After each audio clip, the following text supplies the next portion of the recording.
but also local administration had assured that it will be a peaceful Mahapanchayat, and at the same time they've given out warnings as well. In fact, organizers also said that multiple warnings were given out to refrain from hate speech. In fact, just a few days back, we also saw how the High Court talked about hate speech being one such triggers as far as communal violence is concerned.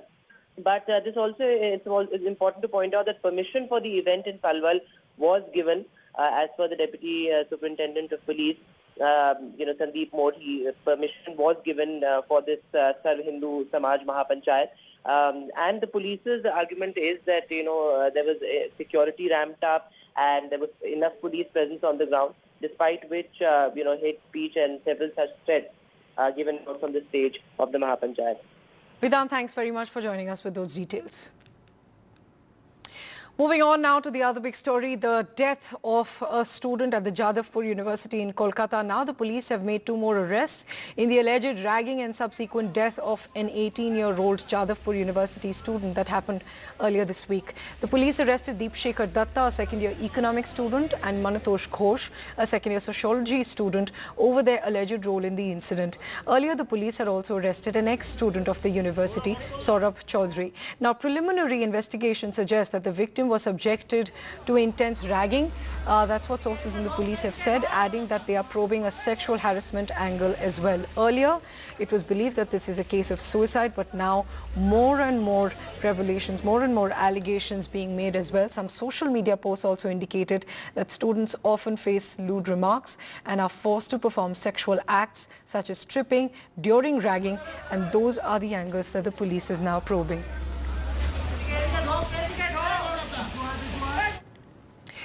Now moving on, a major question is the company that created ChatGPT, that absolutely took AI by a storm. Is that company set to go bankrupt? Even though ChatGPT took the world by a storm and became a huge talking point, running it is a big challenge. My colleague Sakshi Bajaj gets us details from a study that suggests that OpenAI is on the brink of a potential financial crisis. Believe it or not, the company that created ChatGPT may go bankrupt. At a time when mind-blowing AI tools are the hot topic, this AI company may be burning cash quite literally. As per a latest study, OpenAI, the AI studio by Sam Altman, might be on the brink of a potential financial crisis. Analytics India magazine's report says OpenAI may go bankrupt as early as the end of 2024. Interesting to note here that it costs OpenAI about Rs 5.8 crore every day to run just one of its AI services, ChatGPT. And despite attempts to monetize ChatGPT, the company is not being able to generate enough revenue to break even at this point. Remember, ChatGPT became the fastest growing app in history after its launch in November 2022. However, after the initial influx of users, the company is seeing a gradual decline in users over recent months. In fact, by July end, the user base of ChatGPT dropped even further. July 2023 witnessed a 12% reduction in the user base compared to June, sliding to 1.5 billion users versus 1.7 billion users earlier in the month before. As per the study, API cannibalization is part of the problem, which essentially means that most of the companies that were prohibiting their employees from using ChatGPT for work are now allowing them to use the API for leveraging the large language model in different workflows or as per a different source altogether. Microsoft's $10 billion investment is perhaps the only reason OpenAI is afloat at the moment. The company expects to hit $1 billion annual revenue in 2024, which at the moment seems to be a long shot since losses are only mounting. NDTV spoke to AI and tech experts as well, who admit the financial situation remains grim, but also remain optimistic on the future of AI altogether. Sakshi Bajaj for NDTV. Moving on to the other big story now, the Indian Air Force has started inducting the upgraded Heron 2 drones. These drones are among the most capable in the Indian Air Force. Here's a report by my colleague Vishnu Shom. These new drones are among the most capable in the Indian Air Force. The Israel-built Heron 2 has the ability to fly non-stop for a whopping 36 plus hours while cruising at an altitude of 35,000 feet. The drone, 4 of which have been inducted into the IF, are used for surveillance operations along the China and Pakistan frontier. They are also weaponized. In other words, they can carry air-to-ground missiles which can hit targets. It's the state-of-the-art technology. You really have to fly it to believe it.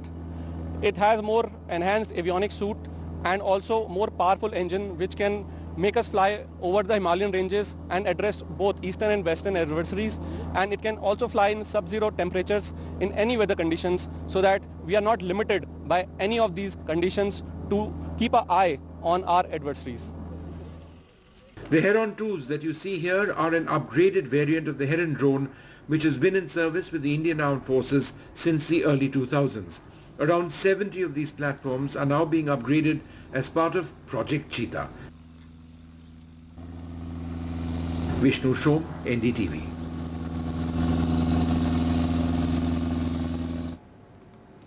Now to a special discussion. India's greenhouse emissions rate dropped by 33% in 14 years according to reports. This drop is faster than expected and is down to a rise in renewable energy generation and forest cover. This is reportedly in the latest assessment made for submission to the United Nations. This means we are well on our way to meeting the Paris commitment to the United Nations Convention on Climate Change, or UNFCCC, to reduce emissions intensity by 45% from the 2005 level to 2030. So to understand this, we are joined by climate change expert Mr. Nagaraj Adve, who's an author of Global Warming in India, Science, Impacts and Politics. Thanks very much, Mr. Nagaraj, for joining us on the broadcast. My first question to you, would you call this an impressive reduction on emissions, and what all measures would you credit this to? So I think it is certainly reasonably impressive in the sense that this reduction in 33% is probably a little faster than one may have anticipated a few years ago. Let me just explain that. So basically it pertains to a sort of reduction in our greenhouse gas emissions. That is to say, it pertains to not just carbon dioxide but all greenhouse gases, and also pertains not just to the electricity power sector, but also to all sectors of the Indian economy. And it is relative to our GDP. So it's not an absolute drop, but it's relative to our size of the economy as we sort of go forward. It's a relative reduction. It is certainly partly impressive. Having said that, okay, so why is it happening? Mainly for 2 or 3 reasons. One, there's been a fairly impressive expansion of India's solar power capacity. And so we are reaching roughly about 70,000 megawatts currently. There's also been, over a longer period, an improvement in India's energy efficiency. So if you take, for instance, more energy efficient fridges, these kind of 5-star fridges, you've got more energy efficient bulbs, you've got industrial processes that are becoming more efficient as India modernizes. So a range of energy efficiency measures have been implemented pretty well. So it's a combination of these factors which contributes. But I would say that we could do more. This 33% only pertains to the first commitment, mind you, the commitment that you were just talking about to the United Nations. There are 4 key commitments, and this is only pertains to the first one. The second one is that India would have half its non-fossil fuel capacity from non-fossil fuel sources, and we are currently at about 44%. Third, that we would increase our carbon sinks by about 2.5 to 3 billion tons by 2030. And there's a fourth measure which was introduced as a new measure in our updated commitment, which pertains to basically lifestyle changes, what's called life. So one needs to go through each of them. So we are basically talking about this 33% pertains to the first measure. And why I'm saying it's partial is because I think we could do better in some of the other measures. And I could tell you how that's the case. And I want to pick on that point, Mr. Nagaraj, that there's a lot more that's still left to do. And on that point that you pointed out, that this is the first commitment that we made. We also have another target for the year 2030 that we want to shift to our total energy consumption. 50% of that should come from renewable energy, from renewable sources. That's our 2030 target. And currently what I'm looking at is that we're currently at around 35-40% according to what various estimates suggest. So do you think we're well on track to reach that 50% stage by 2030? So actually, if I correct you, we're currently not at 35, we're at 43.6%. I looked at the latest data from the Central Electricity Authority, and non-fossil fuels. So this includes not just solar and wind, but also includes large hydro, small hydro, nuclear, etc. So we're actually 43.6%. What this suggests is that actually a higher target is possible. We can very easily achieve more than 50% by 2030. That's one. Secondly, I think that we should be talking of actual generation and not of capacity, which is, let's understand the difference. So actual generation tends to be lower than capacity, but it actually reflects our electricity consumption and use. So I think our NDC pledge should talk about probably about actual capacity, or probably certainly also actual capacity. And thirdly, this new updated NDC has made it conditional. It's condition of technology transfer and financial assistance from developed countries. And I feel we are in a reasonably good fiscal shape. And it's not a 1991 moment, right? We have the resources, I think, to enable the transition from our own resources. Where I do think that we should demand from industrialized countries is loss and damage, but that's another conversation. Right. Thanks very much, Mr. Nagraj, for joining us. Of course, as you've mentioned, there's a lot more to discuss here, but we're short on time. But the point made well here that while we are on track to achieve that 50% target by 2030, there's still a lot that needs to be. Before you turn me off, which is that this energy transition should be a just transition, because there are millions of workers working in the coal mines and the coal factories and transport, etc., who are going to be affected by this transition. So you need to plan years ahead to cushion the impacts upon them. And that requires an entire longer conversation. Right. Those factors, of course, need to be looked at. We can't just look at energy transition in isolation. The impact of that needs to be looked at as well, as Mr. Nagraj pointed out. Thanks very much for joining us. We'll take a short break now. News continues on the other side. Do stay tuned.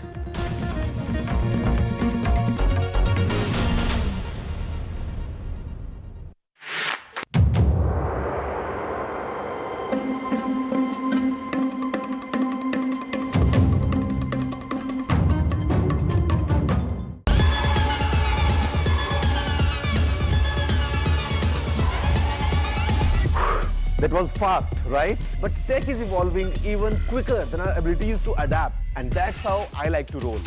Technology तो आप सभी के पास है, but what you need is everything else.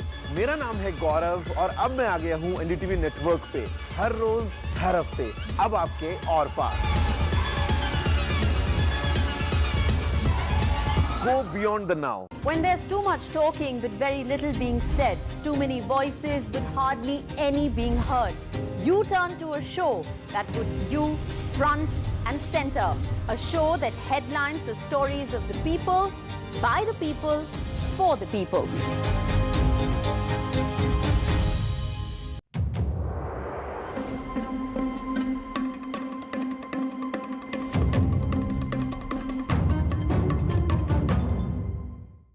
From breaking news to in-depth analysis, Covering the latest developments across politics, business and technology. Bringing you stories that shape our nation and the world.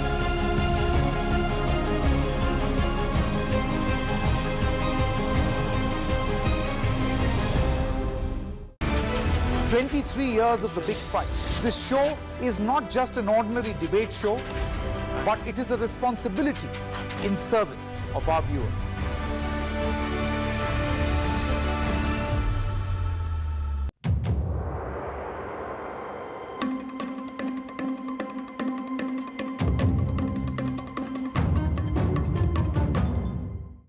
In a world filled with noise, we bring you news that you can rely on, with accuracy and integrity, because at NDTV, trust is everything.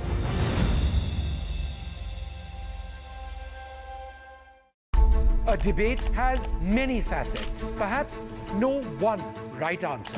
Left, right and center. Conversations that get to the core of the debate.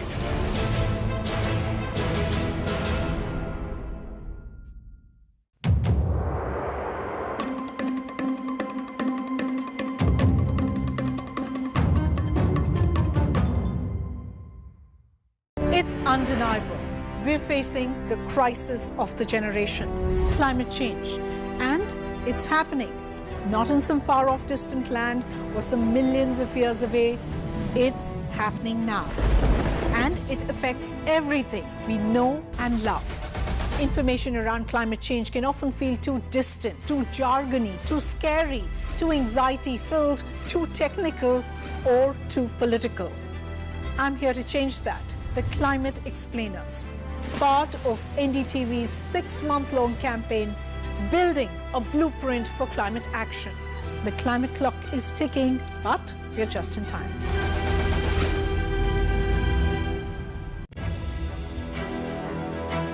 It's a very interesting relationship people have with gold. People want gold price to go up. Explain exactly what this revamped gold monetization scheme is. That you hold gold, but not necessarily always in your private vault. You could even earn interest. You just take your old gold jewelry, you get it melted, you can place it with any bank of your choice. So there are 3-year deposits, there are 7-year deposits. When a family comes out of the poverty line, what would be the first asset class they would buy? It's gold. We have a surprise for you. We're going to ask a bunch of you some special questions, and every correct answer is going to reveal what our surprise is. I don't know. Satya Nadella? Jeff Bezos. Bill Gates, probably. Nehru Place. Saket. Saket. Mumbai.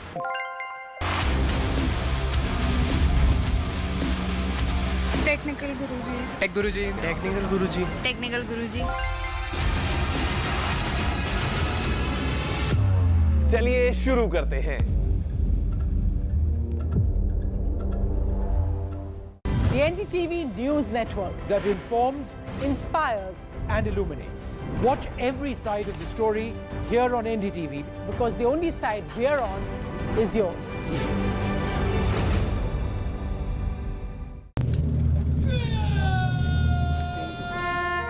Vikas Manas has met over 500 families of soldiers who have died protecting the nation. मेरा ये मानना है, जब आप धरती पे आते हो, अगर आप दूसरों का दर्द समझो, उसके दर्द के साथ जूझो, उसका कष्ट लो।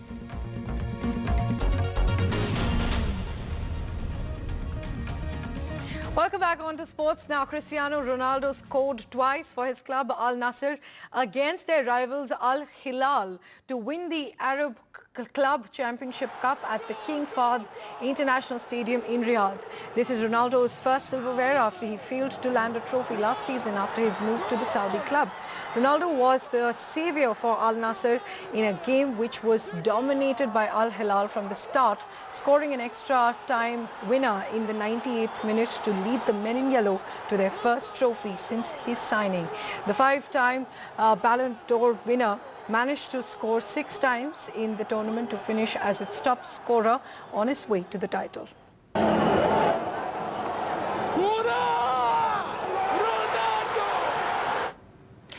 And that's all we have for you on the show. Thanks very much for watching. News continues on the other side.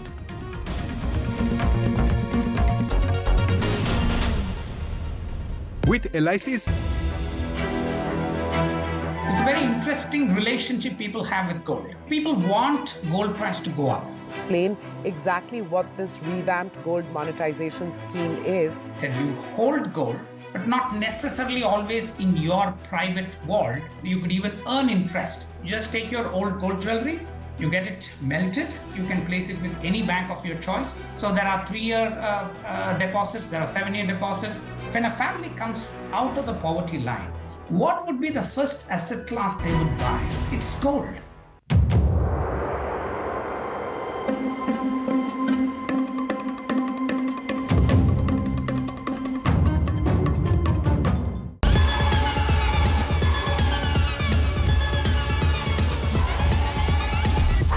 That was fast, right? But tech is evolving even quicker than our abilities to adapt. And that's how I like to roll. Technology तो आप सभी के पास है, but what you need is everything else. मेरा नाम है गौरव और अब मैं आ गया हूँ NDTV नेटवर्क पे, हर रोज, हर हफ्ते, अब आपके और पास. Go beyond the now. When there's too much talking but very little being said, too many voices but hardly any being heard, you turn to a show that puts you front and center. A show that headlines the stories of the people, by the people, for the people.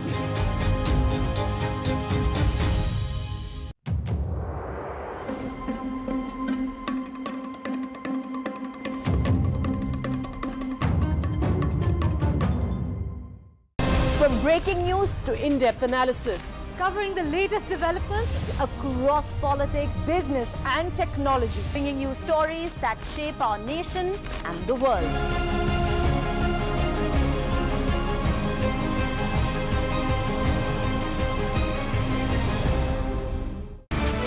23 years of the big fight.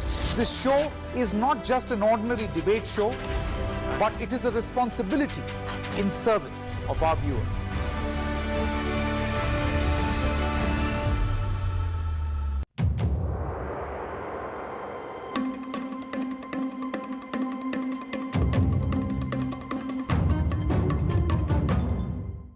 In a world filled with noise, we bring you news that you can rely on, with accuracy and integrity, because at NDTV, trust is everything.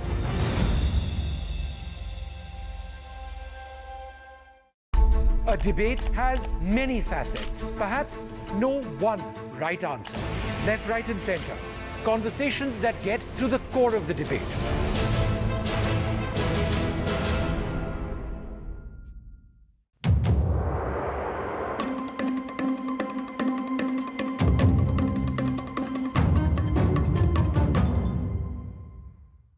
It's undeniable. We're facing the crisis of the generation, climate change. And it's happening. Not in some far-off distant land or some millions of years away. It's happening now. And it affects everything we know and love. Information around climate change can often feel too distant, too jargony, too scary, too anxiety-filled, too technical, or too political. I'm here to change that.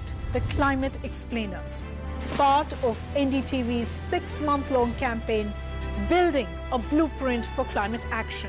The climate clock is ticking, but we're just in time.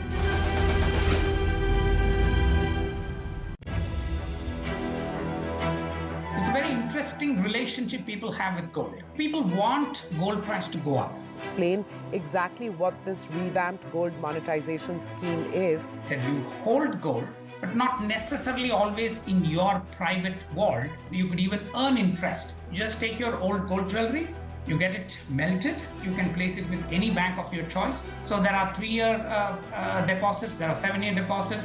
When a family comes out of the poverty line, what would be the first asset class they would buy? It's gold. We have a surprise for you. We're going to ask a bunch of you some special questions, and every correct answer is going to reveal what our surprise is. I don't know. Satya Nadella? Jeff Bezos. Bill Gates, probably. Nehru Place. Saket. Saket. Mumbai?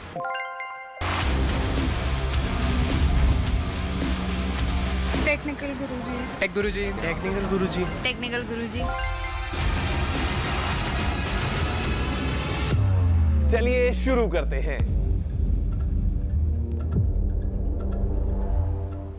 The NDTV News Network That informs inspires and illuminates. Watch every side of the story here on NDTV. because the only side we're on is yours.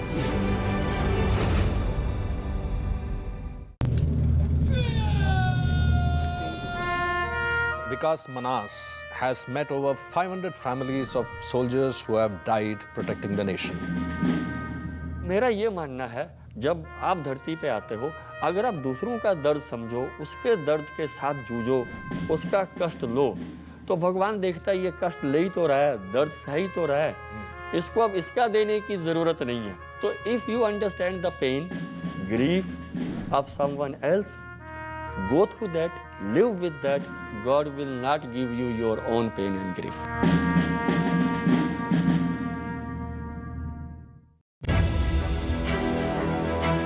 It's a very interesting relationship people have with gold. People want gold price to go up. Explain exactly what this revamped gold monetization scheme is. That you hold gold, but not necessarily always in your private vault. You could even earn interest. Just take your old gold jewelry, you get it melted, you can place it with any bank of your choice. So there are 3-year deposits, there are 7-year deposits. When a family comes out of the poverty line, what would be the first asset class they would buy? It's gold.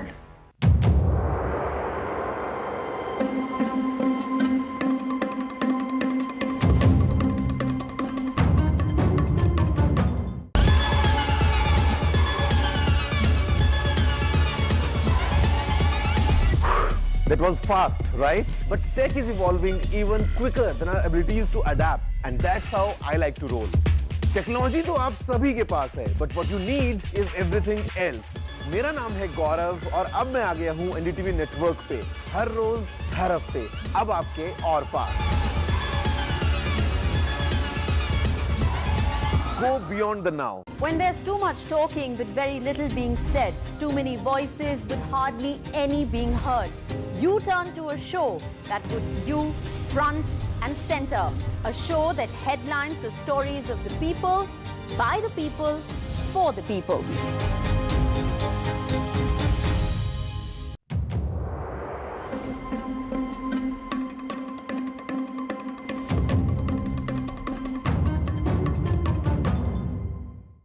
From breaking news to in-depth analysis, Covering the latest developments across politics, business and technology. Bringing you stories that shape our nation and the world.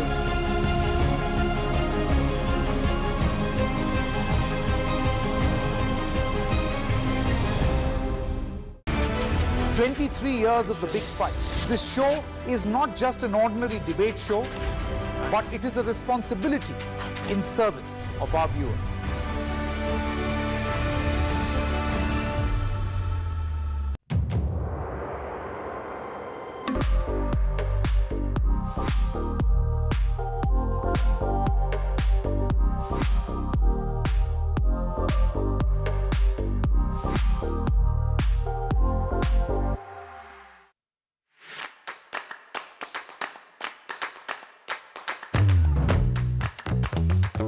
Our vision moved a step forward when we realized that we can help families also. We can do more than just distributing clothes. When we're talking about upcycled fabrics, so for me as a designer, what others might see as constraints, for me it actually enhances the creative process because it gives you a deeper meaning and a deeper sense of purpose. So we have been encouraging people to actually bring their clothes that they do not, that they see no use in it or something, instead of just giving it away, to get a quilt or something which something made that they will actually use it. कि जो आदमी लोग सफेद कपड़े पहनते हैं, वो कपड़े पुराने हो जाते तभी उसमें से वो धोकर उसमें से गोदड़ियाँ बनाते थे. So our main purpose was to like reuse or recycle the already existing clothes or fabrics that were there in the market. You know how much we people are recycling per day, particular Panipat? It is around 10 lakh kg per day.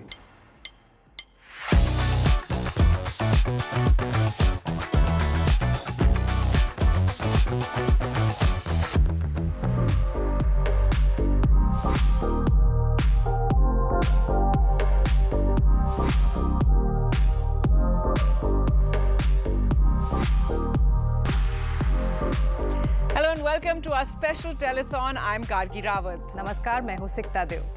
The Clothes with a Conscience campaign is about building conversations and awareness around repurposing textiles in sustainable fashion, as well as saving our planet from even more waste. In season 1, we talked about fast fashion, the amount of waste it generates, and sustainable alternatives. In season 2, the conversation has been about how to keep out discarded textiles from our landfills.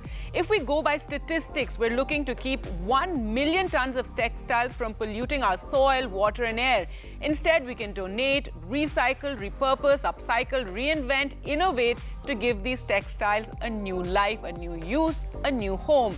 This campaign has featured brands and individuals who are promoting recycling, upcycling, and putting old textiles to innovative use for social welfare, infrastructure needs, and a lot more. बिल्कुल, और NDTV की ये मुहिम आपसे, हम सब से जुड़ी है. हम अपने भविष्य को लेकर कितने संवेदनशील हैं. हम अपने पर्यावरण और जलवायु यानी एनवायरनमेंट और क्लाइमेट को सहेज कर रखने के लिए, संभाल कर रखने के लिए ऐसा क्या कदम उठाएं कि आप और हम अपनी आने वाली पीढ़ियों को एक सुरक्षित और साफ जलवायु और पर्यावरण दे सकें. यही इस मुहिम का मकसद है, क्लोथ्स विद अ कॉन्शियंस.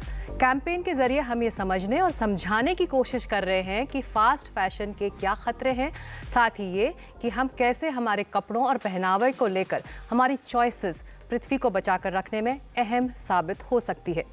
हम इस कैंपेन के सीज़न 2 के आखिरी पड़ाव पर हैं। तो आज हम सब इस पर नज़र डालेंगे कि इस्तेमाल में ना आने वाले पुराने या आउट ऑफ फैशन कपड़ों को कूड़े के ढेर या कचरों के पहाड़ तक ना पहुंचाकर उसका दोबारा इस्तेमाल कैसे करें, क्योंकि सिर्फ भारत में ही सालाना 1 मिलियन टन टेक्सटाइल हमारी धरती, हमारी हवा, हमारे समुद्र को प्रदूषित कर रहे हैं।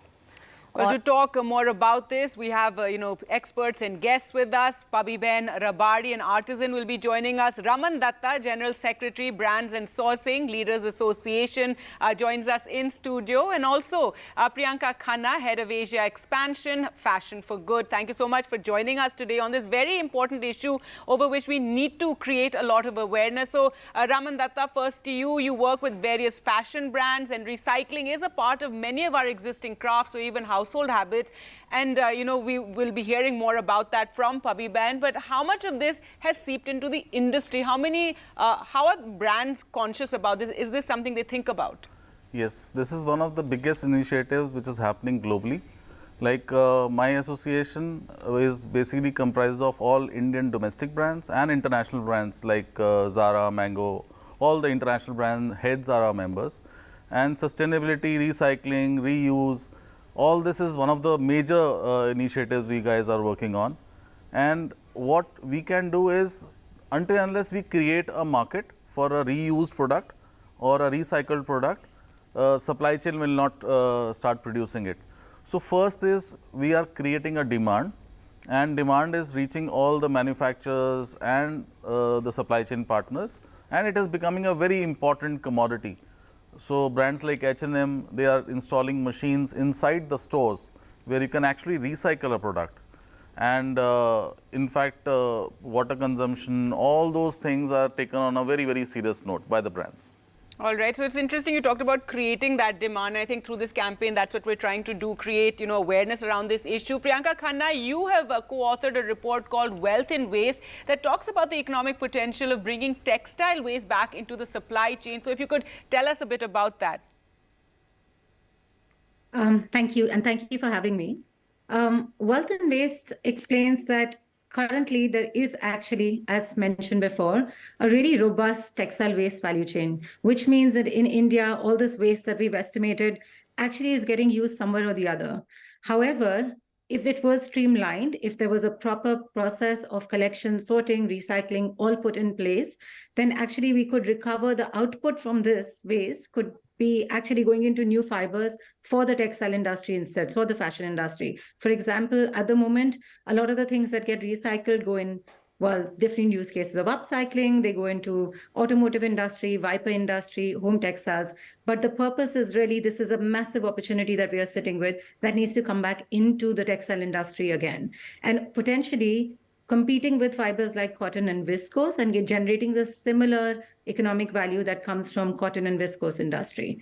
In our report, and I know you mentioned 1 million tons before, in our report, Wealth in Waste, we estimated 7 million tons of waste being generated annually. This is a textile waste feedstock coming from imported, domestic, and factory waste included all of this. And 60% of this is actually cotton rich, which means almost 4.5 million tons of waste annually, which has huge opportunity for recycling, which can be recycled either really high quality mechanical and get a cotton fiber-like output, or it could be chemically recycled to get viscose-like output, which means potentially 60%, 4.5 million tons annually could be more new type of new next generation material or cotton and viscose and create the same economic value there. But what really needs to happen to capture this value is to actually India to invest in really high-tech advanced recycling technologies, some of which to be brought to India, some of it developed in India. And these are the technologies that need this sorted supply chain. They need really high quality textile waste.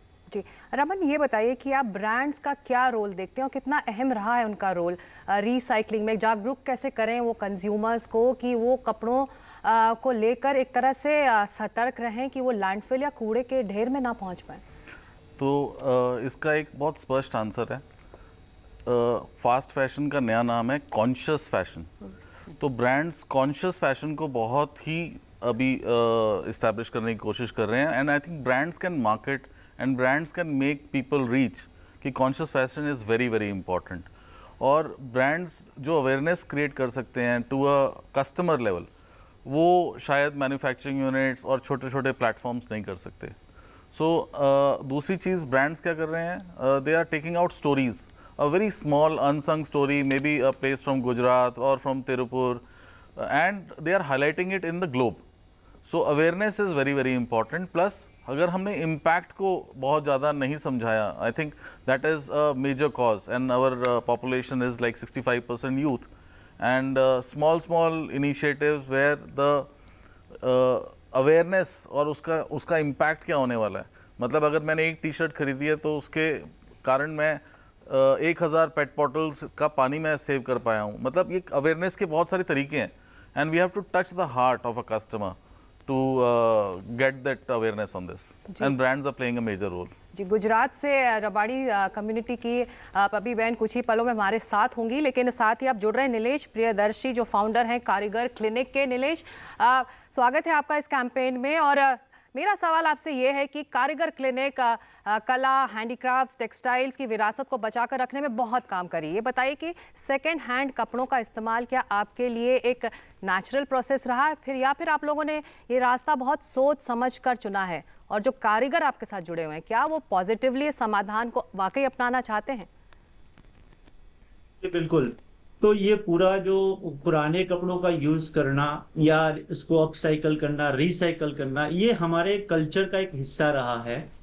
पुराने समय में अगर हम देखते हैं तो कपड़ा जो बनाते थे बुनकर, लोकल रॉ मटेरियल, रिसोर्सेस और लोकल टेक्निक से वो बनाते थे। और ज्यादातर अगर हम देखते हैं हमारा ट्रेडिशनल जो क्लोथिंग था वो धोती और साड़ी था। तो ये हमारे एनवायरनमेंट के अनुकूल था, लूज फिटिंग था, और साथ में उसका बहुत ही अच्छा फायदा ये था कि वो अनस्टिच था, तो कोई भी एज ग्रुप के लोग उसको यूज कर सकते थे। हमारी परंपरा रही है कि छोटे बच्चे को बड़े बच्चे के कपड़े पहनाए जाते थे, पिता के कपड़े फिर बच्चा बड़ा हो जाता था उसको यूज किए जाते थे, बेटी अपनी मम्मी के कपड़े यूज करती थी। तो ऐसे ही हमारी परंपरा चली है कि नए कपड़े नहीं बट पुराने कपड़े यूज किए जाए। आज भी हमारे ट्रेडिशन में यह है कि दिवाली के टाइम में हम कपड़े डोनेट करते हैं, पुराने कपड़े या नए कपड़े भी डोनेट करते हैं। इवन अहमदाबाद में हमारे यहाँ एक 600 ईयर ओल्ड मार्केट है, रविवारी मार्केट, जहां पर पुराने कपड़े आकर लोग बेचते हैं, अपसाइकल कपड़े बेचते हैं। तो मुझे लग रहा है ये हमारी परंपरा है, उसका एक इंटीग्रल पार्ट रहा है। और आर्टिसन आज भी अपने काम में अपसाइकलिंग को बहुत खुशी अपना रहे हैं और नई जनरेशन उसको अडॉप्ट कर रही है। ये हम सब के लिए खुशी की बात है। All right, Priyanka, now we just heard about the Karigar Clinic and artisans that they're working with. If you could tell us, are there other such initiatives as well, and what are the challenges in scaling up such initiatives? Because really that's the need of the hour. We need to scale it up and use the recycled materials for the industry as a whole. Yeah, and this is an incredible initiative, of course, and there's so many that come at ground level, initiatives that are really building ground up. And in local communities, and as part of our work and research, we also mapped quite a few of these initiatives to understand what role they have to play in the ecosystem. Of course, they have a massive role in educating consumers, actually educating the tier 2 and tier 3 where bigger brands can't even reach. And that makes them more important in the industry. But on the flip side, there are also these bigger initiatives, the bigger recycling that is happening in Panipat, for example, or collection work that's happening in Tirupur, etc. And sorting centers where all the secondhand needs to be generated somewhere. Those need a lot of scaling too. And I think the question we need to ask is not how we just scale these initiatives, but for us to first use recycled materials or increase the use of recycled materials, we have to have enough recycled material that can match the performance of existing materials. अभी problem ये भी है हमारी industry में कि anything that is available now in recycling, they might not match the standards of existing materials. So smaller initiatives में ये फिर भी चल जाता है, but when we talk about bigger initiatives or taking it to the bigger brands where bigger volumes of impact comes in, we cannot use these materials right now. So I think the big challenge in scale up is how do we get the right quality of recycled materials in the space that match this. The second, of course, is awareness. Awareness has to be brand level driven, yes, because bigger brands can reach the information, bring the information to the consumers, but everybody has to work together. For all the consumers to work together, brands need to be creating this communication message that what is the impact, as very rightly said before, but also organizations like this really need to come and meet the consumers. So all of that is very important. One big challenge of scaling up is also price. At the moment, jitne bhi conscious consumers hain, they think of recycled materials as very expensive and sustainability as very expensive. And it's not completely incorrect, because in many places or in many kind of technologies and recycled materials are very expensive. They are sold at premium. But how do we solve for that is really by creating more awareness. So a consumer like me can say, instead of buying 3 things, I'll buy 2 secondhand. Instead of buying 10 things in a year or in a season every new time, what can I do secondhand? What can I do recycled material? How do I make that mix in my own wardrobe? So that needs to come there. But it's not all the consumer's responsibility. It really has to come from brands also in providing the right options to the consumer. If you are going to give only 5% or 10% of your portfolio as recyclable material, or let's say sustainable, and the rest of it completely normal at much cheaper prices, a lot of the times consumers will pick cheaper prices. जी, जो बात consumers के angle से हो रही है, नीलेश ये बताइए कि हमने एक हिचक भी देखी है कि सेकंड हैंड कपड़ों को खरीदने की जब बात आती है, क्या कारीगरों को भी मुश्किल होती है इस हेजिटेशन से डील करना कि कोई कंज्यूमर नहीं मिल रहा है कि ये सेकंड हैंड कपड़े हैं, दोबारा बनाए गए कपड़े हैं, हमको नहीं चाहिए? आई थिंक मुझे लग रहा है कि अपसाइकलिंग आज का फैशन स्टेटमेंट है, तो इतना बड़ा प्रॉब्लम तो नहीं है, बट मुझे लग रहा है कि प्रॉब्लम ये है कि लोगों का एक्सपेक्टेशन रहता है कि पुराने कपड़े में से बनाया है तो चीप होगा, कारीगर ने बनाया है इसलिए चीप होगा. तो आई think the question is who runs the market. The most powerful, most well known runs the market. तो जब कारीगर ये चीज बनाता है, अपसाइकलिंग करता है, तो उसका नाम बड़ा नहीं है, इसलिए लोगों का एक्सपेक्टेशन रहता है कि आर्टिसन ने बनाया है, वेस्ट कपड़ों से बना है, तो वो कम प्राइस का होगा. तो मुझे लग रहा है कि कारीगर क्लिनिक जो आर्टिसन को ब्रांड्स डेवलप करता है, उनके नाम को पावरफुल बनाता है, उनको मार्केट में बिजनेस करना सिखाता है, तो मुझे लग रहा है कि धीरे धीरे जैसे जैसे आर्टिसन का नाम मजबूत होता जाएगा, तो ये नैरेटिव को शायद हम लोग चेंज कर सकते हैं. Right, Raman, I wanted to ask you also about, I think you want to comment on that, but also I wanted to ask you, Priyanka was talking about a lot of, technology required for this. Is this something which you're looking for help from the government on this? Also, we're talking about, in India, how to reduce the waste, the textile waste and the clothes waste. But tell us about internationally, what is being done on this issue and also to make more eco-friendly clothes. So, first I would like to comment, Sure. adding on to Priyanka. I think the awareness about what is happening is not there.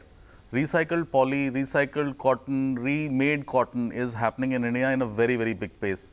So I think those stories needs to be covered. Reliance has already come up with a recycled polyester yarn. Ludhiana is one of the major sectors for making the yarn again, and it is cheaper. It is not expensive. There are limitations of quality standards, but most of the brands are taking it. In fact, domestic brands are using recycled poly in a major way, and there are mills which have come up who are recycling the cotton fabric waste also, and it is happening in a mass production in India. So I think that awareness is also missing. So we need to work on showing those stories also, which we are trying to. So they can be repeated in other parts of the country. People can realize. You're saying Ludhiana, so maybe an example somewhere else. Ludhiana is doing recycled polyester yarn, so it is recycled from fabrics, and cotton fabrics are also getting recycled. You can't do a one trouser and upscale it, make it wear with somebody else. There are a lot of emotions, but that trouser can be converted into a yarn, and again you can make a fabric. So there are no emotion, and it's an industry. पर अमन एक जो बात नीलेश भी कह रहे थे कि pricing के मोर्चे पे अगर अपसाइकल्ड है, स्टाइल स्टेटमेंट है, फैशन स्टेटमेंट है कि आप ऐसे कपड़े पहन रहे हैं, लेकिन ये महंगे कपड़े हर किसी की पहुंच में नहीं आते, तो क्या प्राइसिंग के मोर्चे पर कंपनियों को आगे आकर कुछ ऐसा करना चाहिए कि सबको एक्सेप्टेबल हो वो प्राइस? तो सबसे पहली बात है कि महंगा नहीं होना चाहिए, तो इसको इंडस्ट्रियलाइज होना बहुत ज़रूरी है। अगर आप इसको बहुत स्मॉल स्केल पे कर रहे हैं, obviously it will become expensive, लेकिन आप उसको इंडस्ट्री बना देते हैं, आप मास प्रोडक्शन में चले जाते हैं, तो वो चीज़ सस्ती हो जाती है, पहली चीज़। दूसरी, अगर कोई अपसाइकल्ड प्रोडक्ट पहन रहा है तो उसका जो इम्पैक्ट है वो उसको जानना चाहिए कि मैं इसके कारण मैं कितनी माँओं को, कितने बच्चों को, कितनों को मैं भला करने वाला हूँ।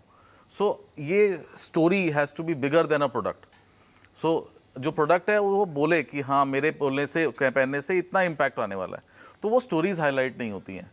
Like, well, that's what this campaign is about, to highlight these stories. Like organic cotton, Vidarbha में सबसे ज़्यादा सुसाइडल डेथ्स हुआ करती थी, किसान जो हमारे सेंटर में थे। अब वो स्टोरीज इतनी हाईलाइट हुई, उसका इम्पैक्ट इतना हाईलाइट हुआ कि why we should produce organic cotton. वो इसलिए नहीं कि वो पेस्टिसाइड से ख़राब था या इंसेक्टिसाइड हम डालते थे, लेकिन उसके इम्पैक्ट के कारण वो ऑर्गेनिक कॉटन का यूज़ एक्चुअली वेस्ट नहीं किया। मतलब they marketed it so well that they are actually saving so many farmers from India. So I think those initiatives, impact of a T-shirt और a कुर्ता, वो stories highlight नहीं होती हैं। I think brands को, जो भी brand बना रहे हैं upscaling के, उनको अपनी stories को बहुत बड़ा करना है। All right. Well, we have been highlighting some of those stories right here on the campaign, and I'd like to now thank all our guests for joining us, Raman Datta, Priyanka Khanna, and Nilesh Priyadarshi. Thank you so much for coming on to this show and being a part of our campaign. Now, back in May, during the launch show of this season of Clothes with a Conscience, we had introduced you to Malhar Kalambe, the founder of Beach Please. This is an initiative that brings together volunteers to clean beaches, riverbanks, and even mangrove forests, collecting and disposing of thousands of tons of trash. Discarded clothes and textile waste form a substantial part of this trash. Malhar uses his social media reach to create awareness among young people about environment and conservation. In much the same way that Malhar has a team of volunteers, our next guest has a team known as Safai Sathis. I'd like to welcome onto the show Rosalind Pereira, co-founder of AMHI. Rosalind, thank you so much for being a part of this program, and do tell us a little about AMHI and what it does, and how much of trash is collected by the Safai Sathis from the beach is textile waste, if you have an estimate of that. Hi, thank you for inviting me on the program. So Project AMHI, which is under the Alibag Solid Waste Management Association, looks at the solid waste management of 10 villages in Raigad. We look at an area of around 36 odd square kilometers, employing Safai Sathis. Within these 10 villages, our collection per month is 10 tons.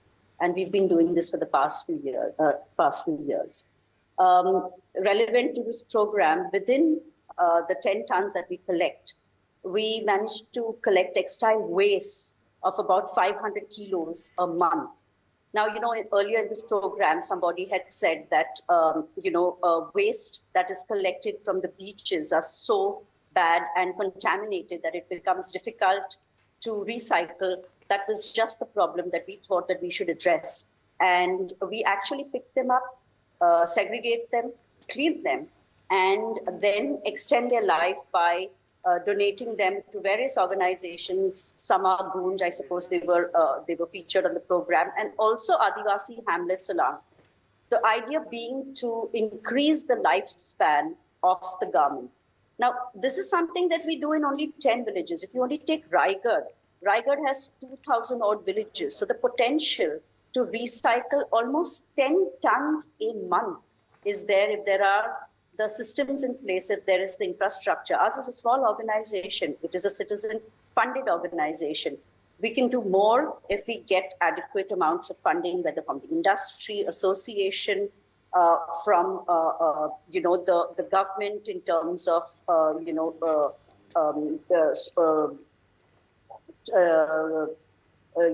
from the government in terms of stricter pollution control norms, in terms of segregation incentives and such. Roslyn, ये बताइए कि आप कैसे local community को साथ लेकर इस waste management की मुहिम से जोड़ती हैं? क्या आप जो वेस्ट इकट्ठा होता है उसका कैसे और क्या इस्तेमाल हो रहा है, इस पर भी आप काम कर रही हैं? एक्चुअली हम लोग 3 लेवल्स पे काम करते हैं. The first level is the district and state administration, where we have बहुत अच्छे norms है actually pollution control board के, पर उसके last length implementation में काफी दिक्कत होती है. So in terms of awareness for the district level, the administration, the panchayat, तो वो awareness programs हम लोग चलाते हैं. उसके बाद में कि the organized institutional जैसे commercial organizations, the bulk generators, हम लोग awareness करते हैं. We give them procedures in segregating the waste. और फिर finally, segregation at source is the thumb rule of any waste management program. So actually going to homes or to schools and उन्हें दिखाने के लिए कि it is not so difficult to segregate.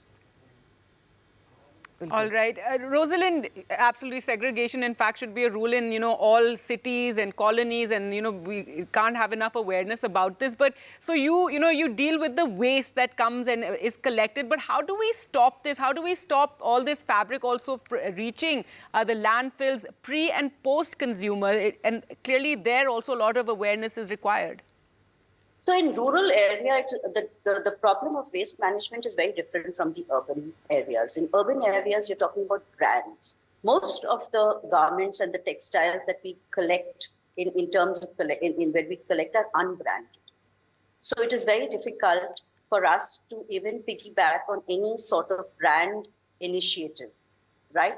So in terms of, I think what one needs to look at is the production and the entry of, products like this that are allowed into rural areas. And if that be, then there should be significant amount of systems in place where the producers, the sellers are required to actually pay for the segregation, for the recycling of a particular amount of things. So in terms of, I think very seriously one needs to look at unbranded textile waste and how does one actually prevent it, and then incentivize organizations like us to collect and to segregate, extend their life, upcycle, turn them into other products.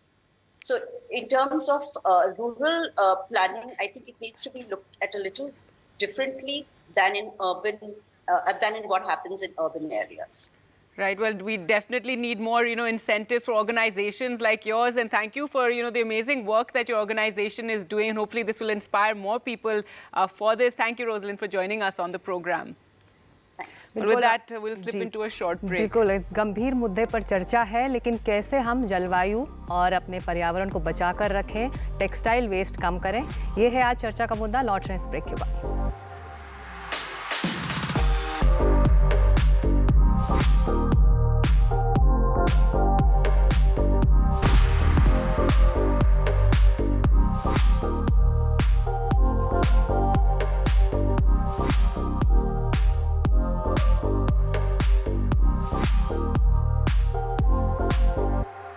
Brought to you by Ush.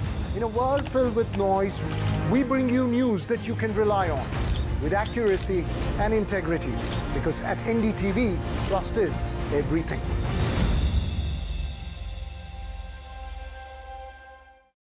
A debate has many facets. Perhaps no one right answer. Left, right, and center. Conversations that get to the core of the debate.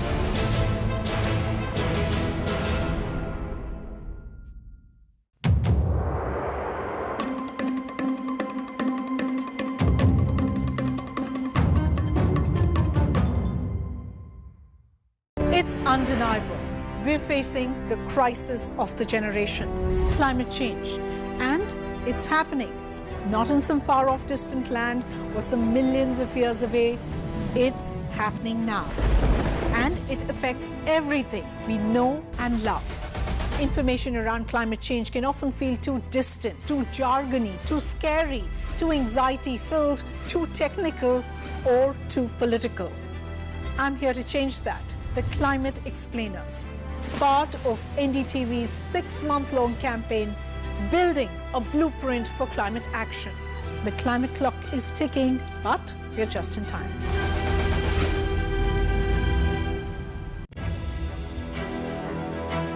It's a very interesting relationship people have with gold. People want gold price to go up. Explain exactly what this revamped gold monetization scheme is. That you hold gold, but not necessarily always in your private vault. You could even earn interest. Just take your old gold jewelry, you get it melted, you can place it with any bank of your choice. So there are 3-year deposits, there are 7-year deposits. When a family comes out of the poverty line, what would be the first asset class they would buy? It's gold. We have a surprise for you. We're going to ask a bunch of you some special questions, and every correct answer is going to reveal what our surprise is. I don't know. Satya Nadella? Jeff Bezos. Bill Gates, probably. Nehru Place. Saket. Saket. Mumbai?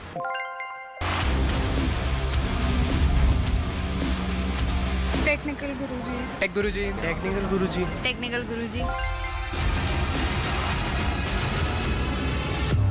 चलिए शुरू करते हैं। The NDTV News Network that informs, inspires, and illuminates. Watch every side of the story here on NDTV, because the only side we're on is yours.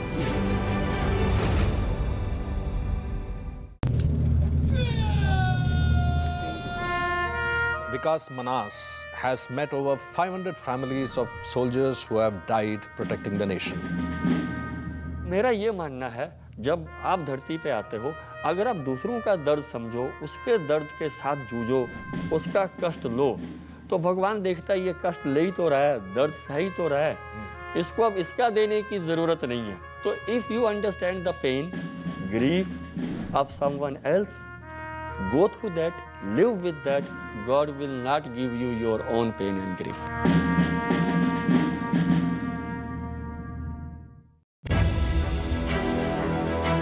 It's a very interesting relationship people have with gold. People want gold price to go up. Explain exactly what this revamped gold monetization scheme is. That you hold gold, but not necessarily always in your private vault. You could even earn interest. Just take your old gold jewelry, you get it melted, you can place it with any bank of your choice. So there are 3-year deposits, there are 7-year deposits. When a family comes out of the poverty line, what would be the first asset class they would buy? It's gold.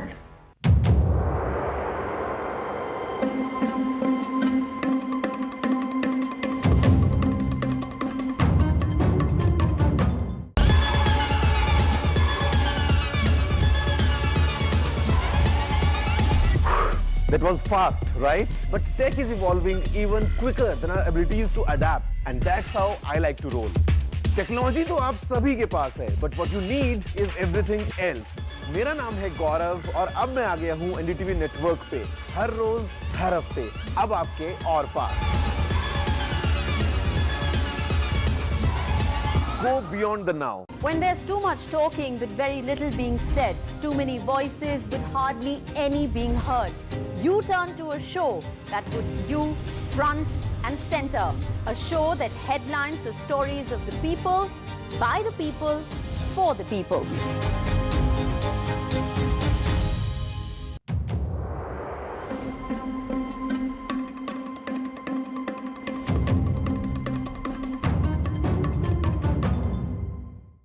From breaking news to in-depth analysis, Covering the latest developments across politics, business and technology. Bringing you stories that shape our nation and the world.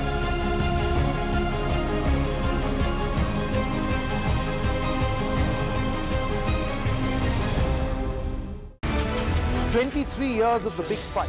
This show is not just an ordinary debate show, but it is a responsibility in service of our viewers.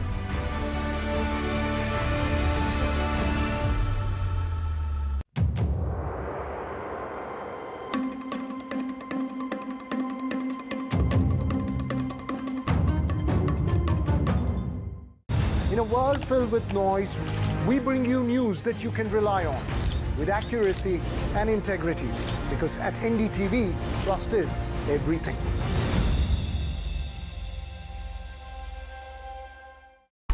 A debate has many facets, perhaps no one right answer. Left, right, and center. Conversations that get to the core of the debate.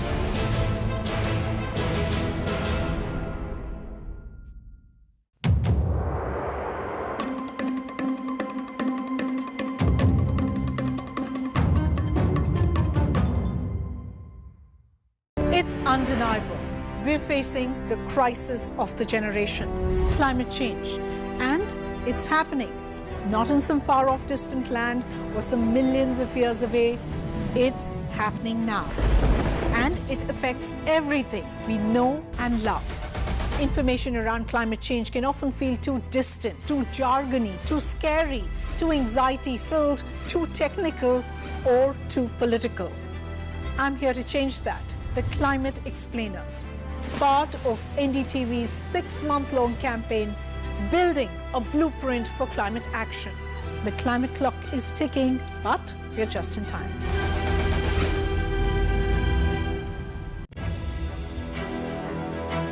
It's a very interesting relationship people have with gold. People want gold price to go up. Explain exactly what this revamped gold monetization scheme is. That you hold gold, but not necessarily always in your private vault. You could even earn interest. Just take your old gold jewelry, you get it melted, you can place it with any bank of your choice. So there are 3-year deposits, there are 7-year deposits.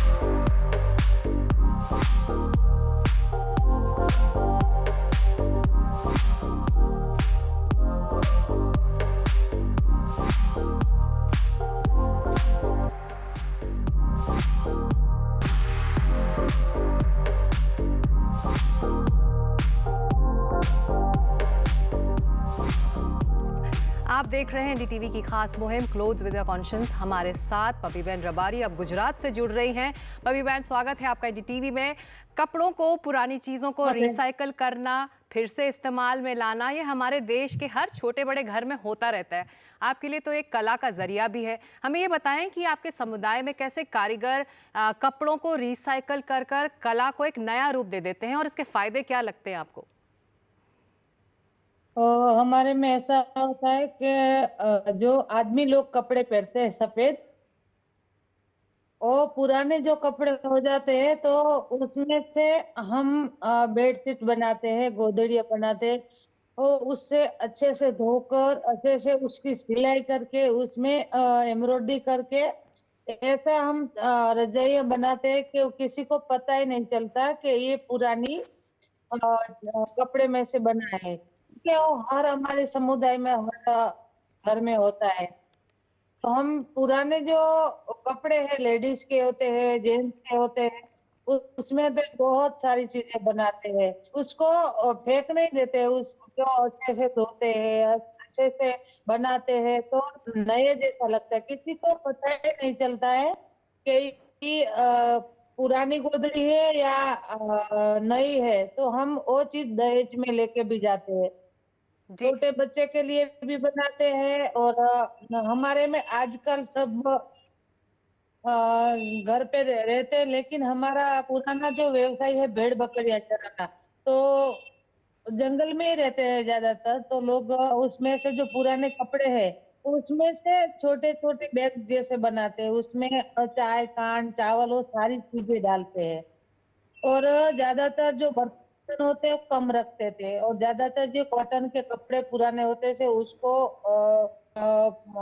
बाद में दूसरी बार सिलाई करके उसको उसमें embroidery करके उसमें सारी चीजें रखते थे। तो ऊंट के ऊपर वो रखने में भी ठीक रहता था, और हमारी जो सारी चीजें कॉटन के कपड़े में ही रखते थे। हमारे जो दादी है, माँ है, वो सारे लोग बुजुर्ग लोग है वो उसमें ही काम करते थे, क्योंकि हमारी समाज में पहले बर्तन नहीं थे, बर्तन कम थे, कि पीतल के 2-3 होते और कांसे के कटोरे हो, और उसके अलावा ज्यादातर कॉटन के कपड़े जो पुराने होते हैं उसमें से हम काट काट कर दूसरी नई चीजें बनाते हैं। भाषा में बैग बोलते हैं, लेकिन हम उसको कोतरी कोतरिया बोलते हैं। और आटा डालने के लिए हमको पूरा नहीं जो कपड़े होते उसको दूसरी बार सिल के उसमें आटा डालते थे। जी तो बहुत हमारी ये तो ऐसी जी पबी बहन, ये तो बहुत अच्छा जरिया है। आप कह रही हैं कि ना सिर्फ पहनने के लिए, ओढ़ने के लिए, बल्कि स्टोरेज के लिए भी आप लोग रिसाइकल करते हैं पुराने कपड़ों को। और हमारी समाज के जो कपड़े हैं या जो फिर जो कला है वो धरोहर है, हेरिटेज है, हम सबको गर्व है। तो बहुत सारा दिमाग भी लगाना पड़ता होगा, रिसाइकल कैसे करें, क्या डिज़ाइन बनाएं। और ना सिर्फ आपके समाज के लोग, अब तो मार्केट में भी आपके बनाए कपड़ों की डिमांड होगी अभी। ये जो मैंने आपके सामने जो गोदड़ी रखी है, ये पुराने कपड़े में से बनाई है हमने। ये है पुराने कपड़े में, जो इसमें छोटे छोटे जो कटके लगाए हैं, और हमारे जो ब्लाउज होता है, ब्लाउज पुराना हो जाते हैं, उसमें से अच्छे अच्छे का जो टुकड़े होते हैं वो साथ में जुड़ के हम लगाते हैं। उसमें क्या होता है कि ये पुराना जो कपड़ा है वो भी काम लग जाता है, एक नई चीज बन जाती है। दूसरा पर्यावरण का भी फायदा होता है, पर्यावरण को ये इसमें से कोई नुकसान भी नहीं होता है। जी जो बात मैं कह रही थी, क्या मार्केट से भी अब डिमांड है? ना सिर्फ आपके समाज में इसका इस्तेमाल हो रहा है, लेकिन बाहर भी बाजार में इसकी डिमांड है, आपके बनाए कपड़ों की लोग खरीदते हैं? मार्केट में डिमांड है, लेकिन जो मार्केट में ये चीज हम बनाते हैं कस्टमर को हमें बताना पड़ता है कि ये वेस्ट में से हम लोग वेस्ट बनाते हैं। जो इसकी जो स्टोरी हो कस्टमर को बताते हैं तो उसको बहुत खरीदते रहे, लेकिन उसको ये जो बात है बहुत अच्छी लगती है, क्योंकि इसमें से बहुत सारे फायदे होते हैं। पर्यावरण के भी फायदे हैं, और जो दूसरी चीज के सस्ता भी होता है। अच्छा, और आपके साथ 300 औरतें और भी काम करती हैं, इसके बारे में बताइए, कैसे आपने शुरू किया था? क्या? आपके साथ और भी 300 लोग काम करते हैं, तो आपने एक तरह से उनके लिए एम्प्लॉयमेंट जनरेट किया है, उसके बारे में बताइए कि और आपने शुरुआत कैसे किया? मेरा सपना तो मैं बचपन से था कि मैं कुछ कर सकती थी, लेकिन बचपन में हमारे बहुत सारी परेशानियां थी, क्योंकि जो मैं छोटी सी 5 साल की थी तभी मेरा पापा एक्सपायर हो गए थे। तो हम घर में 3 बहन थी, भाई नहीं था, पापा नहीं था, इसलिए बहुत सारी परेशानियां थी। एक मेरी माँ थी, हमको खिला पिला कर बड़ा कर रही थी, वो अनपढ़ थी। तो उसके बाद क्योंकि जो कुछ करना है वो लोही में होता है, पर उस करने में हमें बचपन में तो हमने मौका नहीं मिला काम करने। ये सारी चीजें हम बचपन में घर में सीखे, माँ करती थी, दादी करती थी, लेकिन मार्केट तक जाने का मौका नहीं मिला। बाद में मैं ससुराल आई, तभी मैं जब पापा के घर काम करती थी ऐसे ही करती थी। तो एक बार मेरे हस्बैंड ने बोला कि इतनी अच्छी तेरे में कला है कि वेस्ट में से बेस्ट तू चीजें बनाती है, इतना अच्छे क्वालिटी से है काम करने की, तो तू अपनी गांव की जो महिलाएं है उसके लिए कुछ कर। तो मेरे को बात तो ठीक लगी, लेकिन मन में एक डर था कि मार्केटिंग इसकी नहीं मिले तो मैं क्या करूंगी। तो उसके बाद हमने हमारी जो समुदाय की 5 महिला थी उसको बोला कि अपने ही गाँव में मेरे कोई छोटा सा बिजनेस करना है, आप मेरे साथ काम करोगे। तो उन महिलाओं को सबसे ज्यादा खुशी हुई कि गांव में काम मिलता है तो हम जरूर करेंगे, क्यों नहीं करेंगे। जी, well, thank you so much पबी बहन for joining us and sharing your story। हमारे प्रोग्राम में शामिल होने के लिए बहुत बहुत धन्यवाद।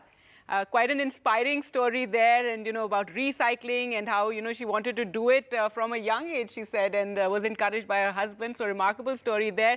Now, one way of recycling clothes and keeping them out of landfills is something is giving them away to someone, and we often do this in our homes and neighborhoods, to NGOs, those less fortunate, even younger people in the family. But what if it is a uniform or several uniforms that accumulate over decades of service? Well, here's the answer from Clothes with a Conscience. India has the world's second largest military force with approximately 1.4 million active military personnel. This includes the men and women who serve in the Indian Army, Indian Air Force and Navy. During the course of their military career, our defense personnel wear different uniforms which change based on rank, duty and occasion. Over the years, that amounts to many, many pairs of uniforms per soldier.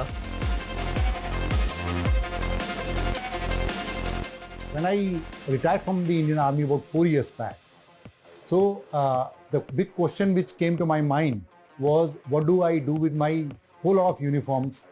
Any average officer will have about at least 8 to 10 pair of uniforms at the time of retirement. And particularly so I knew in Indian Army, we had been facing this issue, what is the correct way of giving a graceful disposal to a uniform.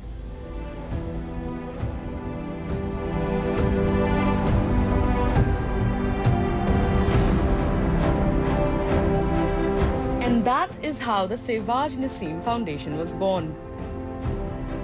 The uniform is a special place for us. When you give it for a cause, the purpose, you know that the uniform is going to the right place, it has value for the person who's going to use it, and you feel satisfied that not thrown away my uniform, but given for a good cause.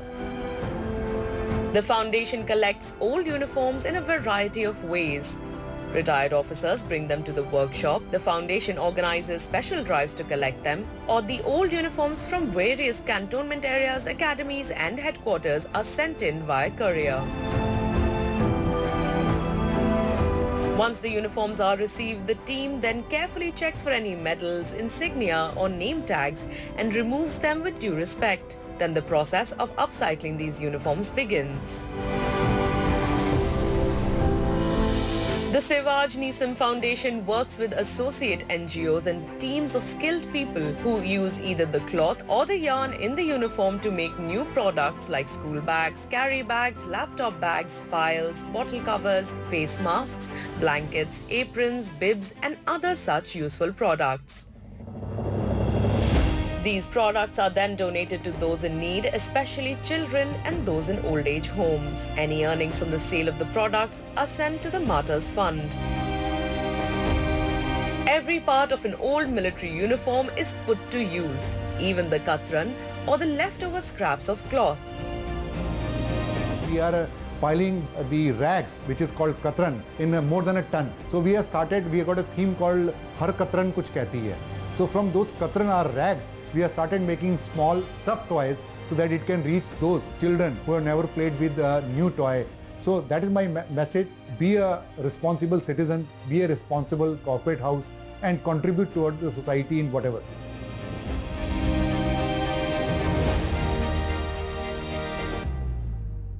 All right, so that was a report about how to respectfully put old and unused uniforms to productive use. And we're moving now from service uniforms to a uniform of a different kind, the uniform of the youth, jeans. We've all heard and read about how vast quantities of water is required to produce a pair of jeans. Growing cotton is resource intensive. So then it is twice as wasteful to throw away a pair of jeans or denim of any kind. Well, you won't have to if Nirvan Somani has his way, and he joins us now in studio. Nirvan is the founder of Project Jeans, and I believe it was a statistic, Nirvan, that got you going as far as this project goes. So just tell us about how it began. Yeah, so in 2019, I came across a post by the UN on social media that stated that it takes around 10,000 liters of water approximately to make a single pair of jeans, and that was really startling to me. And I researched further into the material, and basically 10,000 liters of water is equivalent to like 13 years worth of drinking supply for an average human. And just looking at my own closet, I had literally a lifetime worth of water just lying there, and I wanted to do something about it. And around the same time, I was like seeing a lot of people in my family donate blankets to people on the road because it was the winters, and the conditions under which they live in India is obviously really terrible, especially in the cold. And I thought blankets weren't a complete solution because at the end of the day, you still don't have a place to sleep on, and how long can those blankets really last under those rough conditions? But denim is an excellent insulator and a very tough material that can last under those circumstances, and are a much better solution overall, as well as just a way to repurpose all of that waste. अपने दर्शकों को ये जरूर बताएं कि निर्वाण school में है, क्लास 12 में है, Yeah, I mean, और इस मुहिम से जुड़े हुए हैं बिल्कुल 12वीं का एक छात्र जो अपने मोर्चे पर बहुत कुछ बदलने की तैयारी में है, और आप जो बना रहे हैं, जो रिसाइकिल करें, अपस्केल करें, वो आप साथ लेके आए, दिखाइए हमारे दर्शकों को. This is a denim sleeping bag, right? Yeah. So basically this is how the people on the street can hold it, and it just folds and unwraps into the sleeping bag itself. So yeah, it's that's basically all right. the So the product. denim is the outer cover of it, and then you've insulated it and. Yeah. So the denim is the outer cover, and to make it comfortable, there's a filling, and the zipper is used from the actual jeans that we cut up to recycle, and all of this is recycled fabric. And how do you distribute? If you could tell us a bit about that. So there's a few ways we distributed, primarily during the winter You can just months. hold it up a little Yeah, so sure. your viewers can also see. Yes. Yeah. There. Okay. Yeah. So yeah, so you collect these. You have people donate jeans to you now. Yeah, so we've collaborated with a bunch of schools, hospitals, companies like across India, like Bajaj Electric and Blue Star, and they've given us like they whole collection drives within their own like wherever they are. निर्वाण, अगर किसी को अपनी jeans पुरानी jeans देनी है आपको तो आपके पास वो पहुंचे कैसे? So we get it couriered to wherever we are, and so once we have the jeans, we produce them. So in my area, I've hired about 8 artisanal female workers who were unemployed, which is like another way to empower. पर कोई तरीका है आप तक पहुंचने का?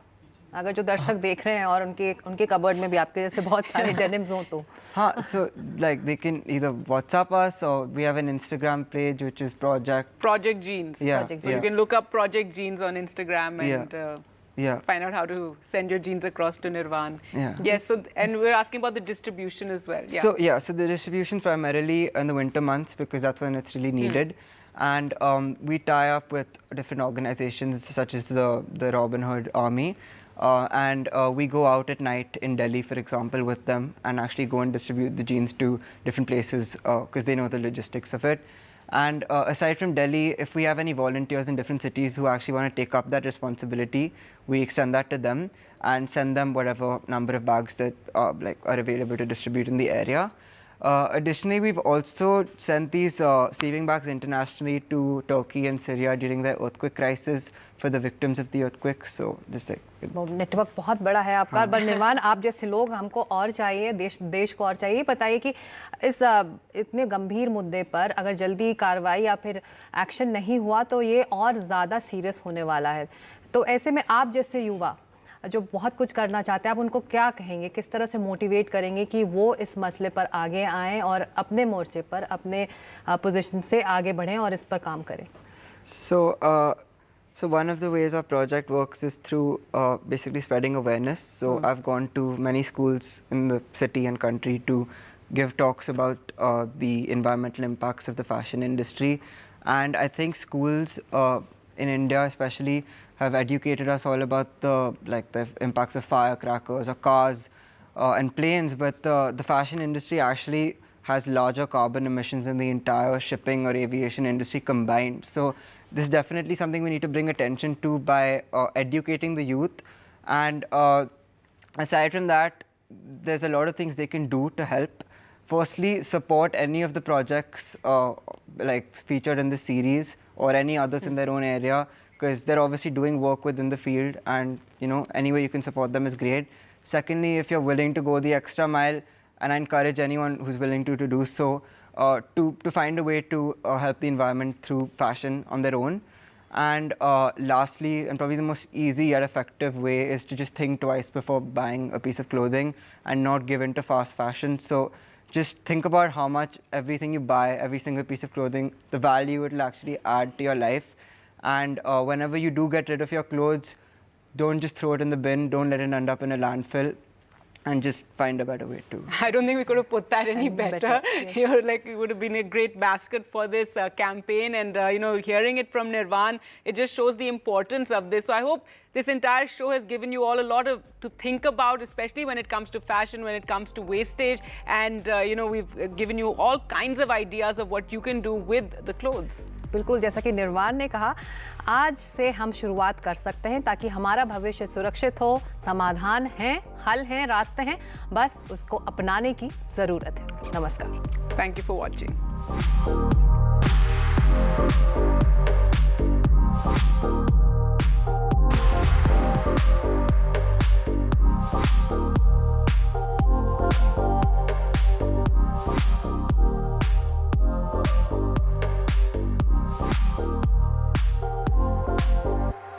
Brought to to you by... We have a surprise for you. We're going to ask a bunch of you some special questions, and every correct answer is going to reveal what our surprise is. I don't know. Jeff Bezos. Bill Gates probably. Nehru Place. Saket. Saket. Mumbai.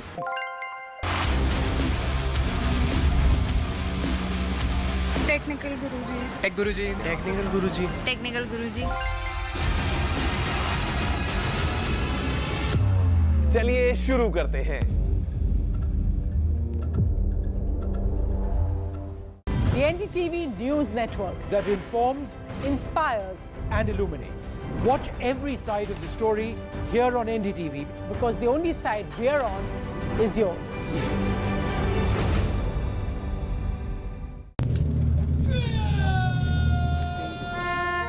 Vikas Manas has met over 500 families of soldiers who have died protecting the nation. मेरा ये मानना है, जब आप धरती पे आते हो, अगर आप दूसरों का दर्द समझो, उसके दर्द के साथ जूझो, उसका कष्ट लो, तो भगवान देखता है ये कष्ट ले ही तो रहा है, दर्द सह ही तो रहा है, इसको अब इसका देने की ज़रूरत नहीं है। तो if you understand the pain, grief of someone else, go through that, live with that, God will not give you your own pain and grief.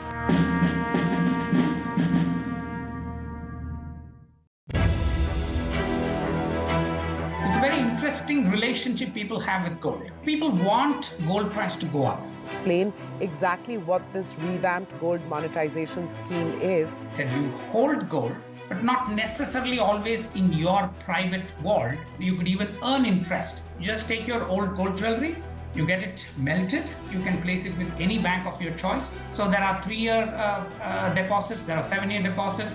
When a family comes out of the poverty line, what would be the first asset class they would buy? It's gold.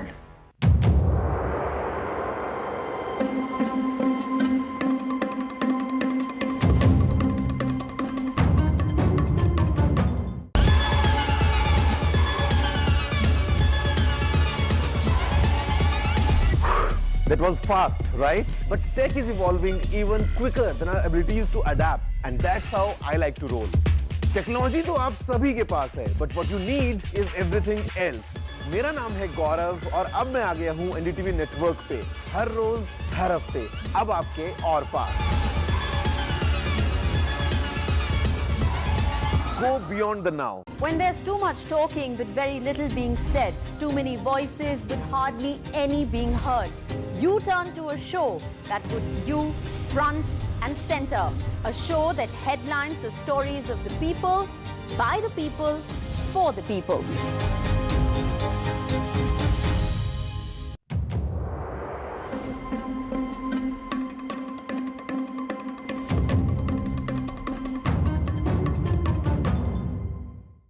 From breaking news to in-depth analysis, Covering the latest developments across politics, business and technology. Bringing you stories that shape our nation and the world.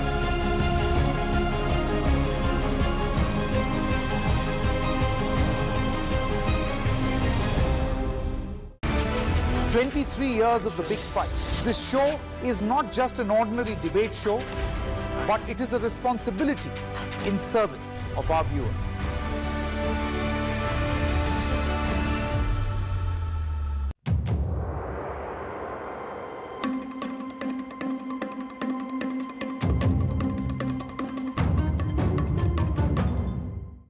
In a world filled with noise, we bring you news that you can rely on with accuracy and integrity, because at NDTV, trust is everything.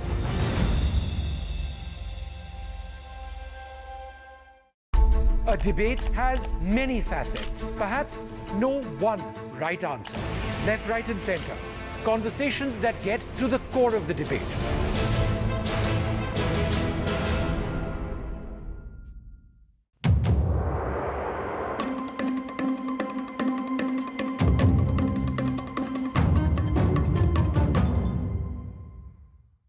It's undeniable. We're facing the crisis of the generation, climate change. And it's happening, not in some far-off distant land or some millions of years away, It's happening now. And it affects everything we know and love. Information around climate change can often feel too distant, too jargony, too scary, too anxiety-filled, too technical, or too political. I'm here to change that.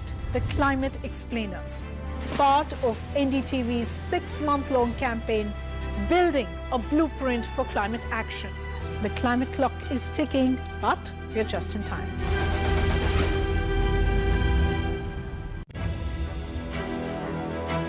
It's a very interesting relationship people have with gold. People want gold price to go up. Explain exactly what this revamped gold monetization scheme is. That you hold gold, but not necessarily always in your private vault. You could even earn interest. Just take your old gold jewelry, you get it melted, you can place it with any bank of your choice.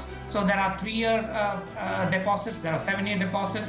When a family comes out of the poverty line, what would be the first asset class they would buy? It's gold.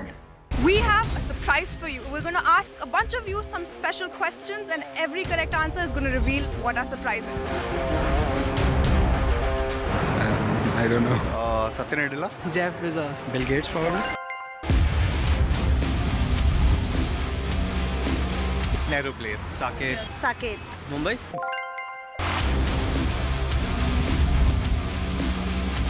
Technical Guruji. Tech Guruji. Technical Guruji. Technical Guruji.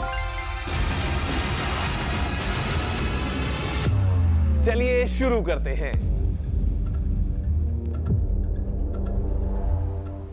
The NDTV News Network that informs, inspires, and illuminates. Watch every side of the story here on NDTV, because the only side we're on is yours.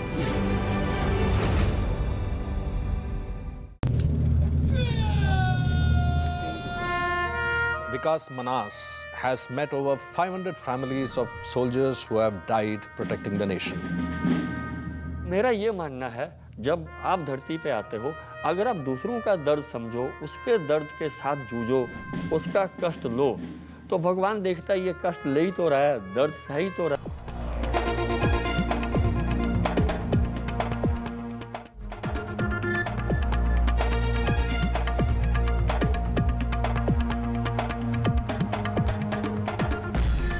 Welcome, you're watching We the People. I'm Rishika Barua. WHO, the World Health Organization, this week has issued a substandard medicine alert from Iraq for a cough syrup manufactured by an Indian firm, making it the 5th such warning for an India-made drug in the past 10 months. India-made cough syrups have been linked allegedly to the deaths of 66 children in Gambia, 18 children in Uzbekistan last year. In the United States, 3 children died and there were 8 reported cases of blindness, all linked to an eye drop made in India. Now, India has tested samples of these eye drops and found no contamination. There was a batch of contaminated cough syrups that was then flagged by the WHO in the Western Pacific, and now this substandard batch of another syrup found unsafe in Iraq, where the WHO has said that its use, especially in children, may result in serious injury or even death. Now, the government had inspected 76 firms across 20 states in March this year and cancelled manufacturing licenses of 18 companies. 26 show-cause notices were also issued after a 2-day health ministry huddled in February this year. But clearly, nothing has changed on the ground. The problem has far from been arrested. Now, in the absence of a central regulator with strong punitive powers, India essentially is struggling with central and state regulators working in silos. There's a lack of enforcement actions and no consolidated database of blacklisted companies. These are some of the big problems that are governing drug regulation in India. This is well documented. A lot of analysts and critics have written about it. Now, in the monsoon session of Parliament, the government, with the intention to facilitate ease of doing business and invite investment, has passed the Jan Vishwas Bill, where over 183 provisions across 42 laws have been amended to do away with imprisonment or fines for certain offences. One of the amendments has led to a debate on whether manufacturers of substandard medicines would be let off easy by paying perhaps just a fine instead of imprisonment. On We the People tonight, we ask, in the light of this fresh WHO alert for an Indian drug, the 5th alert in 10 months. Is this Jan Vishwas law the law that we actually needed? The bill that has been passed, that's now going to become a law, is this the law that we actually need at the moment to fight this problem? Joining me tonight, Dinesh Thakur, public health activist, Chinu Srinivasan, co-convener, All India Drug Action Network. We have Dr. Gopal Dabare, president of the Drug Action Forum from Karnataka, Dr. Subhash Salunke, former Director General, Health Services, Maharashtra, and the former Indonesia WHO country head, Dr. Anant Phadke, an activist of the Jan Swasthya Abhiyan. Thanks very much to all of you for joining us on We the People tonight. I want to begin though by Dr. Dinesh Thakur. I want to first come to you and have a whole host of questions because you've written extensively about this. The World Health Organization has flagged this 5th Indian drug in 10 months. Now, the government's carried out inspections, licenses have been taken away, etc. But is this enough to fix the problem? Well, I mean, if the actions of the government were to fix the problem, we wouldn't have seen a 5th incident, have we? Clearly, this has been a long-standing issue, right? If you recall, the first incident in Gambia happened in late September of last year. We are in the middle of summer right now. We're in August of 2023. It's been a good 9-10 months.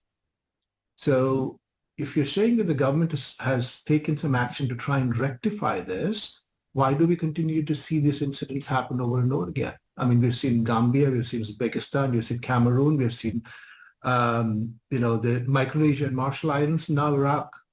Why do we continue to see this happen? What does it say about the government's ability to control this? In your book, Truth Pill, the Myth of Drug Regulation in India, you've argued how the regulatory regime has favoured industry at the expense of people. Explain as simply as possible to our viewers tonight the major pitfalls with the Indian drug regulation currently. It's a long-standing problem. The governing regulation in India for our medicines is a pre-independence regulation. It's called the Drugs and Cosmetics Act. That was passed by the Council of the States in India before we became independent in 1940. And over a period of the last 75 years, we've been patching it. Essentially wherever there's a problem, we've been trying to put band-aids. And our focus has largely been, the advancement of the industry rather than, protecting public health of the people. I mean, in 2019, we had 11 children die in Jammu, followed by another child, in 8 months later. Very little was reported of that because, the ability of the local press and the national press to report on these issues is obviously not there. But you can't control these things when they happen in Gambia. You can't control these things when they happen in Uzbekistan or Cameroon. So the point I'm trying to make to you is that the regulation and the regulator that is responsible for making sure that we have good quality drugs, they just basically don't work. And that's the reason why you continue to see this. I mean, I'll just give you a very simple example. Have you read the CAG report that was recently released in 2022? This is report number 17 of the Controller and Auditor General of India. And this talks about the quality of medicines that is dispensed in the central government health scheme. You know who the beneficiaries of the central government health scheme are. Indian Army, retired bureaucrats. Many people who essentially enroll in the central government health scheme. This report talks about the fact that in Mumbai, 26 lakhs of bad quality drugs were dispensed to patients. And in Hyderabad, 24 lakhs. In Nagpur, 2.6 lakhs.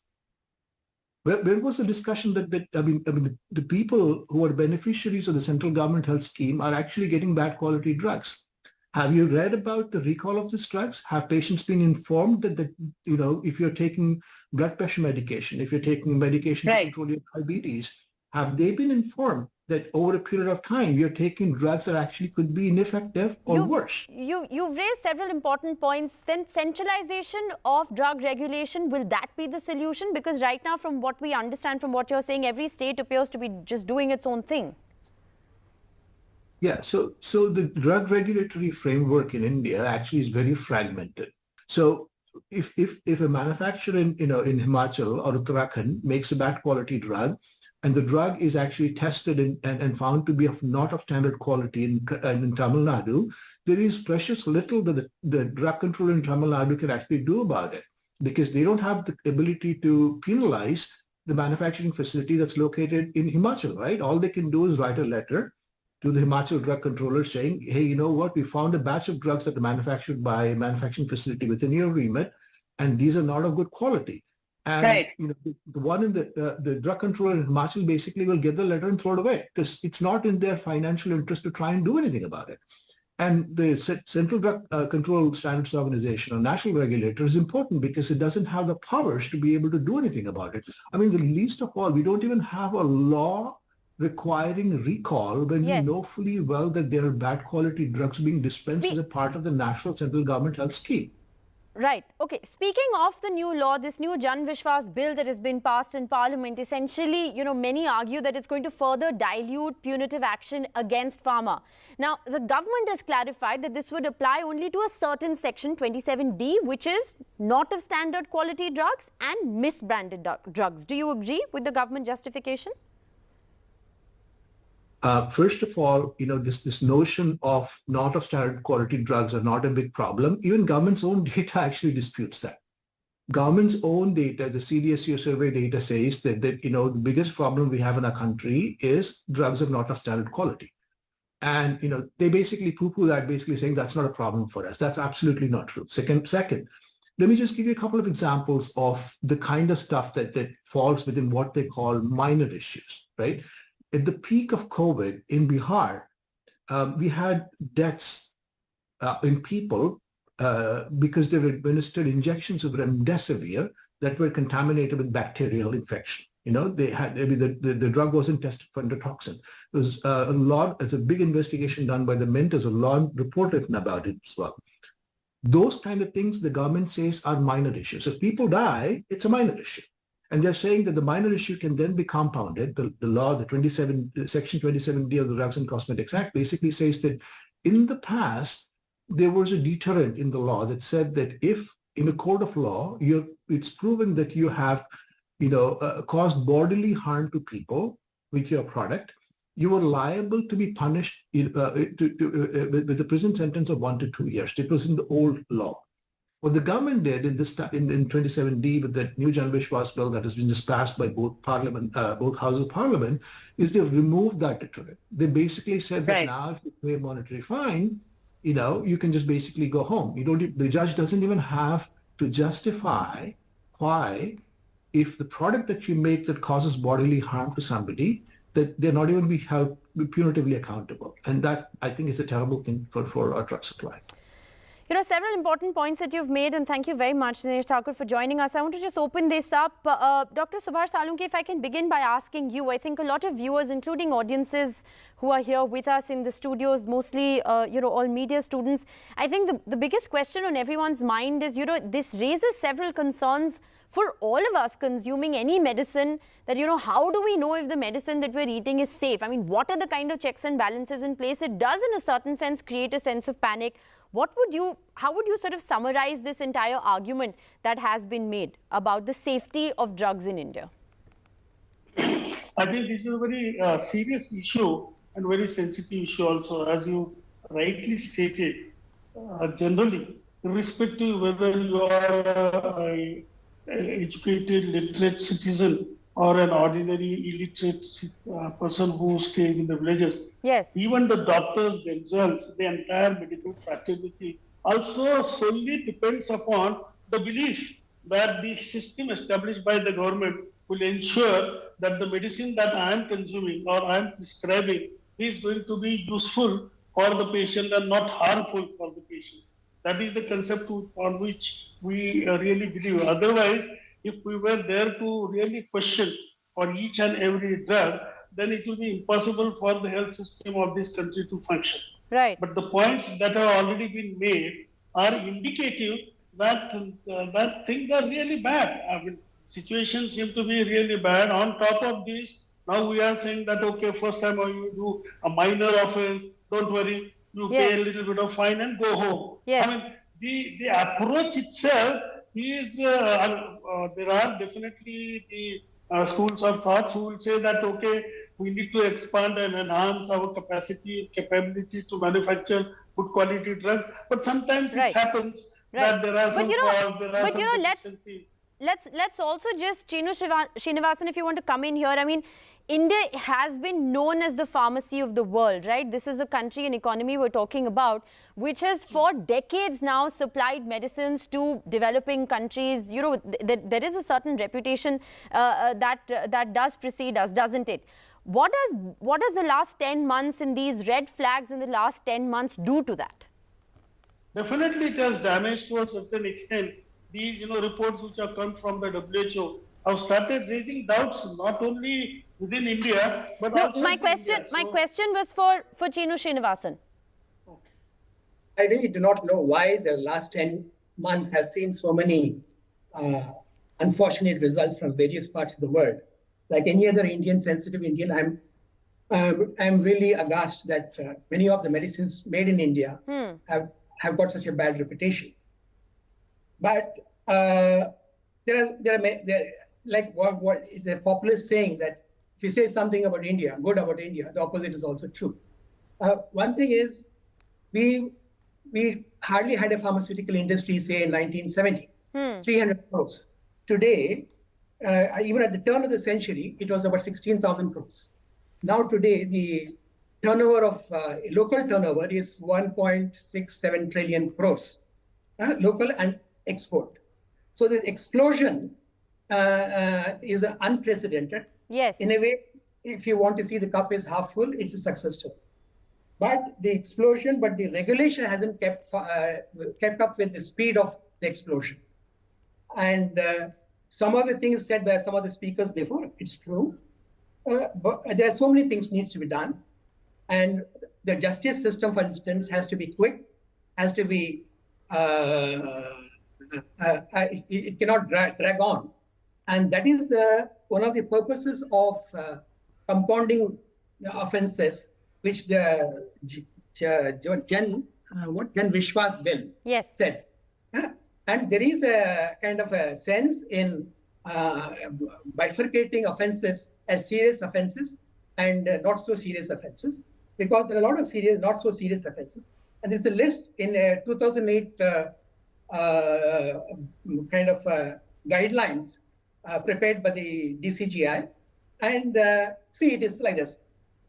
If you're driving a car and you get a parking ticket, you'll get a bill for, you'll get a fine for say 10 rupees or 15 rupees.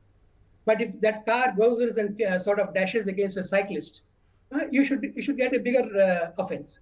But you can't say for parking ticket and for hitting the cyclist, you should get this. You should have the same amount. We cannot say that.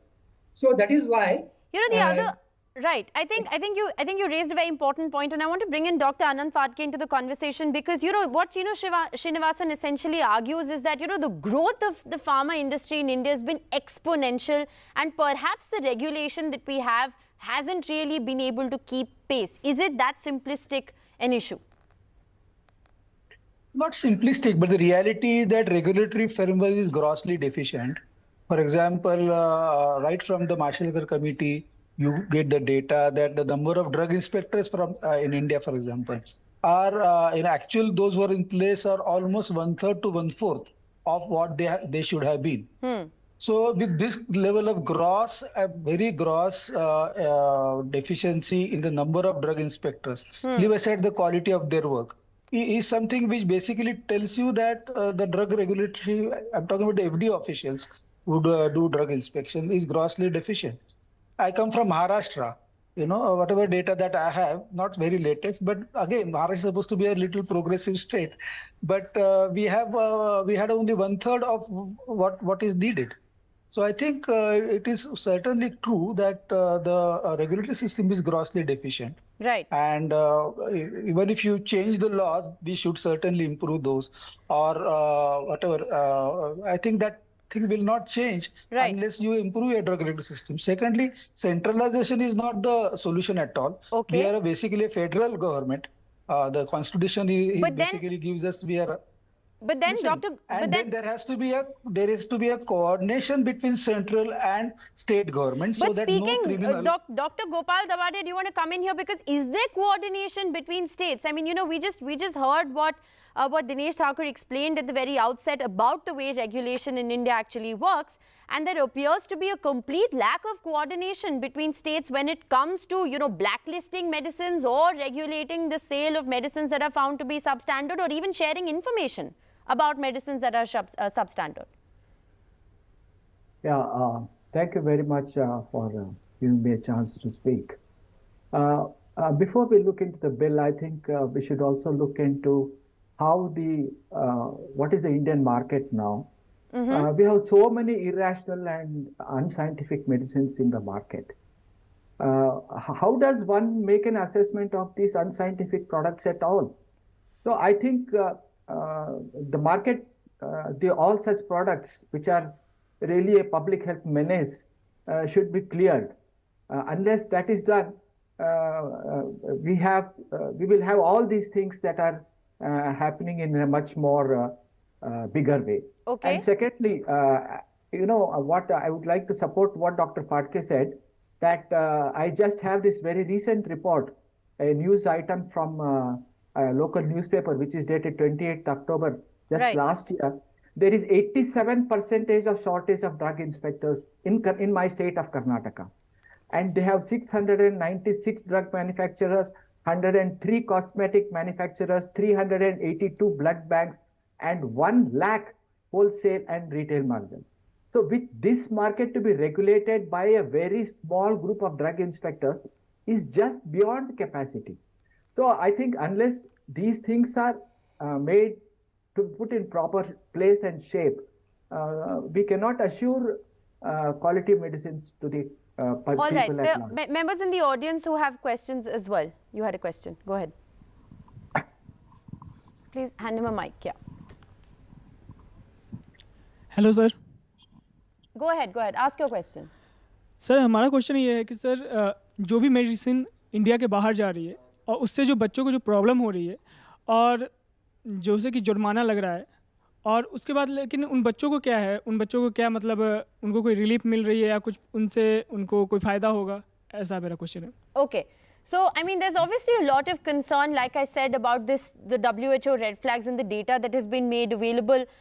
Would any of you like to take that on? Dr. Salunke, would you like to take that on? I mean, you know, is there anything that is really being done by our government to help these people? I feel I do not have exact information what was the kind of an result of this investigation and how government of India either compensated, assisted, or supported the countries where this situation has occurred.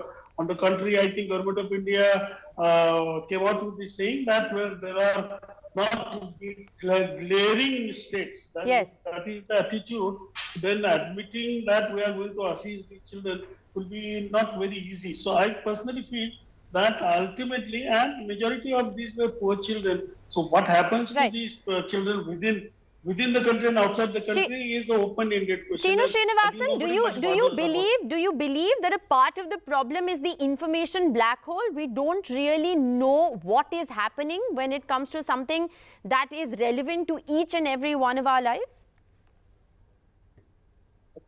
We have 1 billion population, so actually there will be some deficiency.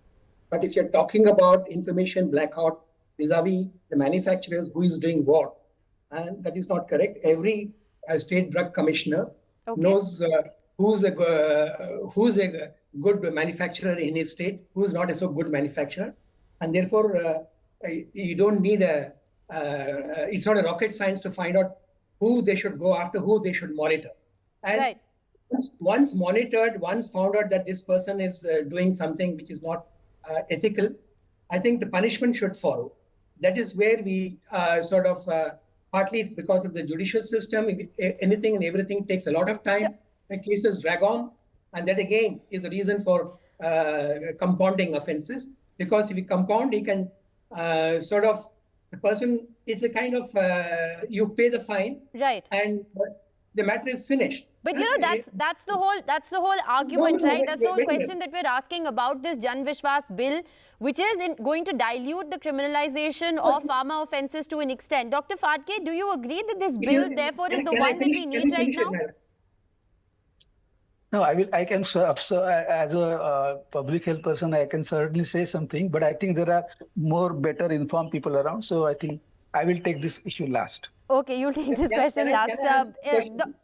Dr. Dabade, do you want to take this on? You know, these provisions of the Jan Vishwas bill, do you believe that it's actually going to do a disservice to the pharma sector? I don't think so. I don't feel so. Okay. Because our own Commerce and Industry Minister, Piyush Goyal, says that Desh Vishwas pe jayega. He said this in the parliament regarding this bill itself. Will this bill bring in any change in what has happened in the last 10 months?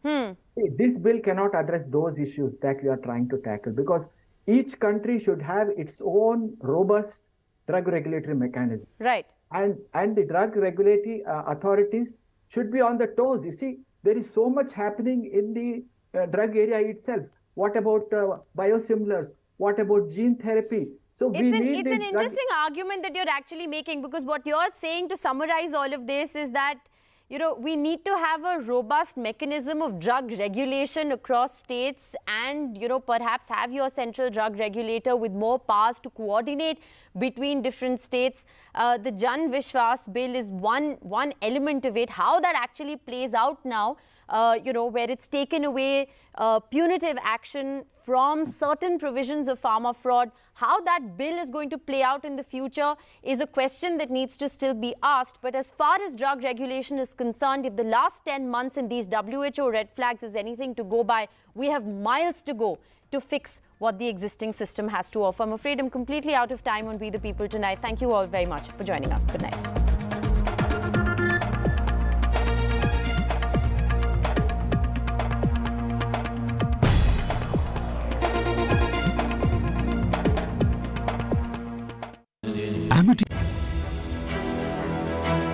It's a very interesting relationship people have with gold. People want gold price to go up. Explain exactly what this revamped gold monetization scheme is. That you hold gold, but not necessarily always in your private vault. You could even earn interest. Just take your old gold jewelry, you get it melted, you can place it with any bank of your choice. So there are 3-year deposits, there are 7-year deposits.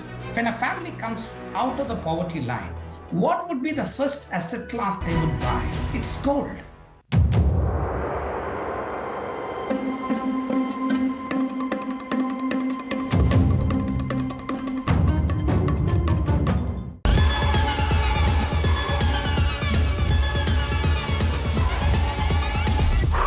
That was fast, right? But tech is evolving even quicker than our abilities to adapt. And that's how I like to roll. Technology तो आप सभी के पास है, but what you need is everything else. मेरा नाम है गौरव और अब मैं आ गया हूँ NDTV नेटवर्क पे, हर रोज, हर हफ्ते, अब आपके और पास. Go beyond the now. When there's too much talking but very little being said, too many voices but hardly any being heard, you turn to a show that puts you front and center. A show that headlines the stories of the people, by the people, for the people.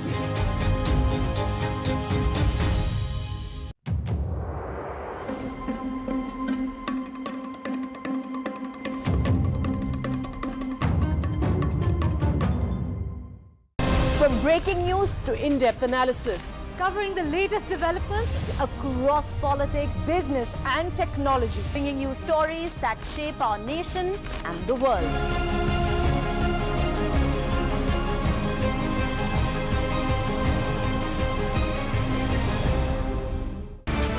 23 years of the big fight.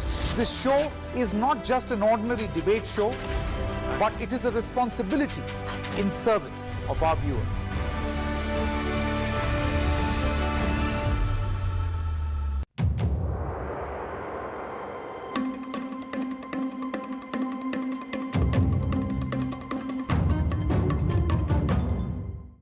In a a world filled with noise, we bring you news that you can rely on with accuracy and integrity.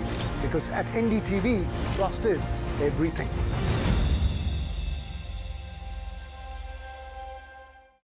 A debate has many facets, perhaps no one right answer. Left, right, and center. Conversations that get to the core of the debate.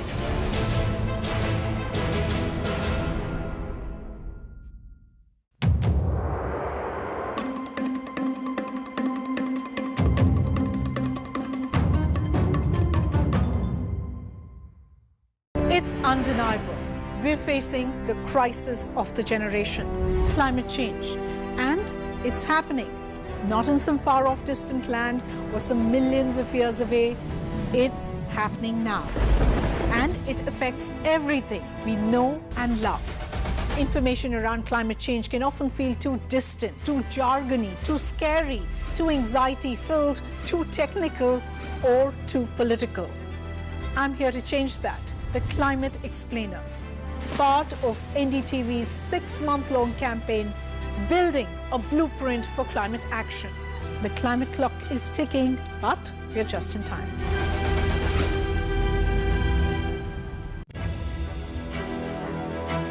It's a very interesting relationship people have with gold. People want gold price to go up. Explain exactly what this revamped gold monetization scheme is. That you hold gold, but not necessarily always in your private vault. You could even earn interest. Just take your old gold jewelry, you get it melted, you can place it with any bank of your choice. So there are 3-year deposits, there are 7-year deposits.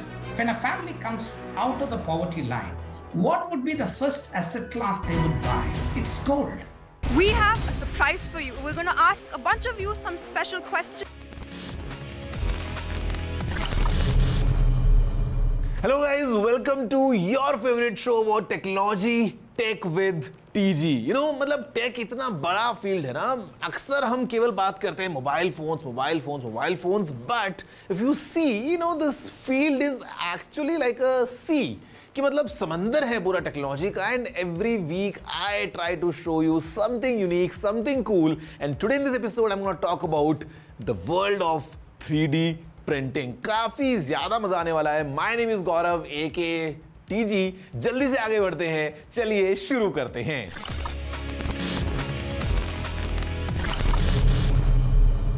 अब जब शुरू कर ही चुके हैं, because we gonna explore about 3D printing, you know what I love, and I love to go out of the studio ताकि मैं आपको दिखाऊं, in the actual space how these things work, कैसे काम होता है, the real tech behind all these fascinating terms इनके बारे में हम बात करते हैं. तो it's time now that I head out and actually show you कि 3D printing क्या होती है, कैसे होती है, पूरा एक्शन में. Let's go have a closer look.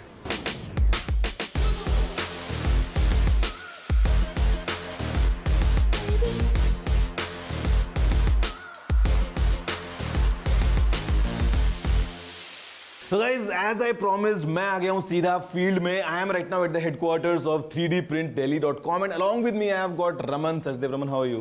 Perfectly fine. I mean, 2D printing हम सबको पता है. कॉलेज में हम सबने बहुत अपने नोट्स को प्रिंट करा है और कई बार तो छोटी जेरोक्स में भी प्रिंट किया है. But what is 3D printing?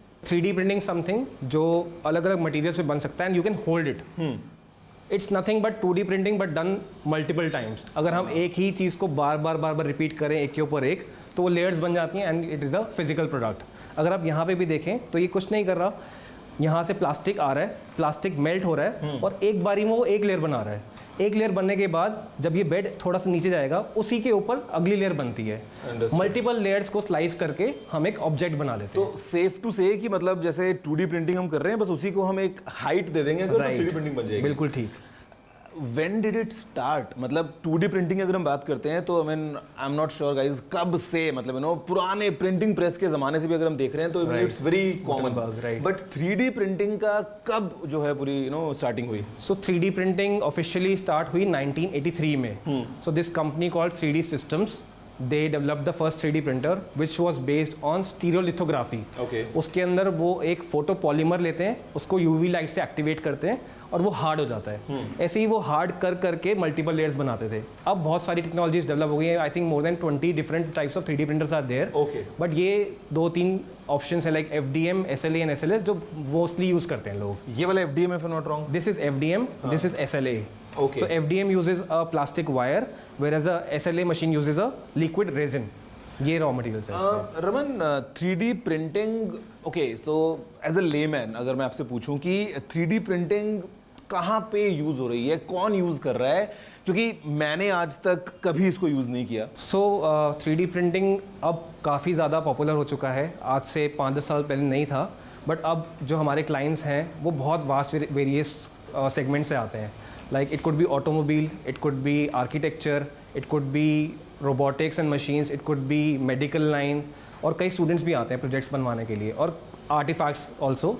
अगर आप यहाँ पे भी ऑब्जेक्ट्स देखें तो डिफरेंट सेगमेंट से हमने बनाए हुए हैं। तो ये बहुत इंटरेस्टिंग लग रहा है मुझे। अब ये पार्ट बहुत इंटरेस्टिंग है क्योंकि ये सिंगल पीस में बना है एक ही बारी में, विदाउट एनी स्टॉपेज। मतलब हमने मशीन को रोका नहीं। इसने लिंक कैसे किया फिर? सो बेसिकली दोनों पार्ट, अगर एक लिंक की बात करें तो ये दोनों ग्राउंड से स्टार्ट होते हैं। लिंक एकदम बनते बनते इंटरलॉक होता है। तो जब हम इसको रिमूव करते हैं तभी इसमें मूवमेंट आती है। ओके, तो चेन लिंक भी बन सकते हैं इसके अंदर। इतना गाइस मेरे को सीमलेस लग रहा है ना कि मतलब ये लगता ही नहीं है कि ये किसी ऐसे प्रिंटर ने बनाया। हाँ, ये इसी पे बना है, इनफैक्ट इसी पे ही बना है। इसी पे बना है। और ये एग्जैक्टली ऐसा नहीं, बट ये स्पाइरल फॉर्म में था। और ये बेड के ऊपर एक ही बारी में बना है। अगर ये तो फिर भी ठीक है, आप इसको देखो अगर तो ये और इंटरेस्टिंग है। ये ज़्यादा क्लोज स्ट्रक्चर है, और अगर इसको देखो फैब्रिक वाली फील आती है इसके अंदर देख के। एक सेकेंड, ओके, ये तो गाइस मतलब ये छन छन खन सारी इसमें से आवाज़ें आ रही हैं, और ये मतलब किसी कपड़े की तरह ही एग्जैक्टली, मतलब जैसे एक फैब्रिक में फ्लेक्सिबिलिटी होती है, मुझे एग्जैक्टली वैसी फ्लेक्सिबिलिटी मिल रही है, काफ़ी फाइन है, और ये भी इसी पे बना है। Same machine, yes. और इसको बनाने में फॉर एग्जांपल टाइम कितना लगा होगा? अराउंड 6 आवर्स, क्योंकि काफ़ी डिटेल है इसके अंदर, काफ़ी स्टॉप बीच बीच में रुकना पड़ता है मशीन को। हाँ, तो इसमें टाइम टेकिंग है ये। बट कॉन्सेप्ट को देखें अगर, तो इसको लेकर चेन मिल को लेकर काफ़ी डिज़ाइनर्स हैं जो बीच में कट्स लेके they are making dresses also. Concept models, not something to wear, but concept के लिए, फैशन शोज के लिए। मैं तो बोलता हूँ पहनने के लिए बना सकते हो। अगर आपको अपना कुछ कस्टम बनाना है गाइस, तो you know like this is I think the power of 3D printing. So हम बात कर रहे थे अलग अलग इंडस्ट्रीज की। फॉर एग्जाम्पल ऑटो इंडस्ट्री की अगर हम बात करते हैं, तो वहाँ पे वो क्यों यूज करेंगे इस टेक्नोलॉजी को? ऑटो इंडस्ट्रीज में जैसे कोई पार्ट है, like say for example Kia, Hyundai, ये कंपनीज हैं, what they do is they design accessories like door handles, grille, garnish, side view mirrors. तो वो क्या प्रेफर करते हैं, before they invest in the die which is like in crores, because उनको लाखों piece बनाने होते हैं। तो what they do is they go for 3D printing, क्योंकि 3D प्रिंटिंग की कॉस्ट काफ़ी कम है as compare to die investment. तो वो मल्टीपल डिज़ाइंस 3D प्रिंट करके गाड़ी पे फिट करके, and then their team decide कि which one is looking better, तो फिर उसकी फिर डाइक बना के वो मैन्युफैक्चरिंग शुरू करते हैं। एक ये एग्जांपल हो गया। कुछ ऑटो सेक्टर नहीं, जैसे फरारी, लाइक से फॉर्मूला 1 है, उनके पास सिर्फ एक गाड़ी के लिए फंड है, तो वो एक्चुअल पार्ट्स जो मशीन में है, जो लाइक कार में है, they are also 3D printed, like turbo charger, but they are made with metal 3D printers. अच्छा, तो ये it's not just limited to plastics. No, there are multiple materials. Plastic is one of the most affordable. आपको सबसे ज़्यादा common machines दिखेंगी plastic वाली schools में, like cheap है because, but metal printers which start from like 5-10 crore rupees. Okay, तो उसका part का कॉस्ट भी इससे ऑलमोस्ट 1000 टाइम्स आएगा। वो मेटल को मेल्ट करके प्रिंट करेगा। उसमें मेटल का पाउडर रहता है और लेजर से वो मेल्ट होता है और आपस में बॉन्ड हो जाता है। ओके, तो that technology is called DMLS, direct metal laser sintering. Okay Raman, so how about environmental side of this, because it's all plastic, right? तो sustainability point of view से आपको क्या लगता है कि is it good for the environment या फिर? So for this particular machine we use only PLA plastic. Okay. PLA plastic is basically a form of corn. Okay. ये corn से बनता है, natural है, इको फ्रेंडली है। अगर आप इसको देखो, अगर हम यहाँ खड़े हैं, कोई फ्यूम्स नहीं है, कोई धुआं नहीं है, कोई स्मेल भी नहीं है, तो ये एडवांटेज है। इसलिए आप इसको इंडोर यूज़ कर सकते हो, घर में, स्कूल में, कॉलेज में, और ये रिसाइक्लेबल है एंड लैंडफिल अप्रोप्रिएट है। तो अगर इसको आप लैंडफिल में भी बेचते हैं तो ये कुछ सालों में डिग्रेड होकर खत्म हो जाता है। Okay, that is the best advantage for this material. Okay, I mean 3D printing अभी करंट आपको क्या लगता है कि is it growing good enough in India? India में थोड़ा स्लो है, बट ग्लोबली काफ़ी अच्छा स्पेस है। जब से मैं काम कर रहा हूँ, I think when I started I knew may be 2-3 other people जो 3D प्रिंटिंग में कोशिश कर रहे थे, एंट्री मार रहे थे। अब ये है कि हाँ, अब हर बच्चे को 3D प्रिंटिंग का नाम पता है। हाँ। तब 3D प्रिंटिंग नहीं था, आज से 7-8 साल पहले। अब कंपनीज अडॉप्ट कर रही हैं 3D प्रिंटिंग को काफ़ी ज़्यादा।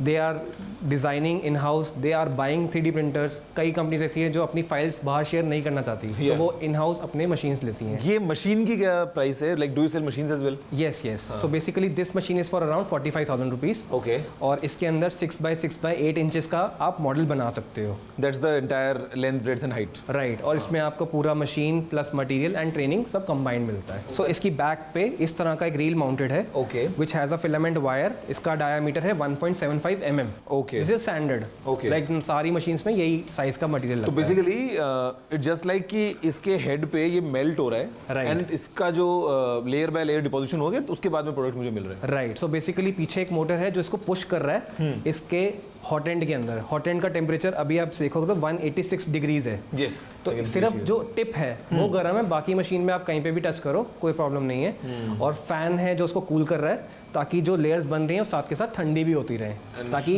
पिछली लेयर के ऊपर सॉलिड होते रहे। राइट, सॉलिड होता रहे बेसिकली। हाउ इजी और difficult is the designing part? So designing is somewhat over the years softwares बहुत ज़्यादा आ चुके हैं।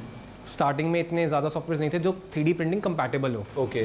अब सॉफ्टवेयर के अंदर फीचर्स स्पेसिफिकली 3D प्रिंटिंग के लिए आ चुके हैं, तो अब डिजाइनिंग बहुत इजी हो चुकी है। ओके।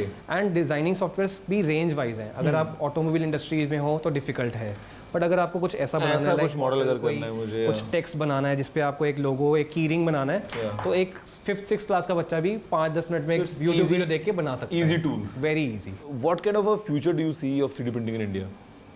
सो बेसिकली 3D प्रिंटिंग में आने का रीज़न भी मेरा कुछ फ्यूचरिस्टिक देख के मैं घुसा था। तो एक कॉन्सेप्ट है बायो प्रिंटिंग। तो यहाँ पे हम यूज़ कर रहे हैं plastics and resin, right, but bio printing में हम ह्यूमन सेल्स यूज़ करते हैं और वो लेयर बाय लेयर डाल के you can create organs. Okay. तो ऑर्गन्स जब हम मैन्युफैक्चर कर सकते हैं तो there won't be any shortage of, तो लाइफ एक्सपेक्टेंसी कितनी बढ़ जाएगी, हेल्थ कितनी अच्छी हो जाएगी। एंड सबसे बढ़िया बात कि जब आप ऑर्गन मैन्युफैक्चर कर रहे हो यू कैन रीडिज़ाइन इट। अगर आपका नॉर्मल लंग्स जो हैं वो 2 मिनट के लिए आप सांस रोक सकते हो, लेकिन अगर आप 3D प्रिंटिंग से ऑर्गन बना रहे हो तो 1 घंटा 2 घंटा। और इस पे काम चल रहा है? इस पे काम चल रहा है। कार्टिलेजेस बन चुके हैं, काफ़ी कैपिलरीज ऑर्गन्स बन चुके हैं। अभी सिर्फ कॉस्मेटिक सर्जरीज में यूज़ हो रहे हैं, बट इवेंचुअली जब लिवर, हार्ट ये सब बन जाएंगे तो आप ये इमेजिन कर सकते हो एक जो बंदा जिसकी लाइफ एक्सपेक्टेंसी 70 साल है वो डबल हो सकती है। इंटरेस्टिंग। इस रीज़न से मैं 3D प्रिंटिंग में घुसा था कि इवेंचुअली वहाँ बड़े स्केल पे हम जगह। और अगर फ्यूचर की बात करें तो इसी टाइप के बड़े 3D प्रिंटर्स हैं जहाँ पे नोजल के अंदर से कंक्रीट निकलता है, तो उससे आप पूरी बिल्डिंग्स बना सकते हैं। उनकी एप्लीकेशन मे बी प्लैनेट पे नहीं है, but when we go to Mars और अदर गैलेक्सीज तो वहाँ पे हम सीधा मशीन को भेज के वहीं के रॉ मटेरियल से पूरा इंफ्रास्ट्रक्चर क्रिएट कर सकते हैं, ताकि इवेंचुअली जब ह्यूमंस जाएं उनको पूरी सिटी रेडी मिले। This is definitely futuristic and हम देख रहे हैं कुछ हमने बना भी रखा है। In fact I can see my name here. ये आपने बनाया है? जी, ये की रिंग आपके लिए बना के रखा है। क्या बात है। तो guys I am sure, I mean you know you got a good insight about 3D printing. आपको सब समझ में आ गया है, मालूम चल चुका है, and I mean this is the future. ये कुछ बन गया है क्या? Right, it's almost finish. ये क्या चीज़ है? ये विसल बनाई है हमने बेसिकली। ओके, तो इसको बस आप निकालेंगे। इसको आपको ये ऊपर के फ्लिप करना है। Okay, I will try. थोड़ा। और ये गर्म भी नहीं है? नहीं, मतलब हल्का सा टॉप से वार्म होगा। हाँ, बट नहीं है मतलब? नहीं, बिल्कुल भी नहीं है। राइट। ओके, ये बजेगी। अच्छा, इसके अंदर बॉल भी है, उसको हम अलग से निकालते हैं। राइट। ये सब एक साथ ही प्रिंट हुआ है। अभी हम बात करते हैं। सामने वाला है, बॉल बनी है इसके अंदर, आप इसको फ्लिक करेंगे, बॉल अलग हो गई। अब आप इसको एक बार ब्लो करके लेट मी ट्राई। ये तो एक्चुअल काफी शार्प है। और ये अभी आपके सामने बनी है अराउंड 20 मिनट्स के अंदर। मेरे को पता नहीं था कि बन क्या रहा है अंदर एक्चुअली। तो यार दिस इज इंटरेस्टिंग। अब सोचो अगर आपको सीटी चाहिए तो उसके लिए दुकान पे जाने की जरूरत क्यों है, जब आप अपनी खुद की सीटी बना सकते हो और जिस मर्जी डिजाइन में बना सकते हो। टूटेगी तो दोबारा बना सकते हो आई थिंक। अच्छा, ये कितने रुपए की बन रही होगी? अगर हम एक अप्रोक्सीमेट आइडिया सोचे तो मे बी 3 रुपए 4 रुपए 3 रुपए की सीटी है ये हमारे पास में guys. So yeah, I mean, I'm sure that you got all, you know, kind of details, a brief insight about, you know, what 3D printing is. This is not all. अभी आपके लिए और भी चीजें बाकी हैं, but right after the short break जहाँ पे हम बात करेंगे कि in future और क्या होने वाला है, because this field is growing really fast. Thank you everyone for all the insights. I mean, great meeting you. Most welcome.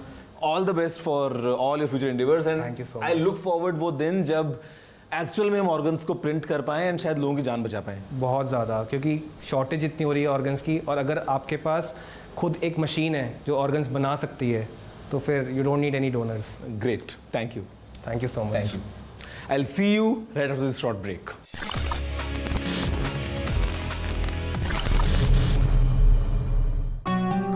The NDTV News Network that informs, inspires, and illuminates.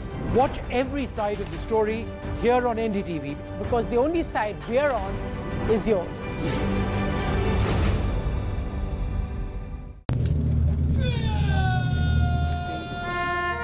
Vikas Manas has met over 500 families of soldiers who have died protecting the nation.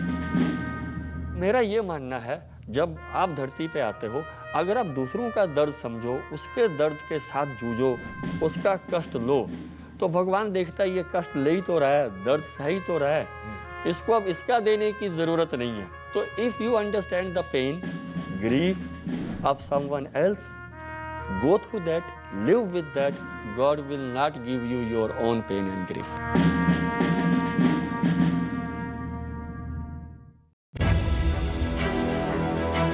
It's a very interesting relationship people have with gold. People want gold price to go up. Explain exactly what this revamped gold monetization scheme is. That you hold gold, but not necessarily always in your private vault.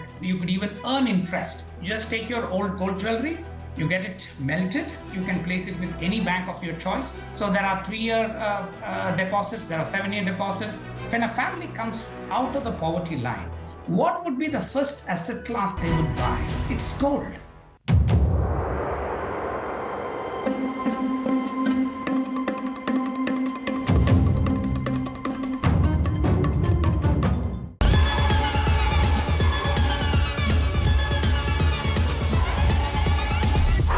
That was fast, right? But tech is evolving even quicker than our abilities to adapt. And that's how I like to roll. Technology तो आप सभी के पास है, but what you need is everything else. मेरा नाम है गौरव और अब मैं आ गया हूँ एनडीटीवी नेटवर्क पे, हर रोज हर हफ्ते, अब आपके और पास. Go beyond the now. When there's too much talking but very little being said, too many voices but hardly any being heard, you turn to a show that puts you front and center. A show that headlines the stories of the people, by the people, for the people.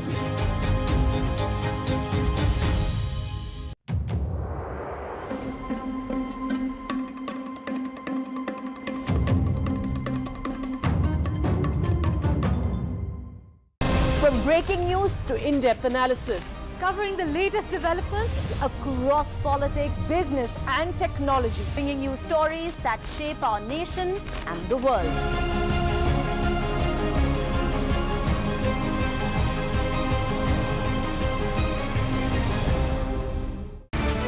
"23 years of the big fight." This show is not just an ordinary debate show, but it is a responsibility in service of our viewers.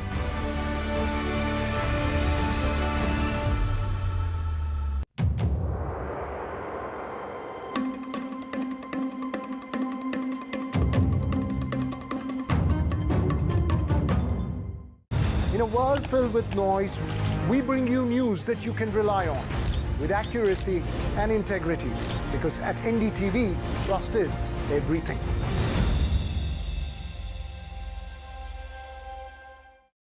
a debate has many facets. Perhaps no one right answer.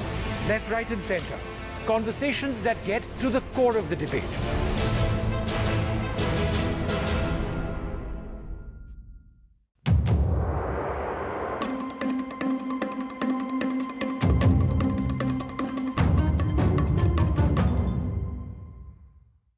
It's undeniable. We're facing the crisis of the generation, climate change, and it's happening. Not in some far-off distant land or some millions of years away. It's happening now. And it affects everything we know and love. Information around climate change can often feel too distant, too jargony, too scary, too anxiety-filled, too technical, or too political. I'm here to change that. The Climate Explainers, part of NDTV's 6-month-long campaign, building a blueprint for climate action. The climate clock is ticking, but we're just in time.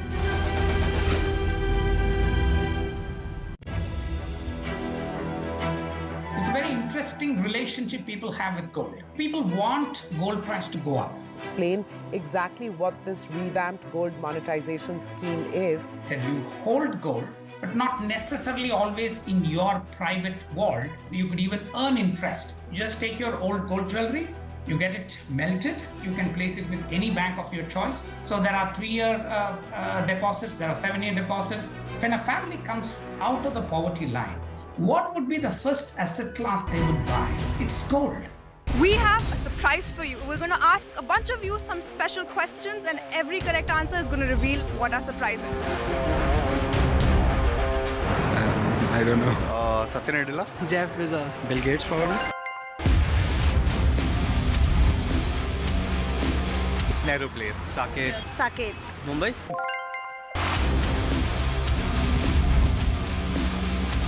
Technical Guruji. Tech Guruji. Technical Guruji. Technical Guruji. चलिए शुरू करते हैं। The NDTV News Network that informs.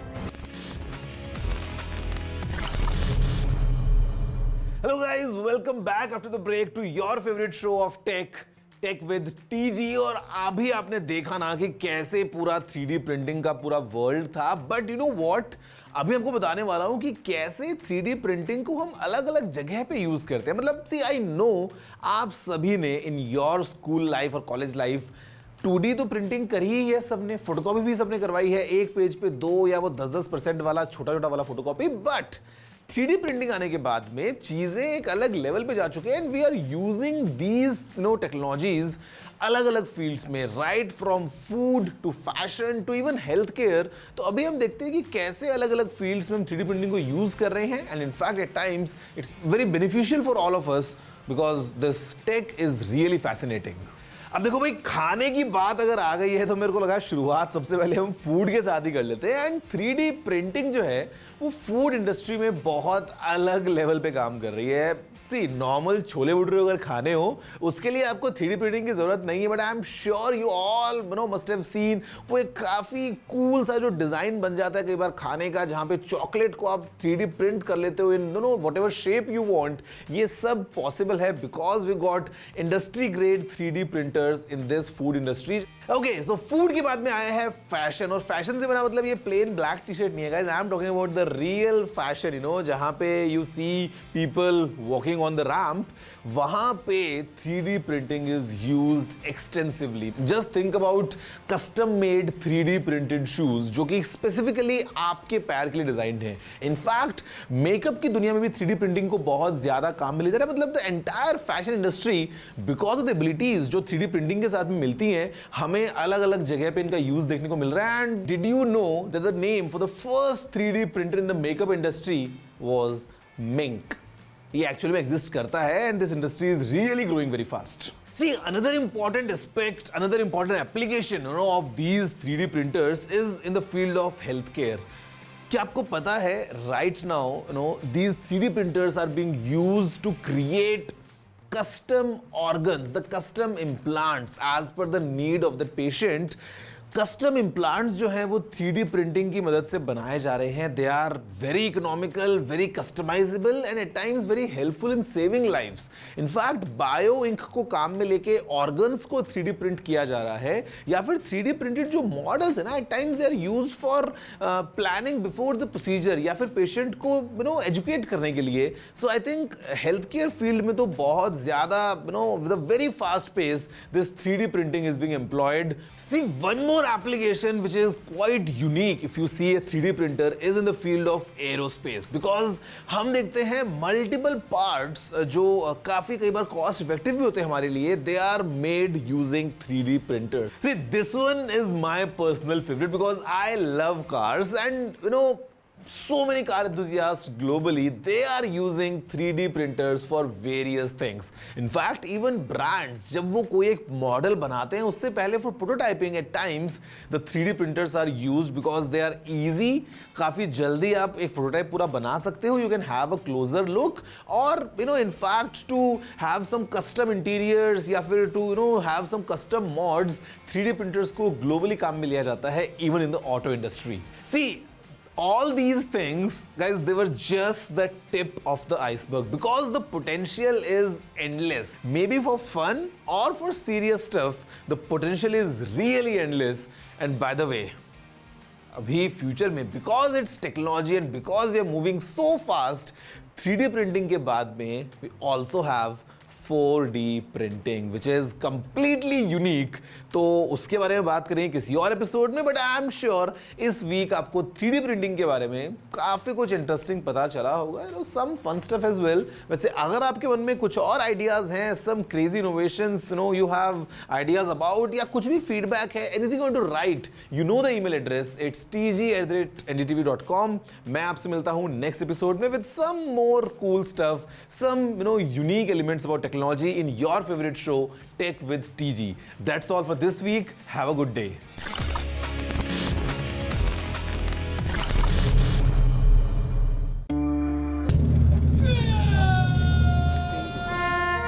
Vikas Manas has met over 500 families of soldiers who have died protecting the nation.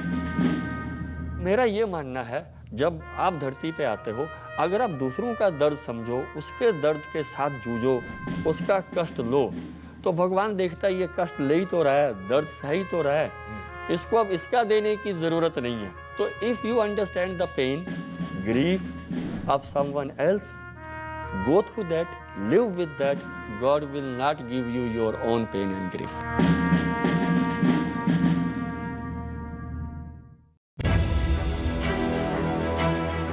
Interesting relationship people have with gold. People want gold price to go up. Explain exactly what this revamped gold monetization scheme is. That you hold gold, but not necessarily always in your private vault. You could even earn interest. Just take your old gold jewelry, you get it melted, you can place it with any bank of your choice. So there are 3-year deposits, there are 7-year deposits. When a family comes out of the poverty line, what would be the first asset class they would buy? It's gold.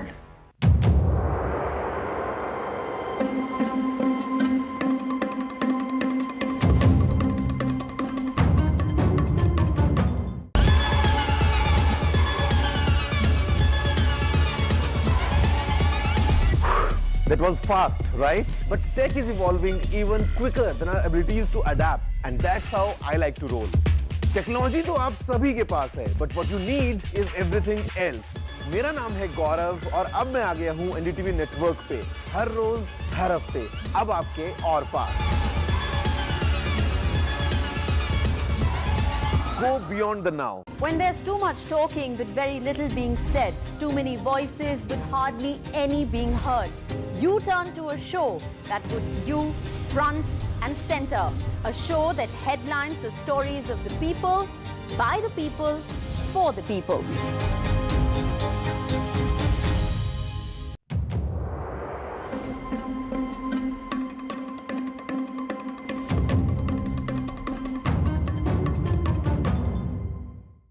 From breaking news to in-depth analysis, covering the latest developments across politics, business and technology, bringing you stories that shape our nation and the world.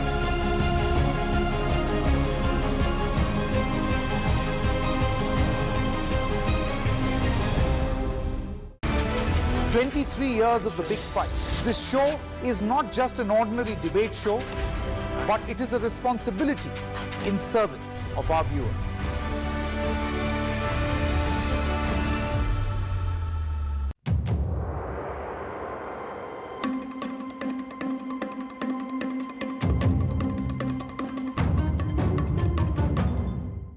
This Independence Day, watch Jai Jawan with me, Kiara Advani, only on NDTV. Wow!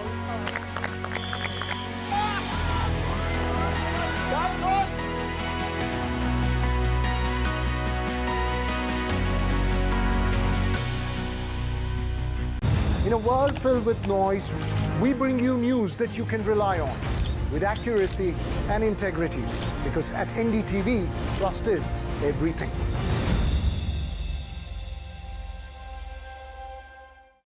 A debate has many facets, perhaps no one right answer. Left, right, and center. Conversations that get to the core of the debate.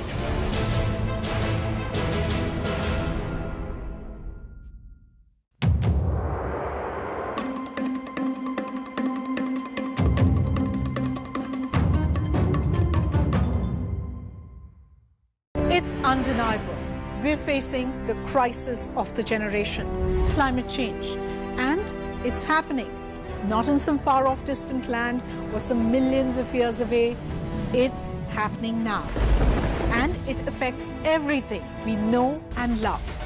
Information around climate change can often feel too distant, too jargony, too scary, too anxiety-filled, too technical, or too political. I'm here to change that. The Climate Explainers, part of NDTV's 6-month-long campaign, building a blueprint for climate action. The climate clock is ticking, but we're just in time. This Independence Day, watch Jai Jawan with me, Kiara Advani, only on NDTV. Wow!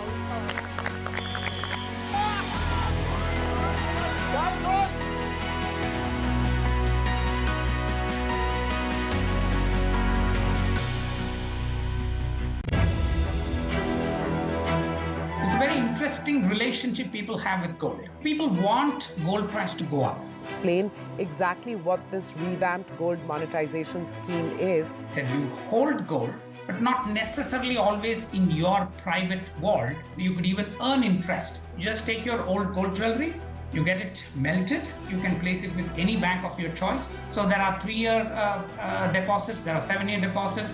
When a family comes out of the poverty line, what would be the first asset class they would buy? It's gold.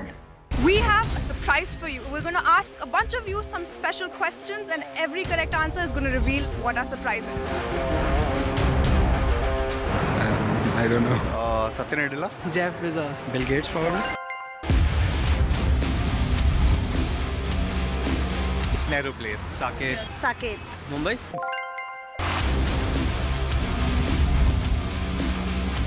Technical Guruji. Tech Guruji. Technical Guruji. Technical Guruji.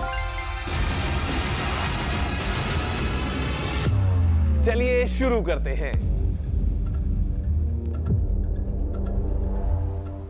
The NDTV News Network that informs, inspires, and illuminates. Watch every side of the story here on NDTV.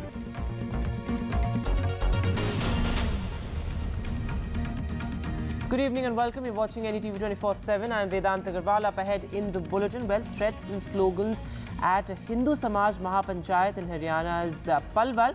Also, the company that created ChatGPT is facing threats of bankruptcy. All of that and more. But first, a quick look at the headlines. Threats and slogans at Haryana Mahapanchayat. The hate speech by organisers there despite a police warning. Outfits now demand an NIA probe into the no violence.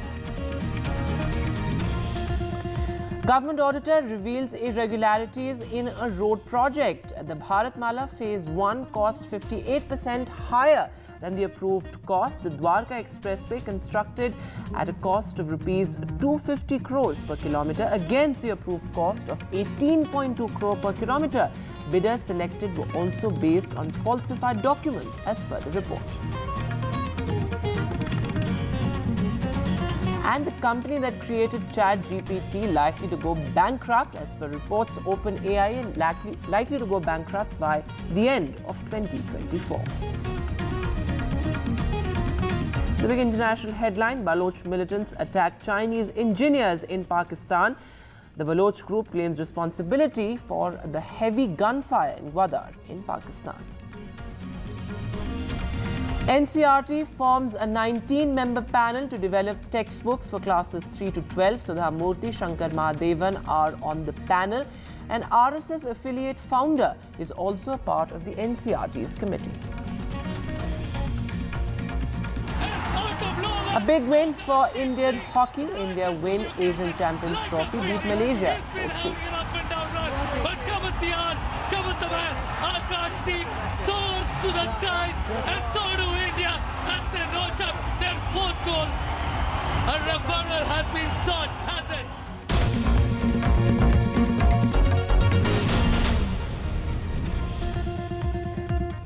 Our lead story this afternoon, well, the Mahapanchayat, the Hindu Samaj Mahapanchayat organized in Haryana's Palwal has now come up with a list of demands. Well, they've demanded an NIA inquiry into the new violence and also asked for compensation of ₹1 crore for their supporters killed in the violence. They also said that a compensation of ₹50 lakh should be given to those injured in the violence. But also significantly, the speakers at the Mahapanchayat in Haryana's Palwal gave out threats and raised inciting slogans. And this comes after 2 weeks of the violence in Haryana's Nuh that killed almost 6 people. And the Mahapanchayat is being organized by a Hindu group today to discuss the completion of the Vishwa Hindu Parishad's religious march that was attacked last month in Nuh, and there was communal riots that ensued. However, the Mahapanchayat was to be held in Nuh, but it was shifted to Palwal, around 35 kilometers away from Nuh, after the police denied permission. So Palwal is where it's being organized, and the police said that the permission was given only on the condition that no hate speech will be held, and the organizers also claimed that there were several warnings against hate speech that were given out. And well, the other big headline, a CAG report has flagged exorbitant increase in highway construction costs as far as the Bharatmala Phase 1 project is concerned. So irregularities have been flagged by the CAG report. In fact, the government auditor has revealed several irregularities, saying that the Bharatmala Phase 1 cost 58% higher than the approved cost. Priyanshi has the details.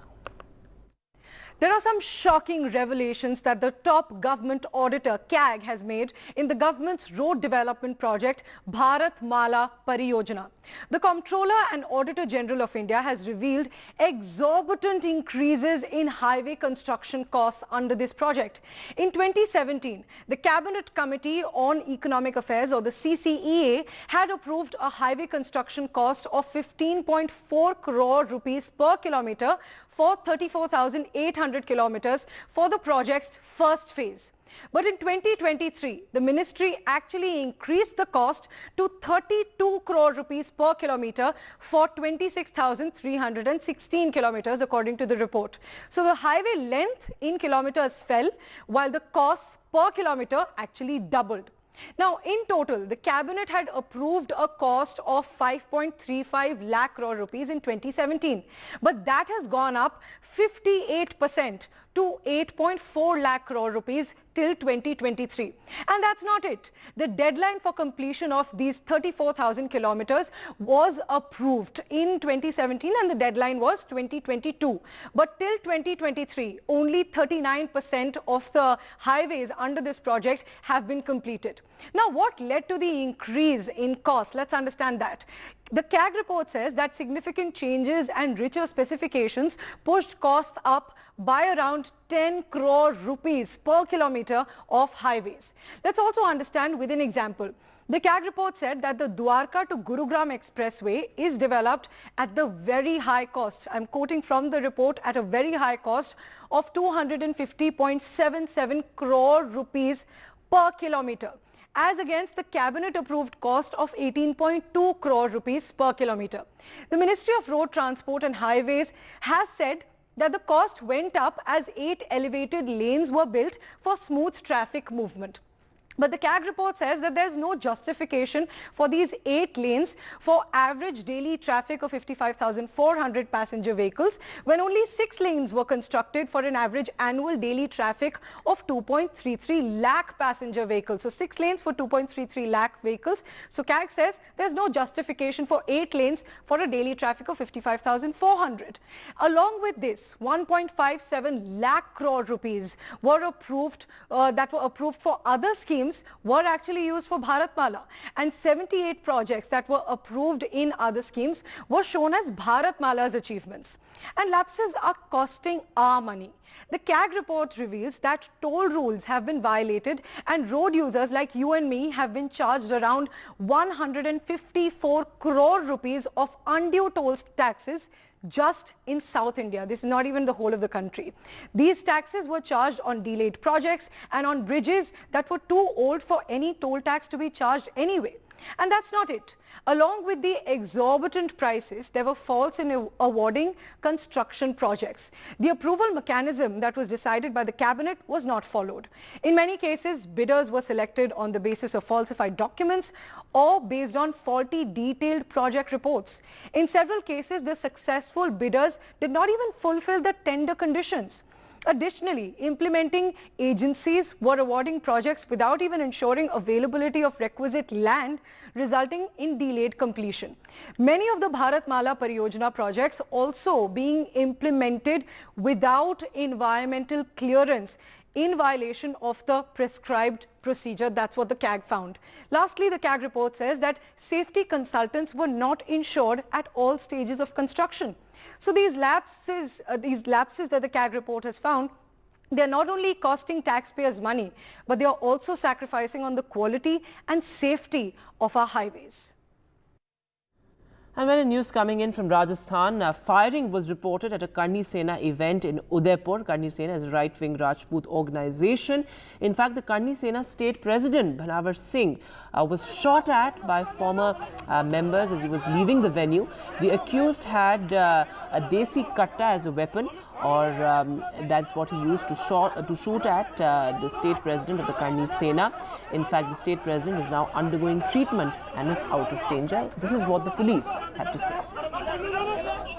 आज BN college के अंदर श्री राजपूत करनी सेना की एक meeting थी, जिसके अंदर उनके पोस्टर विमोचन का कार्यक्रम था और वो कोई सभा करने जा रहे थे। उसके बारे में डिस्कशन था आपसी अंदरूनी। उसके अंदर उनके जो प्रदेश अध्यक्ष हैं भंवर सिंह जी सेलाडिया, उनको उन्हीं के जो एक पदाधिकारी भूतपूर्व थे, जो यहाँ के जो जिला अध्यक्ष थे दिग्विजय सिंह, जो खैरोदा थाना क्षेत्र के रहने वाले हैं, उन्होंने आपसी विवाद के चलते हुए, क्योंकि उनको हटा दिया गया था 2-4 महीने पहले, ये और भी विवाद इन्वेस्टिगेशन में सामने आएगा। इस कारण उन्होंने जाके पीठ के पास से गोली मार दी और वो अभी गीतांजलि हॉस्पिटल में एडमिट है, खतरे से बाहर अभी बताए जा रहे हैं, और जो मुलजिम है वो हमारे पास में आ चुका है। And well, Harsha Kumari Singh is now joining us on the phone line. Harsha, what was this event actually, and who is the accused in this particular case? He is now in police custody. Yeah, well, yes, the accused is a former member of the Karni Sena who was removed from his post. You know, in the run-up to elections in Rajasthan, the Karni Sena is having a series of meetings, posters, rallies, you know, looking at consolidating the Rajput vote. So this was one of those meetings in run-up to elections in Rajasthan where this incident took place. When Bhavar Singh was leaving the venue, apparently Digvijay, who was the accused, approached him from the back and shot him from the back. You know, as the police is saying, he's out of danger, but he's definitely been operated on. And, you know, I spoke to the president of the Karni Sena, Mahipal Makrana, who said that there could be some kind of a political angle also in this entire unfortunate episode that has taken place. So much for joining us with all those details. Pretty unfortunate there, and as you said, there could be some political angle to this story as well. We'll take a short break now. News and updates continue on the other side.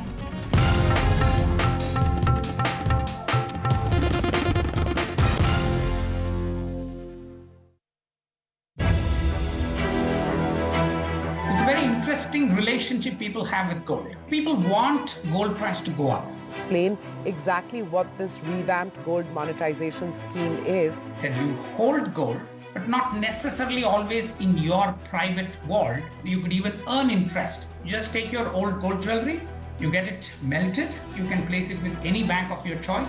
So there are 3-year deposits, there are 7-year deposits. When a family comes out of the poverty line, what would be the first asset class they would buy? It's gold. This Independence Day, watch Jai Jawan with me, Kiara Advani, only on NDTV. Wow!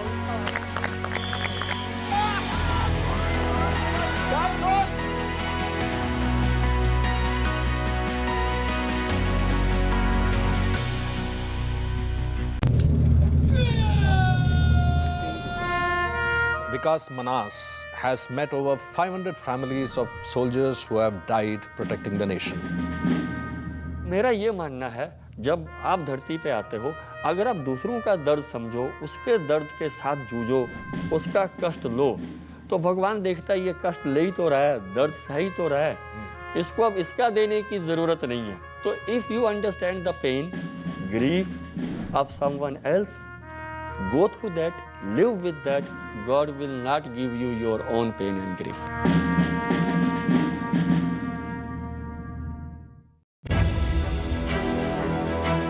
It's a very interesting relationship people have with gold. People want gold price to go up. Explain exactly what this revamped gold monetization scheme is. That you hold gold, but not necessarily always in your private vault. You could even earn interest. Just take your old gold jewelry, you get it melted, you can place it with any bank of your choice.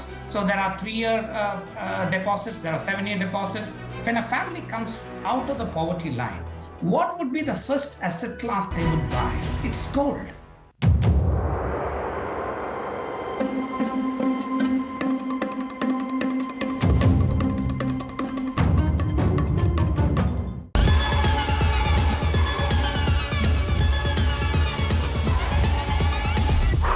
That was fast, right? But tech is evolving even quicker than our abilities to adapt. And that's how I like to roll. Technology तो आप सभी के पास है, but what you need is everything else. मेरा नाम है गौरव और अब मैं आ गया हूँ NDTV नेटवर्क पे, हर रोज, हर हफ्ते, अब आपके और पास. Go beyond the now. When there's too much talking but very little being said, too many voices but hardly any being heard, you turn to a show that puts you front and center. A show that headlines the stories of the people, by the people, for the people.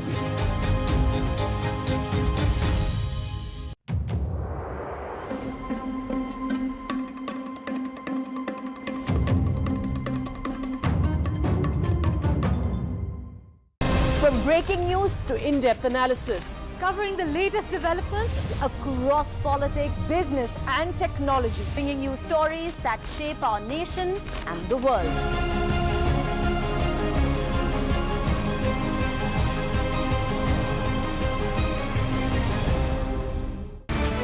"23 years of the big fight." This show is not just an ordinary debate show, but it is a responsibility in service of our viewers.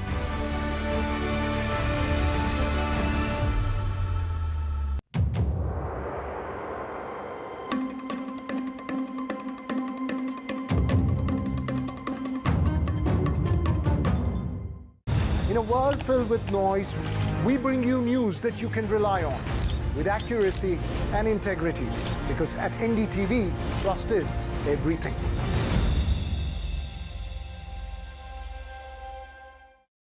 A debate has many facets, perhaps no one right answer. Left, right and center. Conversations that get to the core of the debate.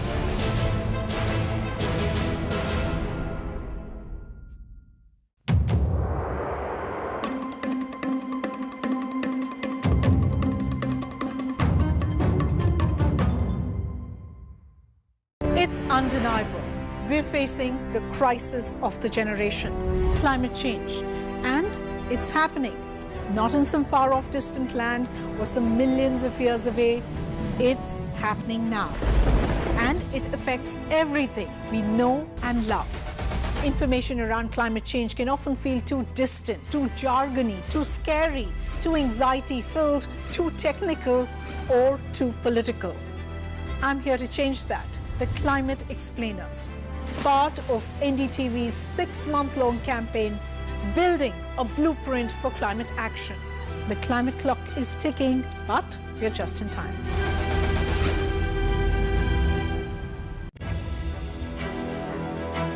It's a very interesting relationship people have with gold. People want gold price to go up. Explain exactly what this revamped gold monetization scheme is. That you hold gold, but not necessarily always in your private vault. You could even earn interest. Just take your old gold jewelry, you get it melted, you can place it with any bank of your choice. So there are 3-year deposits, there are 7-year deposits. When a family comes out of the poverty line, what would be the first asset class they would buy? It's gold. We have a surprise for you. We're going to ask a bunch of you some special questions, and every correct answer is going to reveal what our surprise is. I don't know. Satya Nadella? Jeff Bezos. Bill Gates probably. Nehru Place. Saket. Saket. Mumbai.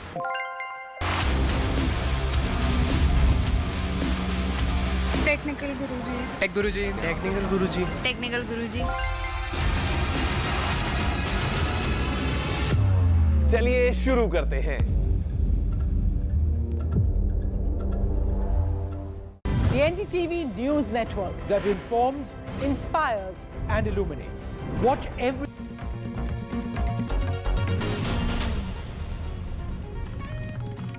Welcome back. In a crucial development, the Indian Air Force has started inducting upgraded Heron 2 drones, and these drones are among the most capable in the Indian Air Force and are used for surveillance operations along the Chinese and Pakistan frontier. Vishnu Shom has more.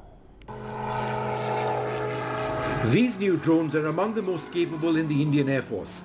The Israel-built Heron 2 has the ability to fly non-stop for a whopping 36 plus hours while cruising at an altitude of 35,000 feet.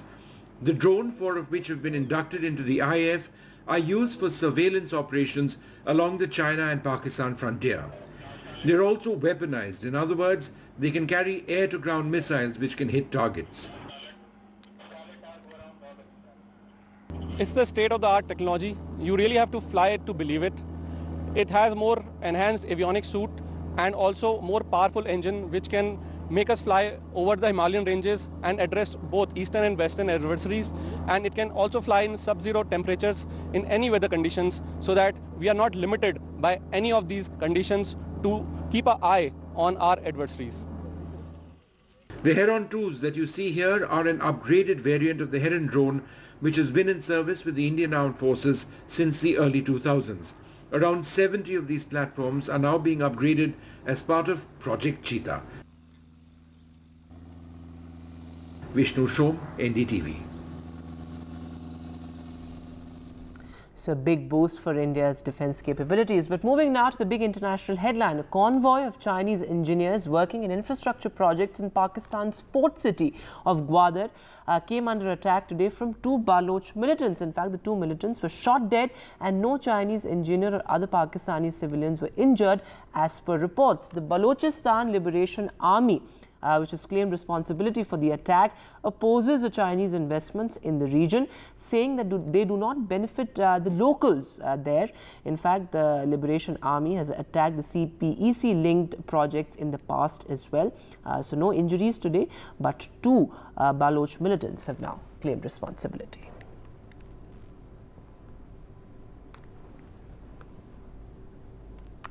And amid the big buzz around artificial intelligence, is the company that created ChatGPT set to go bankrupt? Well, even though ChatGPT took the world by storm and became a huge talking point, running it is a big challenge. Sakshi Bajaj gets us the details from a study that suggests OpenAI is on the brink of potential financial crisis.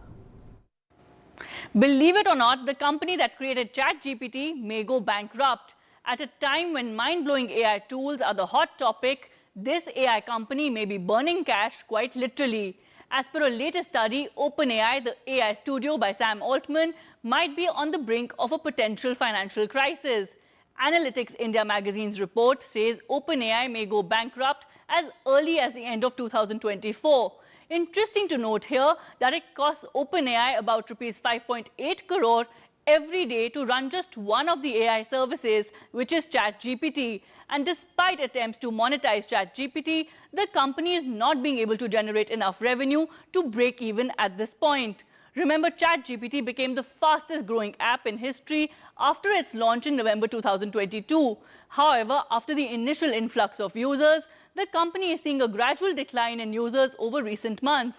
In fact, by July end, the user base of ChatGPT dropped even further.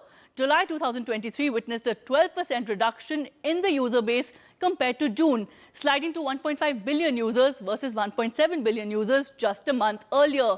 Now, as per this study, API cannibalization is part of the problem. What's that, if you're wondering? Well, as per tech experts, that means most of the companies which were earlier prohibiting their employees from using ChatGPT for work are now allowing them to use the API to leverage the large language model, LLM in other words, in different workflows. Microsoft's $10 billion investment is perhaps the only reason OpenAI is afloat at the moment. The company expects to hit $1 billion annual revenue in 2024, which at the moment seems to be a long shot since losses are only mounting. NDTV spoke to AI and tech experts as well, who admit the financial situation remains grim, but also remain optimistic on the future of AI altogether. Sakshi Bajaj for NDTV. So, well, a big concern there is global leaders bat for artificial intelligence. But moving to sports news now, Cristiano Ronaldo scored twice for his club Al Nassr against their rivals Al Hilal to win the Arab Club Championship Cup at the King Fahd International Stadium in Riyadh. Now, this is Ronaldo's first silverware after he failed to land a trophy last season after his move to the Saudi Arabia club. Well, Ronaldo was the saviour for the Al Nassr club in a game which was dominated by Al Hilal from the start, scoring an extra time winner in the 98th minute to lead the men in yellow to their first trophy since his signing. It's an incredible victory there for Cristiano Ronaldo and his club.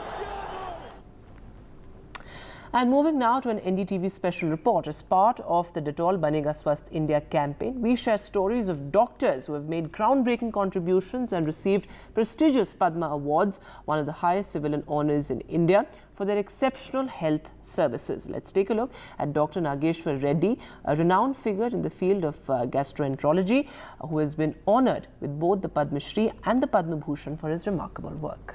Work is very important. Dedication and empathy towards patients are very important. Once you combine all this, you will definitely be successful.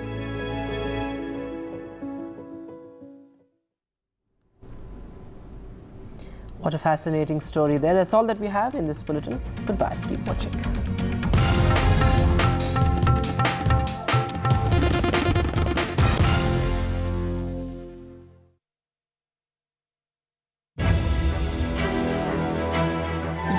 Interesting relationship people have with gold. People want gold price to go up. Explain exactly what this revamped gold monetization scheme is. That you hold gold, but not necessarily always in your private vault. You could even earn interest. Just take your old gold jewelry, you get it melted, you can place it with any bank of your choice. So there are 3-year deposits, there are 7-year deposits.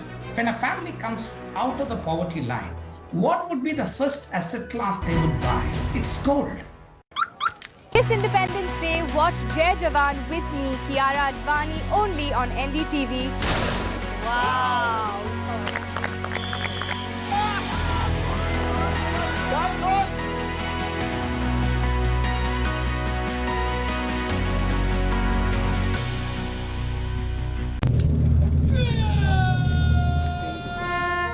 Vikas Manas has met over 500 families of soldiers who have died protecting the nation.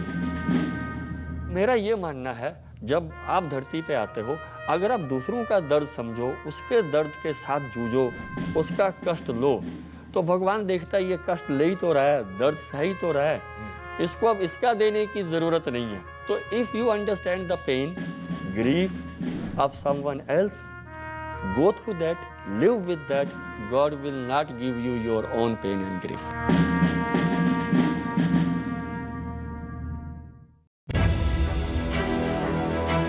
It's very interesting. interesting relationship people have with gold. People want gold price to go up. Explain exactly what this revamped gold monetization scheme is. That you hold gold, but not necessarily always in your private vault. You could even earn interest. Just take your old gold jewelry, you get it melted, you can place it with any bank of your choice. So there are 3-year deposits, there are 7-year deposits. When a family comes out of the poverty line, what would be the first asset class they would buy?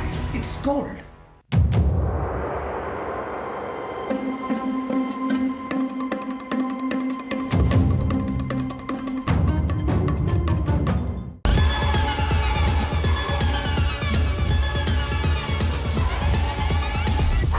That was fast, right? But tech is evolving even quicker than our abilities to adapt. And that's how I like to roll. Technology तो आप सभी के पास है, but what you need is everything else. मेरा नाम है गौरव और अब मैं आ गया हूँ NDTV नेटवर्क पे हर रोज हर हफ्ते अब आपके और पास. Go beyond the now. When there's too much talking but very little being said, too many voices but hardly any being heard, you turn to a show that puts you front and center. A show that headlines the stories of the people, by the people, for the people.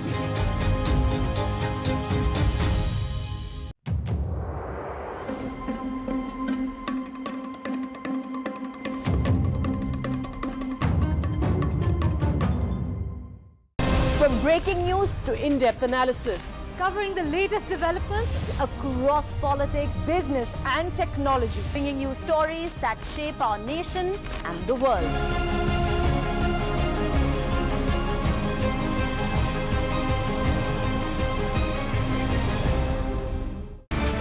"23 years of the big fight." This show is not just an ordinary debate show, but it is a responsibility in service of our viewers.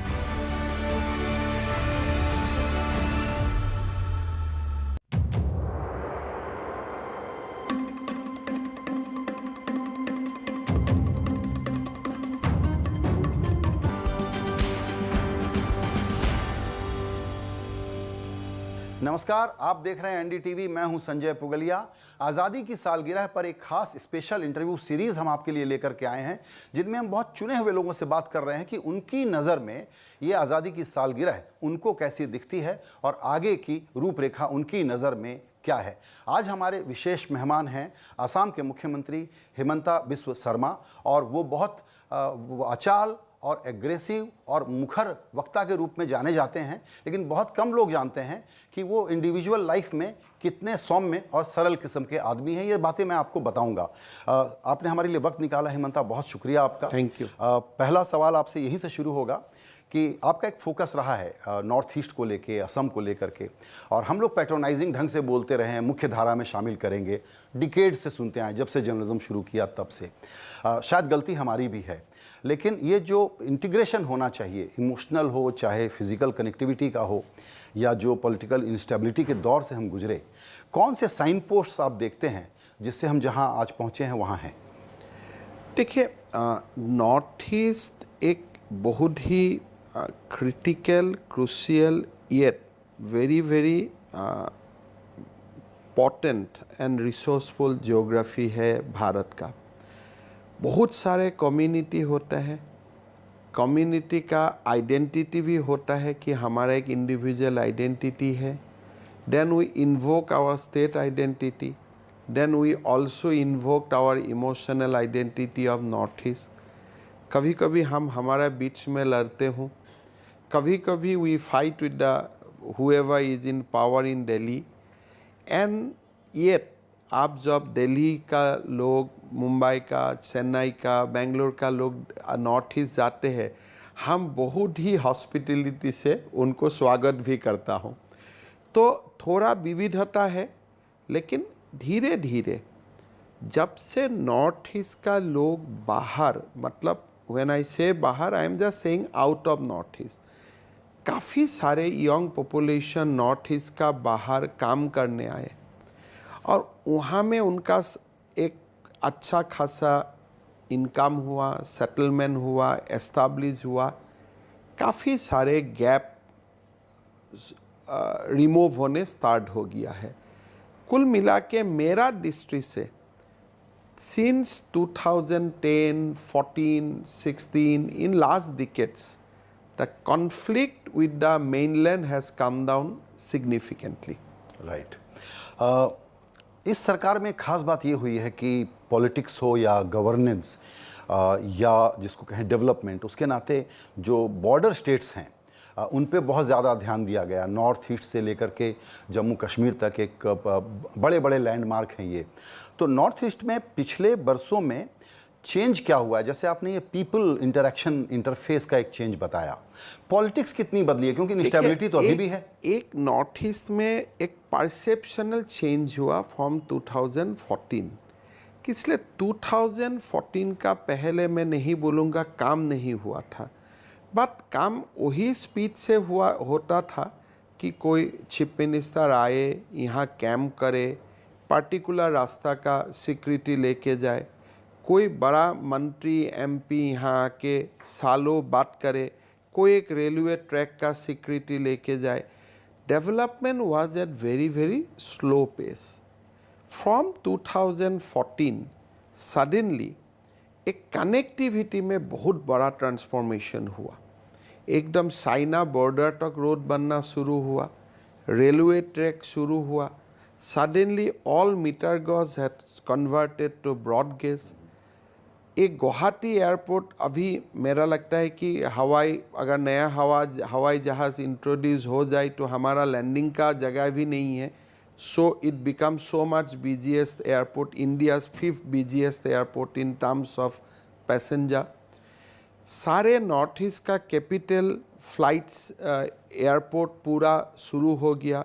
उड़ान scheme आया, viability gap funding का काम शुरू हुआ, highways काफ़ी बने, internet connectivity बहुत बड़ा पैमाने में सुधर गया। सो एक 2014 से एक huge perceptual changes happen in north east that somebody is caring for the region, somebody is working for the region, and you don't have to go and camp Delhi to getting your legitimate dues done, because broad gauge was a legitimate expectation. हर state capital Rajdhani express से जोड़े, that was our legitimate expectation, but वो काम नहीं होता था। मैं नहीं बोला कि बिट बाय बिट काम नहीं बना, अगर कोई मेरा एक्सेलरेशन नहीं था, कोई एक फोकस प्रोजेक्ट नहीं था कि नॉर्थ ईस्ट को करना है। कोई बड़ा एक व्यक्ति एमपी बने, उनका कॉन्स्टिट्यूएंसी में 2 साल रोड हुआ, लेकिन now it is beyond that, it is the region has become focus. उनका एक बहुत बड़ा उदाहरण मैं आपको देता हूँ, आप भी बोलते हैं अभी डिस्टर्बेंस है। आप देखिए मणिपुर में अभी भी डिस्टर्बेंस है, but nobody is criticising central government. कोई प्रधानमंत्री को क्रिटिसाइज नहीं कर रहा है, कोई गृह मंत्री जी को क्रिटिसाइज नहीं कर रहा है। Nobody is saying that this is happening for central government. पहले कुछ भी हो जाता था, the blame would have come to Delhi. Now people know that this is our conflict, nothing to do with Delhi.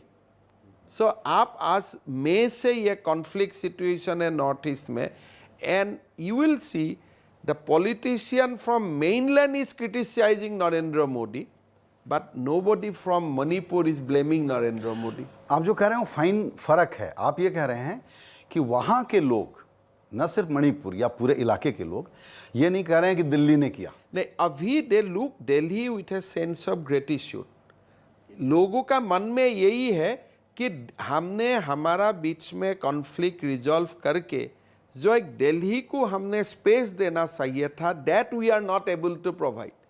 So rather many people are little bit defensive. तो ये बहुत आप इंपॉर्टेंट बात बता रहे हैं।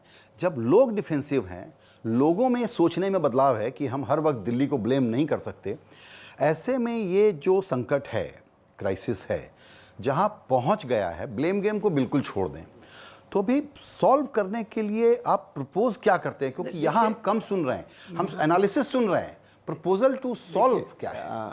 हमारे जो, जैसे मैं शुरुआत में बोला, वी लिव पीसफुली, बट हमारे जो ट्राइबल इलाका है और Manipur, Arunachal, Nagaland, there are very deep rooted issues exist. क्या आप सोच भी सकता है कि एक कम्युनिटी, आप you are a people of Manipur, but अभी आप मणिपुर का ही 2/3 हिस्सा में आप लैंड नहीं खरीद सकते हो, लेकिन जो 2/3 हिस्से में है they can purchase land in entire state. There are issues. आप जो कांग्रेस का समय से उसका पहले हमारे जैसे आप भारत में स्टेट बने, उत्तराखंड बने, झारखंड बने, छत्तीसगढ़ बने, मध्य प्रदेश सरकार भी जानते हैं कि मेरा सीमा कहाँ है, छत्तीसगढ़ भी जानते हैं मेरा सीमा कहाँ है, उत्तराखंड जानते हैं मेरा सीमा है कहाँ है, यूपी जानते हैं मेरा सीमा कहाँ है, लेकिन मैं नहीं जानता हूँ असम का सीमा कहाँ है, मिजोरम का सीमा कहाँ है. मैं नहीं जानता हूँ कि अरुणाचल का सीमा कहाँ है, अरुणाचल नहीं जानता है कि मेरा सीमा कहाँ है. State were carved out from Assam. People of Assam has never raised any objection. आप उसी समय एक सीमा you could have drawn कि this will be the line and वही हमारा सीमा होगा, ये नया राज्य का ये सीमा होगा, लेकिन जानबूझ के वो सीमा अंकन नहीं किया गया. So we are fighting today. Because now after 50 years जानबूझ के नहीं किया गया या एडहॉक तरीके से कि करने के लिए स्टेट बना दो और गवर्नेंस भूल गए. Why people of North East were angry with the Delhi? Because हमारा वहाँ परसेप्शन है कि ये जानबूझ के नहीं किया गया. Okay. इसीलिए दिल्ली का ऊपर और whoever was in power in Delhi, we remain angry. हमारा लगता है कि हमारे बीच लड़वाने का जो व्यवस्था आप ही लोग करके गया. Otherwise we call ourselves at 7 sisters. ये एक लिंगरिंग प्रॉब्लम है. अब आप लोग इसको कैसे फिक्स करने का सोच रहे हैं कि सीमाएं पक्की हो जाएं? नहीं, it will take time. अभी धीरे धीरे 2014 से प्रधानमंत्री जी ने क्या किया, एक नॉर्थ ईस्ट का लोगों के लिए एक हीलिंग टच लेके आया कि all round development. Today you go to Guwahati, if you have visited 20 years बैक, you will not see the same city. If you will go to any part of Northeast, it is not the same geography now. Change has taken place. मैं आपको और थोड़ा पहले का एक कहानी बताता हूँ. थोड़ा दिन पहले इंडियन आर्मी का कोई जवानों ने फायर खोला एक ओटिंग नाम में नागालैंड का स्थान में. कोई लोग मारे गए इन द फायरिंग. अगर पहले आर्मी का फायरिंग में जो भी कारण में अगर कोई कम्युनिटी का लोग मरे, कम से कम 1 साल वो जगह अशांत रहता था. Huge procession, thousands of people would have been on road, burning of shops, anything. जो आर्मी का साथ झगड़ा है, it would have come to the Indian. धीरे धीरे वही काम शुरू हो जाता था मारवाड़ी लोगों का ऊपर, हिंदी भाषी लोगों का ऊपर. People started seeing reflection of army on those people and would have started the same kind of anger and revengeful attitude against them. That was our history. Rightly, wrongly, that was our painful history. But abhi itna bada कांड हुआ, nobody blame Indian army.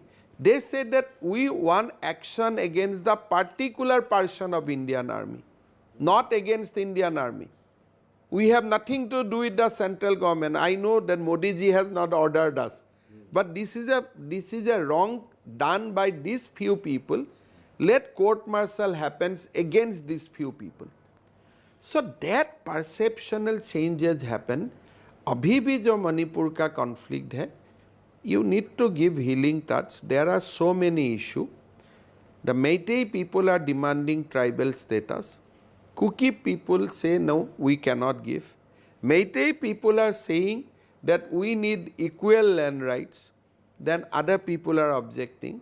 Then Meitei people are saying that no, you cannot give shelter to the Kukis from Myanmar.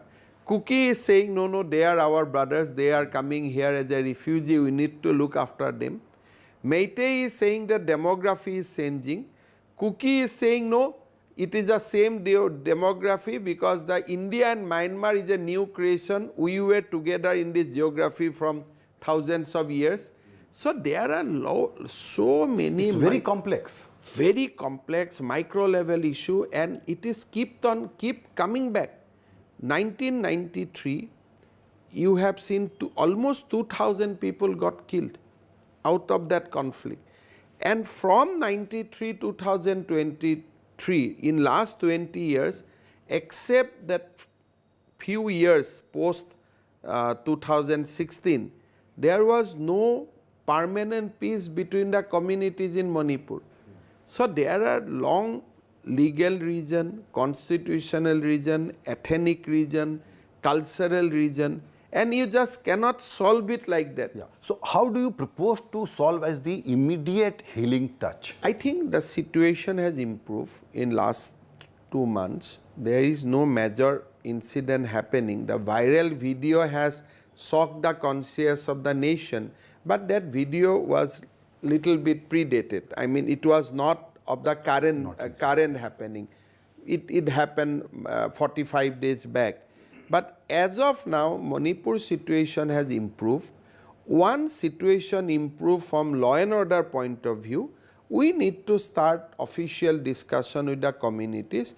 Today, everybody is talking to Government of India, but they are not talking to each other.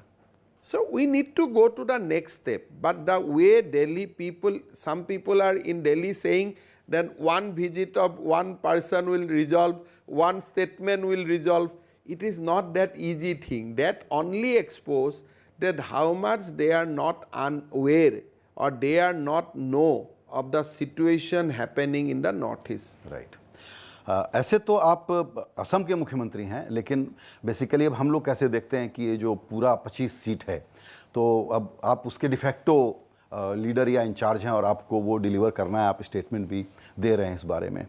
मेरा आपसे question ये है कि असम की अगर हम बात करें तो जो पॉलिटिक्स साइड में आपने जो इश्यूज पिक किए हैं या उसको जैसे फ्रेम किया है, मैटरनल हो या इन्फेंट मोर्टेलिटी हो, इम्पॉर्टेंट इश्यूज हैं, लेकिन एक दूसरा क्रिटिक ये है कि बहुत इंटरेस्टिंग ढंग से, सिग्निफिकेंट ढंग से, आइडियोलॉजिकल तरीके से आप इसको डाइवर्सिफिकेशन भी कह सकते हैं। आप इस कमेंट्री पर कैसे रिएक्ट करते हैं? एक लोगों का परसेप्शन बनता है कुछ बात बोलने का कारण, बट मेरा जो टेस्ट है वो test how I am governing Assam. आज अगर आप असम में जाते हो, Assam is a state where Hindu and Muslims are living peacefully. During the Congress regime, when I was also minister, because of the wrong policy, kam se kam every 5 years or 4 years there was a communal conflict and huge bloodshed. So from 2014, Assam is completely peaceful.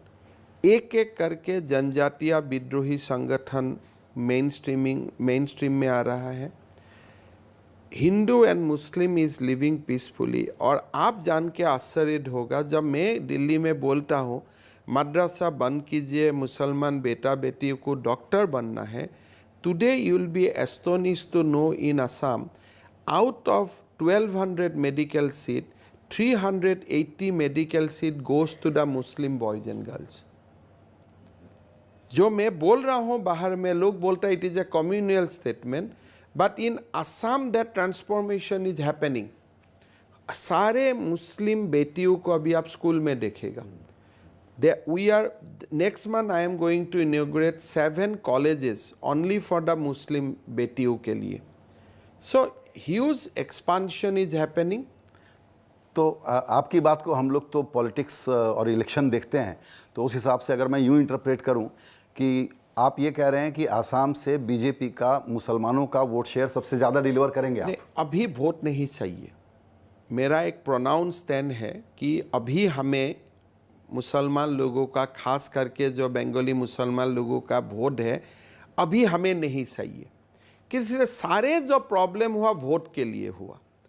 Congress को vote चाहिए था, इसीलिए कांग्रेस ने क्या किया, उनमें road नहीं बनाया, इलेक्ट्रिसिटी लेके नहीं गया, स्कूल नहीं बनाया, कॉलेज नहीं बनाया, कोई घर नहीं दिया, कोई आपको जो भी प्रधानमंत्री जी का स्कीम है कि इलेक्ट्रिफिकेशन नहीं किया, घर घर का बिजली बाती लेके नहीं गया। I have taken a principle stand कि देखो मुझको वोट नहीं चाहिए, मुझको अभी नेक्स्ट 10 इयर्स आपका इलाका में डेवलपमेंट करना है, आपका यहाँ में चाइल्ड मैरिज को ख़त्म करना है, आपका इलाका में मुझको ये इंश्योर करना है कि लोग मदरसा ना जाए, लोग मेडिकल कॉलेज जाए, लोगों को मुझको ये इंश्योर करना है कि हर मुसलमान girls goes to school and continue up to graduation level. तो 10-15 साल मुझको ये काम करना है, फिर जाके मैं वोट मांगूंगा। अभी वोट का जरूरत नहीं है, बिकॉज वोट मांगने से ही वो एक लेना देना जैसा हो जाएगा। आप नहीं बनाना। तो मैंने अभी इसको ट्रांजैक्शनल नहीं बनाना चाहता हूँ। तो 2016 इलेक्शन में, 2020 इलेक्शन में मैंने स्टैंड लिया कि आपका इलाका में हम कैंपेन के लिए नहीं जाऊंगा। आज से मॉडल कोड ऑफ कंडक्ट शुरू हो गया, आज से हम आपका वहां नहीं आऊंगा, फिर चुनाव जीतने का बाद आऊंगा।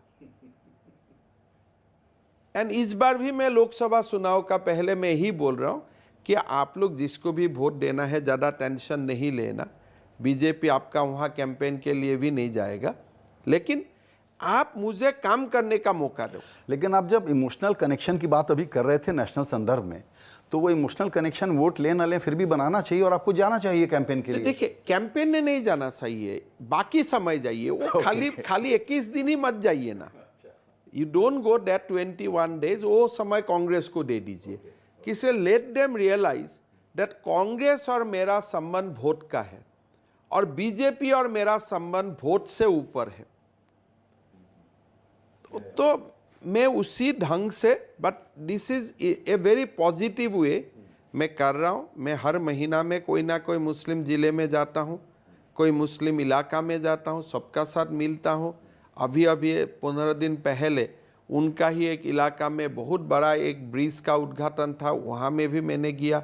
हर जगह में जाता हूँ, लेकिन मैं पॉलिटिक्स और वोट का बात नहीं करता हूँ। इंटरेस्टिंग है आपका तरीका काम करने का।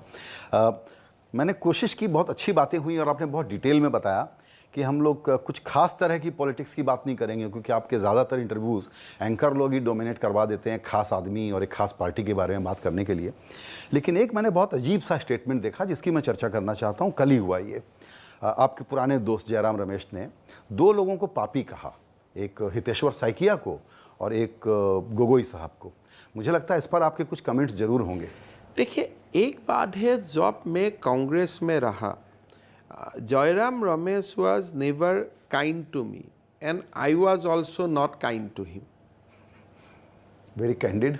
तो मैंने उनका घर में कभी नहीं आया, और जब वो असम में जाता था तो मैं उनको कभी रिसीव नहीं किया, although I was a small political worker, because मेरा पहला दिन से वो लोगों उनसे मेरा वाइब अच्छा नहीं लगा। क्या प्रॉब्लम है आपको जयराम से? प्रॉब्लम यही है कि यूटोपियन है, आप ही खुद राज्यसभा में आते हैं और आप ही पॉपुलर लीडर को गाली देते हो।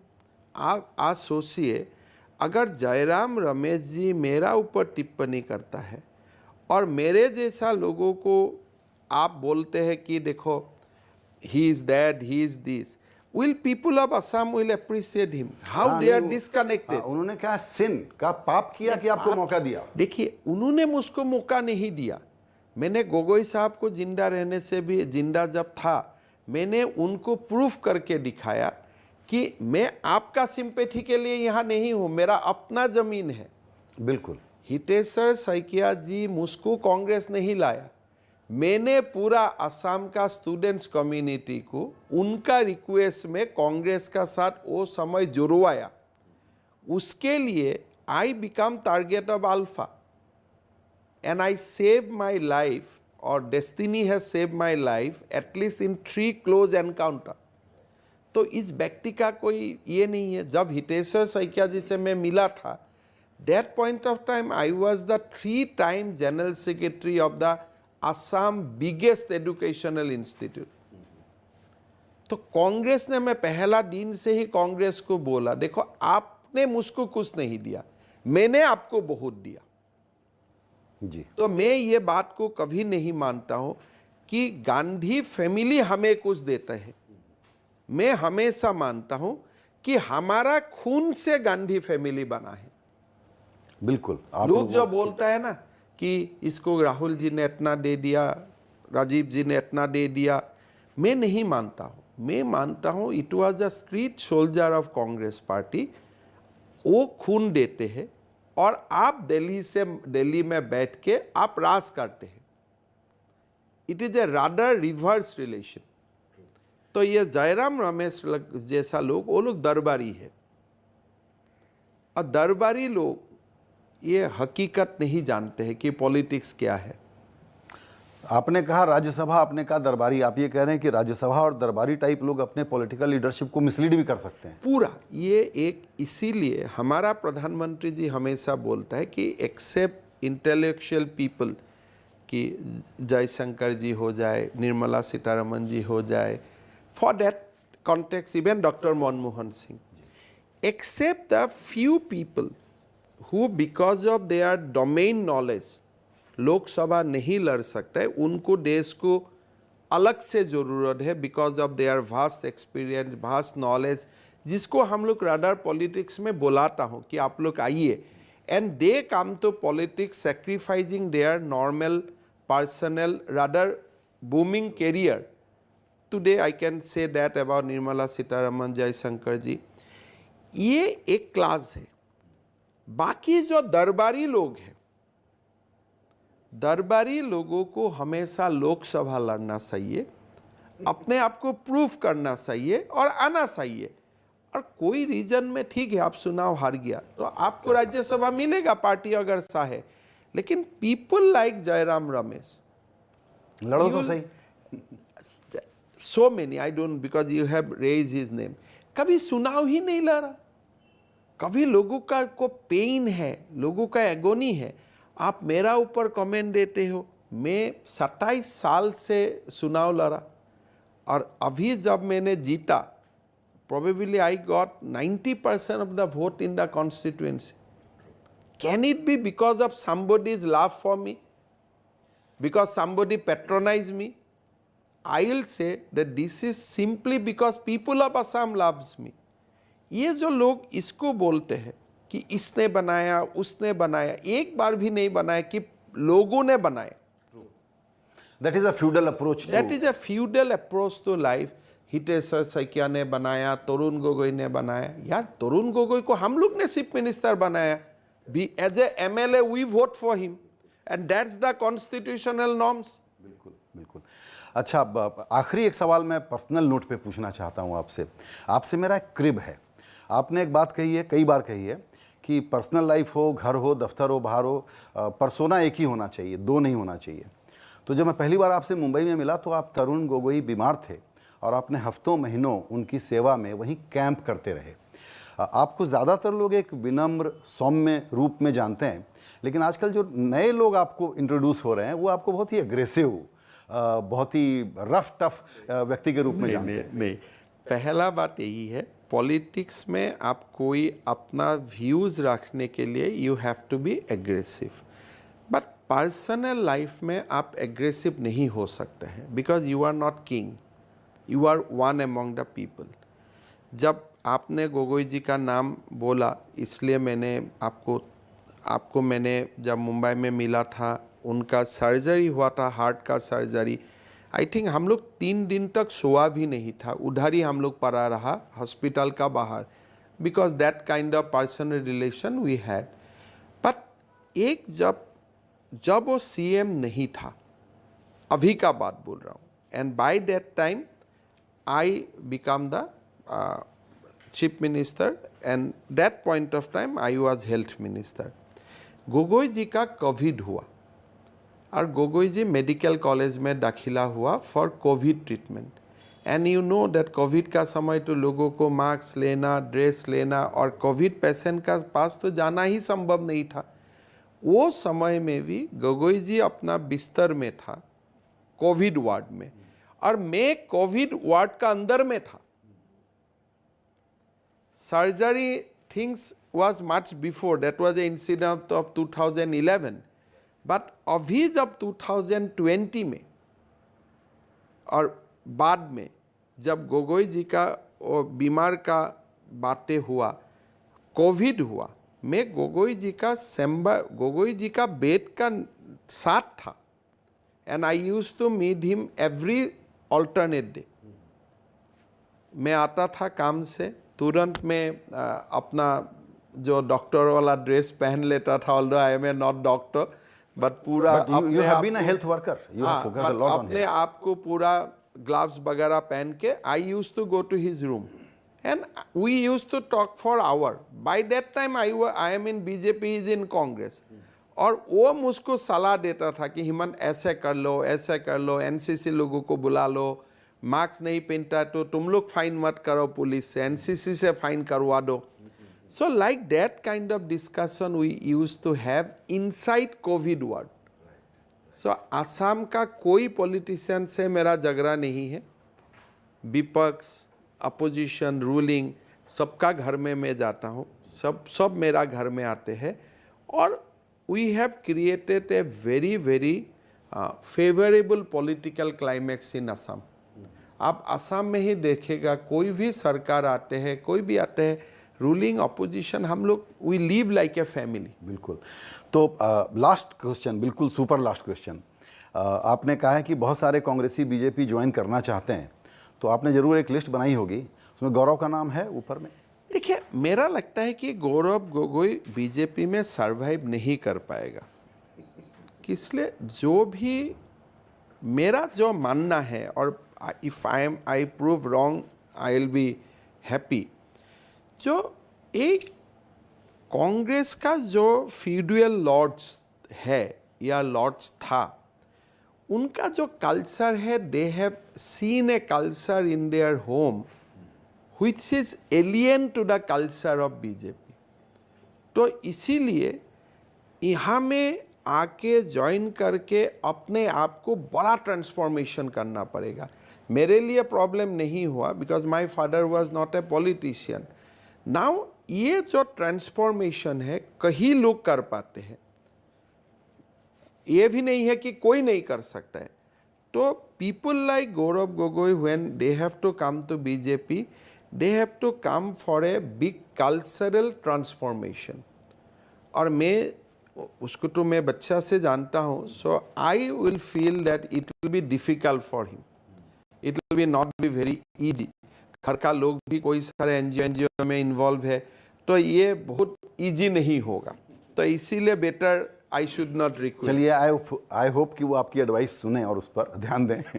आपने हमारे लिए वक्त निकाला, बहुत शुक्रिया, और फिर आपसे जल्दी ही गुवाहाटी में आके मिलेंगे। Sure, thank you so much.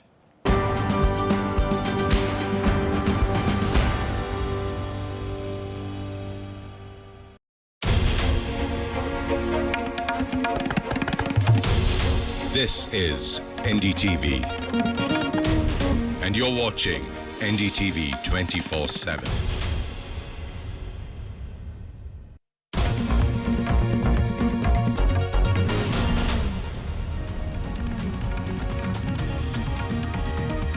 Threats and slogans at the Haryana Mahapanchayat, hate speech despite the police warning. Outfits demand NIA probe into new violence. All eyes on the authorities to take action. Government auditor CAG reveals irregularities in the road project Bharatmala. One cost 58% higher than the approved cost, says the CAG. Bidder selected based on falsified documents.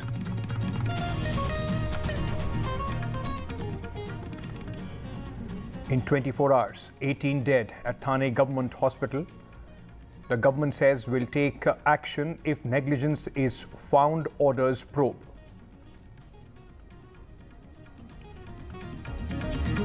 NCERT forms 19-member panel to develop textbooks for classes 3rd to 12th. Sudha Murthy, Shankar Mahadevan on the NCERT panel. RSS affiliate founder, part of NCERT's committee.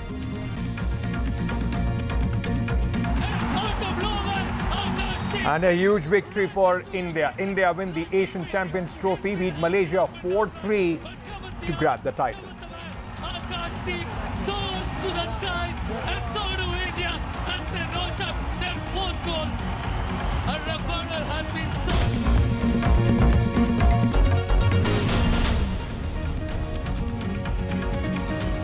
Good evening and welcome to NDTV. I am Ankit Tyagi, starting with the story which is coming in from NU. Despite multiple assurances which were sought and given by the organizers of a Mahapanchayat in Haryana, now reports have in fact said that there have been calls of violence and also in fact hate speeches which were made at this Mahapanchayat. The Mahapanchayat in Haryana has asked for an NIA inquiry into the violence, and they have also asked for compensation of 1 crore rupees for supporters who have been killed in the violence that took place almost a week back in NU.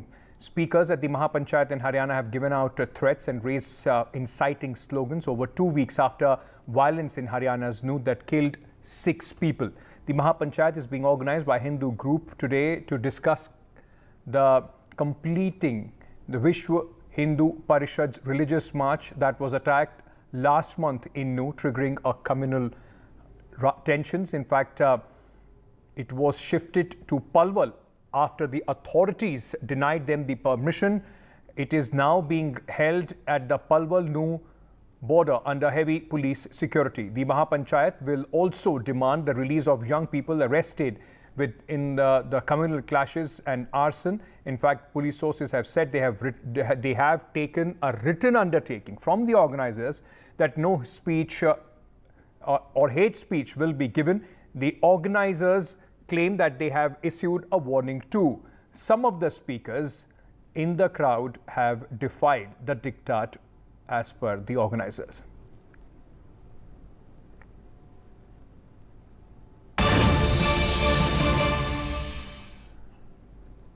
All right, an important breaking news coming in at this moment from Maharashtra. 18 people have died in 24 hours in the government hospital near Mumbai. In fact, the government has ordered the probe at the hospital which is situated in Thane. 10 women and 8 men died in just 24 hours at this hospital. Sharad Pawar has tweeted and blamed the administration for the deaths. Meanwhile, the government has said that Chief Minister Shinde has ordered a detailed inquiry. Government has also said action will be taken if negligence is found. But this is, ladies and gentlemen, quite unusual. In fact, what has happened in just 24 hours, where 18 people have lost their lives at this hospital, government hospital in Thane. My colleague Sunil now joins me with more details on this story. You also have Sharad Pawar's tweet on your screens right now. He has tweeted and said a heartbreaking incident that took place at Chhatrapati Shivaji Maharaj Hospital at Kopari of Thane Municipal Corporation yesterday night, where 17 patients have died. It is very unfortunate and that the administration did not wake up even after the death of 5 patients in the last few days. I share the grief of the families of the deceased and express my condolences, is what Sharad Pawar has said. Sunil, is there prima facie कुछ पता चला है, क्या कह रही है अभी तक हॉस्पिटल की एडमिनिस्ट्रेशन की, ये क्यों हुआ, क्यों 18 लोगों की मौत हो गई है 24 घंटे के अंदर?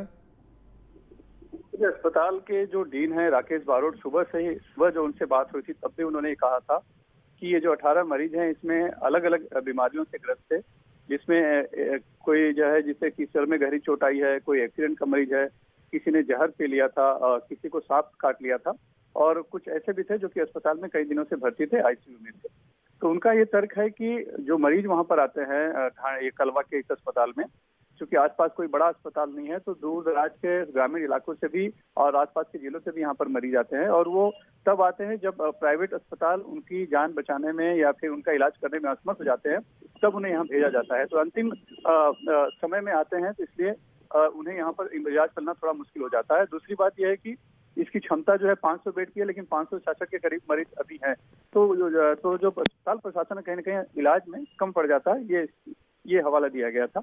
बहरहाल इस संबंध में जब इसके पहले भी 5 मरीजों की मौत हुई थी तब भी ये मुद्दा उठा था, लेकिन अब 18 मरीजों की मौत होने एक दिन में, तो मुद्दा बहुत ही गंभीर हो गया है। तो आज खुद मुख्यमंत्री एकनाथ शिंदे ने अपने मंत्री दीपक केसरकर को वहां अस्पताल में भेजा और उनको साथ ही टीएमसी के जो कमिश्नर हैं अभिजीत मांगर उन्हें भी वहां भेजा गया था। तो उन सभी का यही कहना है कि अब मामले की फिलहाल जांच की जा रही है, कोशिश की जा रही है कि दूसरे अस्पतालों में भी जगह बनाई जा सके, जो मरीज हैं वो उनको वहां पे इलाज मिल सके। और एक कमेटी बनाई गई है जो पूरे मामले की जांच करेगी और रिपोर्ट देगी। और उसमें अगर that's very important, Sunil, what you are telling us, that a committee has been formed. It is important to get to the bottom of this, whether there is any correlation, negligence on the part of the hospital which has resulted in these deaths. Sunil, thank you for joining us with all those details. I have to slip into a very short break at this moment, ladies and gentlemen. Coming back with much more on the other side. Stay tuned.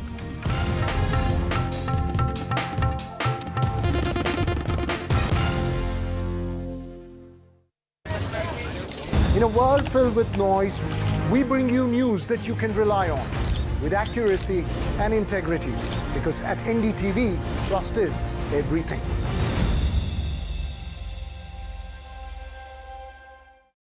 A debate has many facets. Perhaps no one right answer. Left, right, and center. Conversations that get to the core of the debate.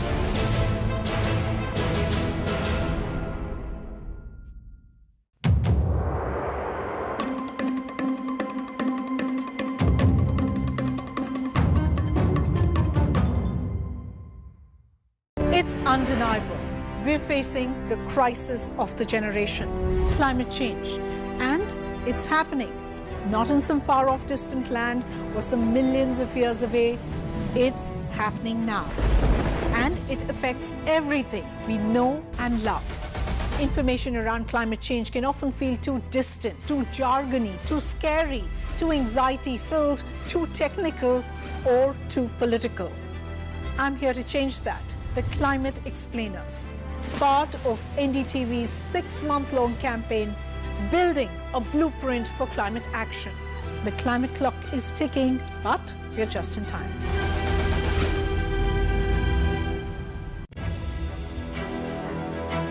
It's a very interesting relationship people have with gold. People want gold price to go up. Explain exactly what this revamped gold monetization scheme is. That you hold gold, but not necessarily always in your private vault. You could even earn interest. You just take your old gold jewelry, you get it melted, you can place it with any bank of your choice. So there are 3-year deposits, there are 7-year deposits. When a family comes out of the poverty line, what would be the first asset class they would buy? It's gold. We have a surprise for you. We're going to ask a bunch of you some special questions, and every correct answer is going to reveal what our surprise is. I don't know. Satya Nadella? Jeff Bezos. Bill Gates, probably. Nehru Place. Saket. Saket. Mumbai?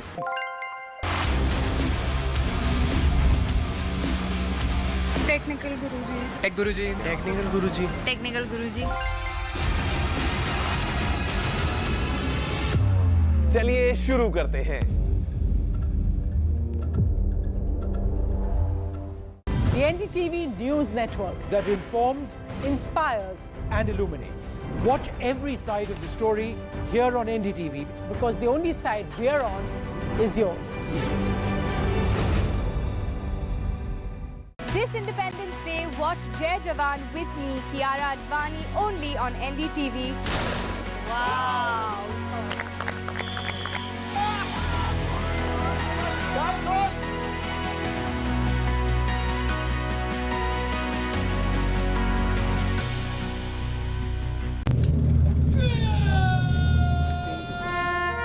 Vikas Manas has met over 500 families of soldiers who have died protecting the nation. मेरा ये मानना है, जब आप धरती पे आते हो, अगर आप दूसरों का दर्द समझो, उसके दर्द के साथ जूझो, उसका कष्ट लो, तो भगवान देखता है ये कष्ट ले ही तो रहा है, दर्द सह ही तो रहा है, इसको अब इसका देने की ज़रूरत नहीं है। तो if you understand the pain, grief of someone else, go through that, live with that, God will not give you your own pain and grief.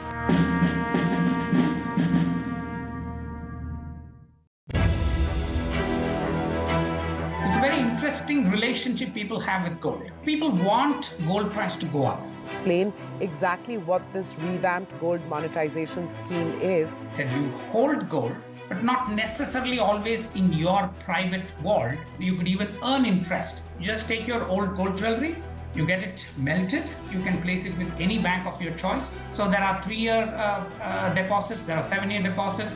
When a family comes out of the poverty line, what would be the first asset class they would buy? It's gold.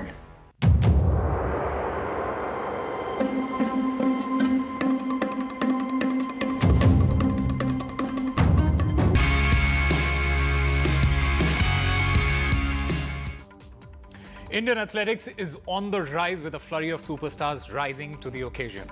Amlan Borgohain is one such name. The Indian athlete won a bronze at World University Games at Chengdu. Amlan Borgohain, welcome to NDTV, and first of all, congratulations on your massive achievement. Thank you so much for having me in the NDTV. And yeah, it's good. It feels good to achieve a bronze medal in the World University Games. How have the last 2 years been for you professionally? Do you consider winning the 200 meters bronze medal as your biggest achievement till date? The last 2 years were great. Like performance were great.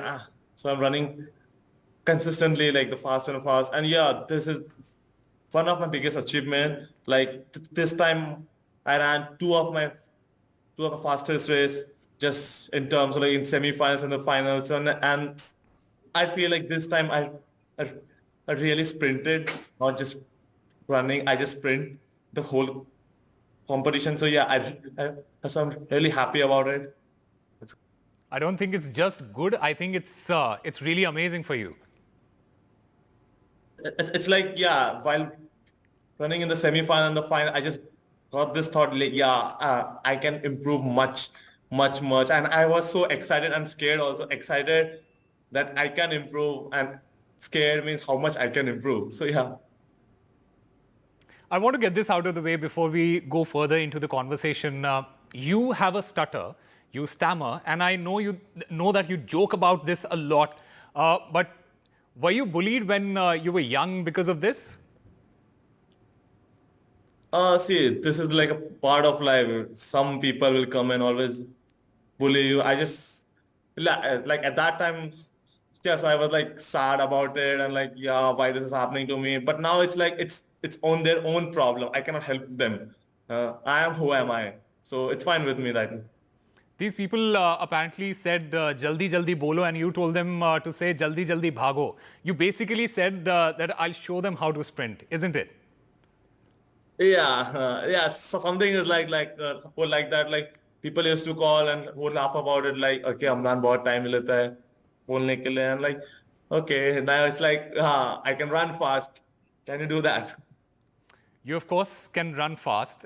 In fact, you are officially the fastest Indian at this point. You broke the 100-meter national record of Abdul Najib Qureshi, who I believe is your neighbor. Yeah, like, okay, so the national record was Amia Kumar Malik. Yeah. Before him, it was Abdul Najib's. Yeah, he was my neighbor. Well, not like neighbor. His school was like 2-3 kilometers away from my school, and he was in this township. So yeah, so we shared almost the same place. So yeah, I heard a lot of stories about him in my township. So now, yeah, it feels great to break the national record. Amlan, what does this achievement mean to you personally? And does this put extra pressure on you to perform every time you step on the track? Earlier it used to be, but now one of my favorite athletes, Teshwin Shankar, has told like, okay, Amlan, see, now you have to be like a small fish in a big pond. So now you are just already a big fish in a small pond, but now you have to be a small fish in a big pond. That means I have to achieve in an international level now. So yeah, so now it doesn't scare me. I'm just fine. Just keep improving every day. That's it. Not a lot of people know about your brother's role in shaping up your career. Talk to us about that. My brother, actually, he helped me a lot, like a lot. Like from starting, like he wake up at like 6 o'clock, like 5 o'clock I say. 5 o'clock फिर मेरे को 5:30 को उठाता है, फिर then I go with him, like I can't ride scooty. Officially I can't ride scooty, I have to take the license and all, but yeah. So वो मेरे को ride पे लेके जाता है, then he wait for like 2-3 hours and stay there just to see my practice, how am I doing, and then we go back, फिर school लेके जाता है. So yeah, that's a big part. And just after the COVID situation, like my mom got sick, so my brother took all the responsibility in his hand, and he take care of mother there. So I will be like I should be chill here, like not having that pressure of the family, like how mother is doing, how father is doing, and how the household work is going on. So I'm chill now, just because at the back end my brother is supporting my family. I also heard about how your brother got you oversized boots because you wanted to train and you didn't really have shoes to compete professionally. And like not professionally. The first time I competed, so I like, okay, I don't have spikes, and then my brother's friend was like, okay, I have size 10, and mine is size 9. So I was like, let's try. It's like, it's no harm in trying things. So I just went to this competition with size 10. I came second, and then afterwards, like, why I came second? I have to be coming first. Then this is how it started, and yeah, it helped me a lot. Let's also talk about your coach, James Hillier. How did you get associated with James Hillier? How did it start? And what has been his contribution to your career so far? Oh, my coach, Mr. James Hillier. So I saw, like, he saw me in this competition, which is like Reliance Foundation competition. They do this like a national competition. So I came, first time I went there, I came second. Then second time I went there, I came first. So then he invited me in Bhubaneswar for 10 days camp. And then they just tested me all there. But then he was like, okay, Amlan is very naturally an untouched talent. Let's help him out. So then he called me to Bhubaneswar's HPC, High Performance Center, I think in the month of February 2020, and there it all started. You mentioned the Odisha's Reliance Foundation High Performance Center. You used to train there. You now train in Mumbai. How did it help you develop your skills? So that training is more like a specific training. Like me, I'm very kind of the guy, agar is cheez ka matlab nahi hai to main nahi karunga. And just over there, it makes sense. Like why we are doing this, why we are having this, or what is the purpose of this training and everything. So I was educated well there in the High Performance Center, and that's where the magic happened. Yeah. You're also an anime guy, and I know that you watch a lot of anime. Who's your favorite anime character? I believe it's Goku, and it's a funny thing to ask, but has that also inspired you in becoming the person that you are? So it's like I'm kind of a moody person. I change things. So yeah, Goku is one of my favorite. I like one of the best character about him is like he always try hard. He always puts his limit and then like break his limit every time he goes to war or something. So that really encouraged me a lot. And one of the guys, his friend called Vegeta. So that guy is always like, why Goku is having this thing? I also want. So that guy also motivated, like, why this guy is having, I also want the same thing. So yeah, they both inspire me a lot. You're also a fan of Cristiano Ronaldo and Sunil Chhetri. You wanted to become a footballer. How did you end up in athletics? It was like in 2014 or 15, football was a dead sport, like no scope, no leagues and nothing. And Hyderabad was is not known for football. So then like we used to play football. Then my brother's friend, he just introduced me like, Amlan, you should do this athletics. You are tall and fast enough. Then I tried, and then I came second in my first competition. Then I was like, why I lost? I started training and everything. Then like small goals came. Like first like a district meet, the state meet, the national meet. This is how it begins. So like you don't stop at one place, it just carry forward. In the end, Amlan, what are your future plans? The Asian Games are coming up. How well are you prepared for that? I'm pretty much confident to run fast enough to win a medal in Asian Games. So like how the competition went, how the World University went. So I gained a lot of confidence from it. And yeah, I'm positive about it, like how I should run my race. So now I think I got like 30 or 40 days left, which is like not that much, but I can work on that, on my aspect of running, how should I run. So it's pretty much clear that Asian Games will be my main focus for now. But yeah, tomorrow, what I'm doing, that is also my main focus. Like tomorrow I have to run or I have the weight training. Till now, I don't know what's there. But yeah. Amlan, you are a superstar. Keep believing in yourself and keep making India proud. Thank you. Thank you so much for having me. Thank you so much.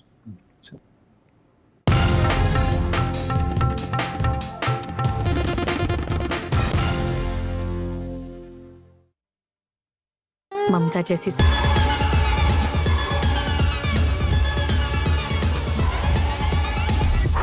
That was fast, right? But tech is evolving even quicker than our abilities to adapt. And that's how I like to roll.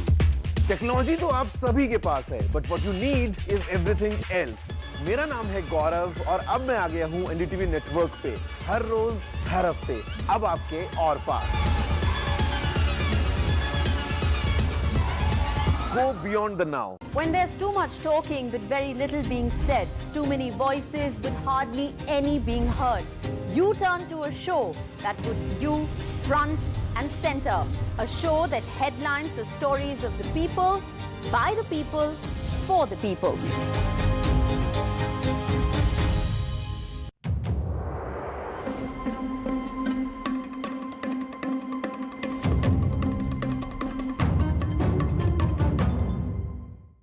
From breaking news to in-depth analysis, covering the latest developments across politics, business and technology, bringing you stories that shape our nation and the world.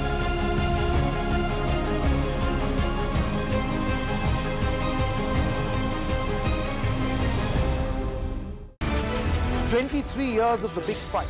This show is not just an ordinary debate show, but it is a responsibility in service of our viewers.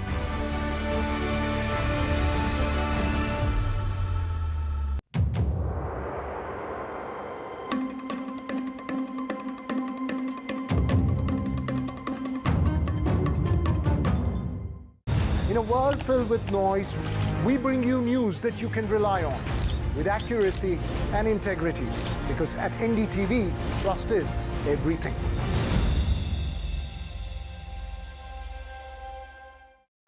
A debate has many facets, perhaps no one right answer. Left, right and center. Conversations that get to the core of the debate.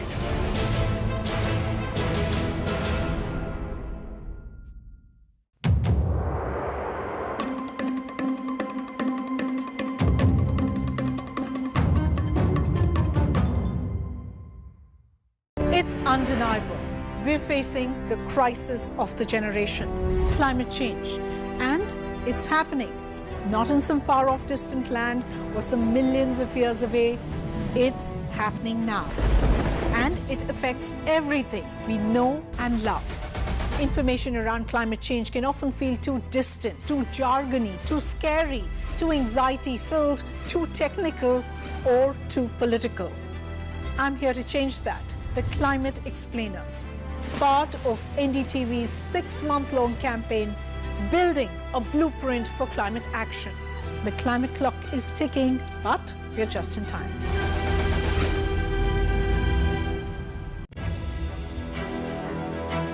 It's a very interesting relationship people have with gold. People want gold price to go up. Explain exactly what this revamped gold monetization scheme is. That you hold gold, but not necessarily always in your private vault. You could even earn interest. Just take your old gold jewelry, You get it melted. You can place it with any bank of your choice. So there are 3-year deposits, there are 7-year deposits. When a family comes out of the poverty line, what would be the first asset class they would buy? It's gold. We have a surprise for you. We're going to ask a bunch of you some special questions, and every correct answer is going to reveal what our surprise is. I don't know. Satya Nadella? Jeff Bezos. Bill Gates, probably. Nehru Place. Saket. Saket. Mumbai?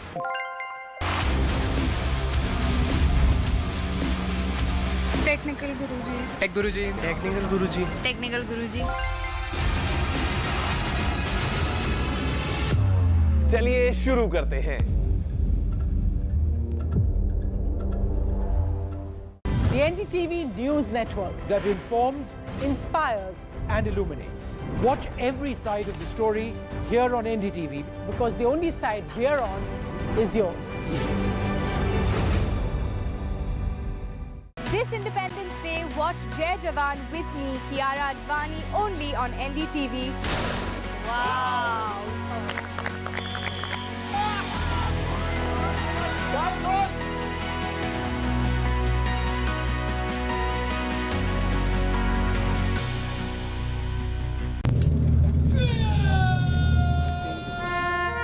Vikas Manas has met over 500 families of soldiers who have died protecting the nation. मेरा ये मानना है, जब आप धरती पे आते हो, अगर आप दूसरों का दर्द समझो, उसके दर्द के साथ जूझो, उसका कष्ट लो, तो भगवान देखता है ये कष्ट ले ही तो रहा है, दर्द सह ही तो रहा है, इसको अब इसका देने की ज़रूरत नहीं है. तो if you understand the pain, grief of someone else, go through that, live with that, God will not.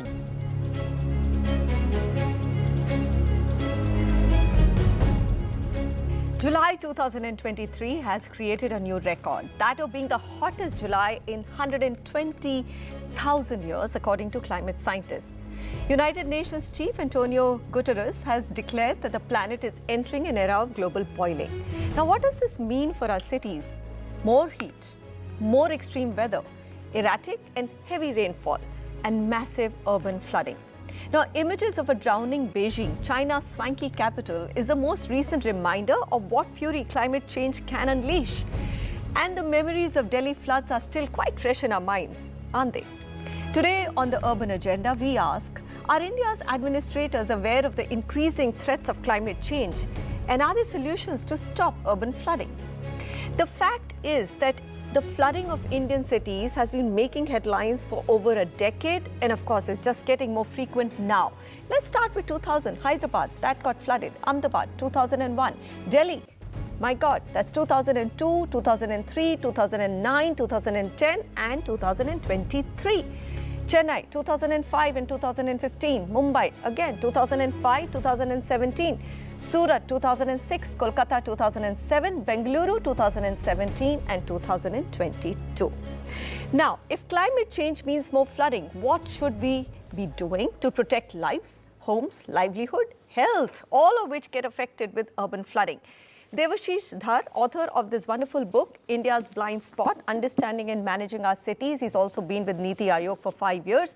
And Akash Hingorani, urban planner and principal Oasis Design. This is a firm that's doing several city-level on-ground projects to address this issue of urban flooding. They join me today for some answers.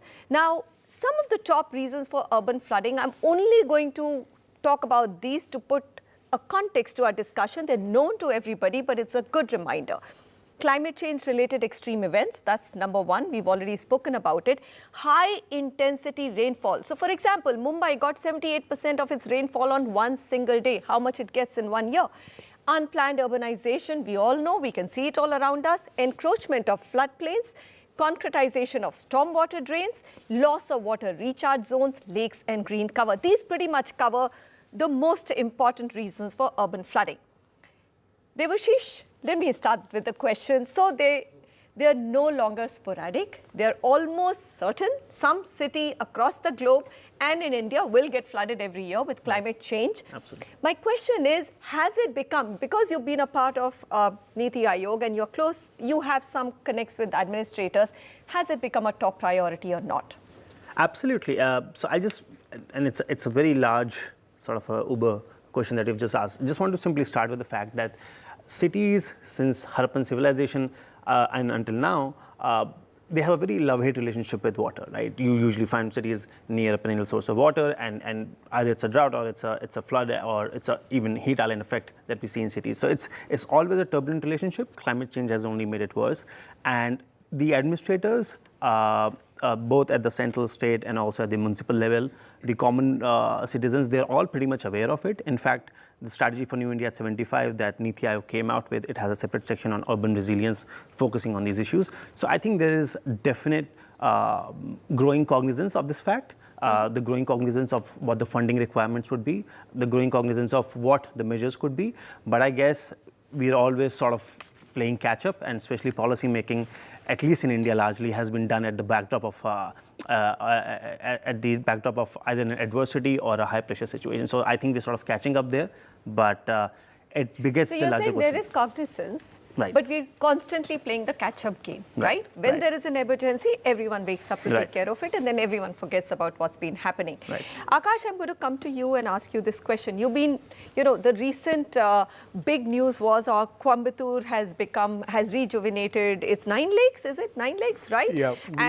And all of those are a big example of how you can create water recharging zones, which is one of the ways in which you can stop urban flooding.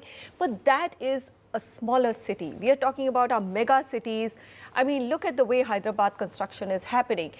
Can you give me some examples of, so there are big ideas of what we need to do, and there are low-hanging fruits of what each city, mega city can do. Can you tell me what each mega city can do right away before the next monsoon strikes? So, like what you said, Coimbatore eventually landed up doing 7 of the lakes that were selected under the Smart City mission. And the Coimbatore city, the lake system is a cascading system which in fact was created for irrigation. So all the water which comes down from the hills onto the river Noyal was kind of held back in these lakes, and each one overflows into the next one. And so it's like a very well sorted water story that the city has. So part of the project was to kind of restore all the connections and all the overflow systems, and study the catchment areas. But while doing that, we realized that water you can't deal with, be it a mega city or a small city. It has to be done at that level. So the catchment level is what you need to really focus on. So while a big city would have smaller catchment areas, each catchment has to be looked upon and sorted in terms of how the water will flow, where will it go. So typically what happens is, some cities have a very high water table, so you can't do too much of recharge. Some cities like Delhi, we can do a lot of recharge everywhere.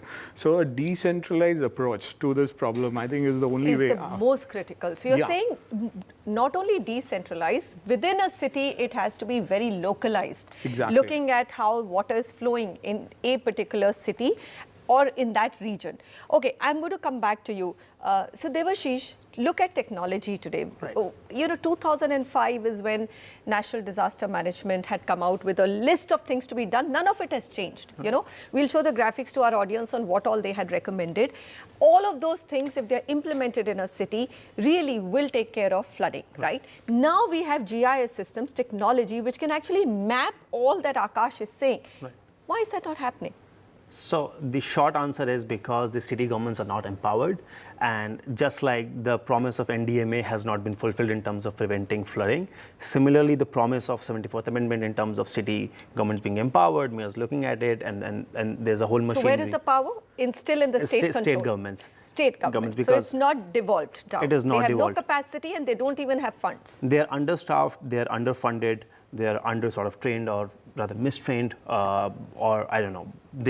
in some municipalities, they did not even recognize that this might be a problem. So there are a bunch of issues around that. They are better managed than our cities, are way better managed. All right, that's a very important point, but let me swing back to the solutions. So Akash, very interesting what you said, that you have to look at each area particularly. Just like Coimbatore, you said, look, there were already lakes which have been rejuvenated and there was a flow of water towards them. You just had to clean them up, and there are wonderful images which our audience will see on how that smart city project has been taken care of. Give me some more examples. Give me an example of any project that you might have done in Delhi which can be easily replicated across other cities of India. The land use plan of Delhi, you'll have the road network occupies nearly 1/4 of your city's area. So all the water that falls onto the city, 24% falls directly on the street. And imagining all the abutting properties, they would also, kind of want get to flooded. Yeah, so nearly 50% of your stormwater is happening on the street. So if there was any plan to, look at flooding, streets would be at the forefront of what you need to do. So when you're designing a street, typically what happens, your green belts or the green areas of the street are always higher. The curb is higher. You're so saying that the green areas need to be lower. Yeah. So that the water can flow to the green areas. Yeah. So that was the first basic, kind of revelation that we had when we were working on these projects. Green and the blue never get to, see each other. Wow. All the water. How difficult it is to change this now? I'll just come to that. So all the water typically today gets into a drain. That drain goes and meets a bigger drain and onto a nala. That nala will take the water back into the river. So essentially all the rainfall that happens in a city is, designed to leave the city as fast as possible without flooding it. But what happens to recharge? What happens to groundwater? So in Delhi, like for instance, all our groundwater is depleting, but there isn't enough opportunity for the rainwater to actually get absorbed because the green areas are not designed. They're at a higher level than the streets. Can you fix it? My question. Yeah. So in our projects, we've been doing street design for some time now. So we decided that we will, try to address this problem. So we actually came up with a little handbook way back in 2012, where we looked at how the curbstone needs to change so that the green areas could be depressed and become like a swale. So the water from the road could get into this green area, get filtered, allow it to soak. So the principle is slow, spread, and soak. So slow down the speed of the water, spread it out, and let it soak away. And the overflow of this system can be connected back to the conventional drain. All right. So that's very interesting. It's a workable solution, and you can mark the blue and green areas of every city, and this can be taken care of. Devashish, I looked at, everyone talks about the fact that, oh my God, Indian cities simply cannot catch up to cities of China, Beijing and Shanghai. Right. But even Beijing could not stop the flooding which it saw this time, right?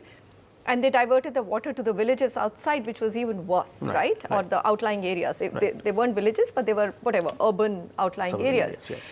Global examples of some things that can be replicated for Indian cities, because this is now a phenomena which we have to deal with. No, I just want to take you back a little to the history that whenever such churn, demographic churn happens from rural, population moving from rural areas to urban areas, this churn happens in pretty much all countries. It happened in the US in the 19th century, in Europe in 16th, 17th, 18th century, not 16th, but 18th and 19th century. And London had to wait until 1854 to figure out the whole cholera problem, right? So the churn is bound to happen. And if China is facing, it's not that China has solutions to all the problems. So they're still a developing country and they're dealing with their own problem. The biggest example that I can give you is of Netherlands. They have this program called Delta Works, which is a bunch of civil engineering projects to manage water. And within that, they have this initiative called Room for Water. So that basically that ensures that all the water that you get during the rainfall flows to the river eventually, and it's not disrupted. So you also have to clear all the passages, right? Exactly. Now that desilting has to happen before the monsoons. Again, it's a chicken and egg situation because municipal corporations don't have enough manpower to get it done.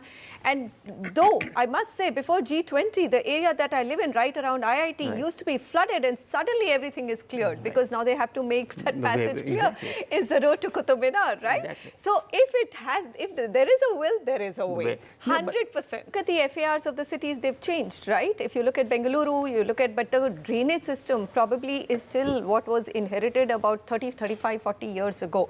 Akash, very quick, 3 things that you feel immediately, in short, because we're running out of time, which we must implement, all city administrators must make a priority. See, I personally really admire the smart city, mission, the way it set up the architecture for the SPV to, go around and take up. All the agencies would have to kind of agree and collaborate and cooperate. I think that's completely missing. And this is a very interesting thing. Smart cities mission has come under so much flack because when there's flooding, they say, what are we talking about smart cities? But essentially, it does create an SPV structure and all agencies do come together to make even small changes happen, right? I have a contention to that point. My point is that the SPVs, although might be performing really well, but at some point they need to be given to the cities because it's also, you have created a third sort of structure. There are parastatal agencies, there are development authorities, and now SPVs. So at some point there has to be a convergence. So there might be a pocket of excellence in smart cities, which I agree they are in many cases, but that also needs to be sort of converged with the administration. Replicated. Okay, yeah. Akash, last point. So, typically in a city, the road comes under a different agency, the stormwater under different, parks under different, they don't talk to each other. So they're like working in silos. I mean, what I was trying to tell you was the SPV allowed us that, everybody would sit on a table and be, yeah. And if there's a problem, I think both of you are talking about the same thing. You're saying SPV at least has given us an example of how to make different municipal corporations and different city bodies talk to each other and accomplish something. What he's saying is, let it not be a silo because people don't feel the benefits. It has to be a massively replicable sort of a model. Gentlemen, this is a conversation which we will have you back for many a times. But thank you very much. Good ideas, excellent ideas, and of course, a very useful conversation. We stand to lose lives, livelihoods, and billions of rupees with urban flooding. I don't have to say that. Everyone knows there are solutions to flood-proof our cities. Our experts have said some. None of these are rocket science. What we need is the vision to prioritize this agenda and the will to implement it, make it a priority. When we return, we bring you an inspiring story of a startup addressing another big city challenge, that of construction and demolition, or C&D waste. Now, this is a waste which does not stink, it does not smell, but it causes air pollution, clogs our drains, and adds to our mounting landfills. Stay with us.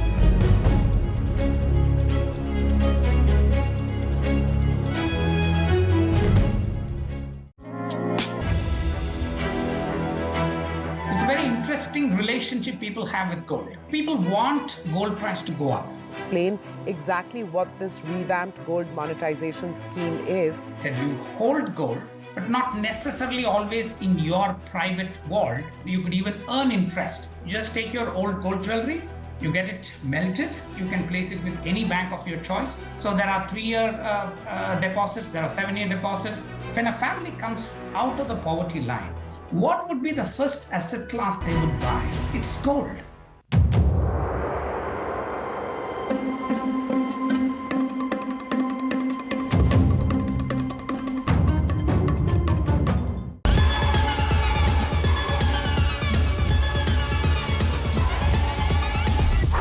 That was fast, right? But tech is evolving even quicker than our abilities to adapt. And that's how I like to roll.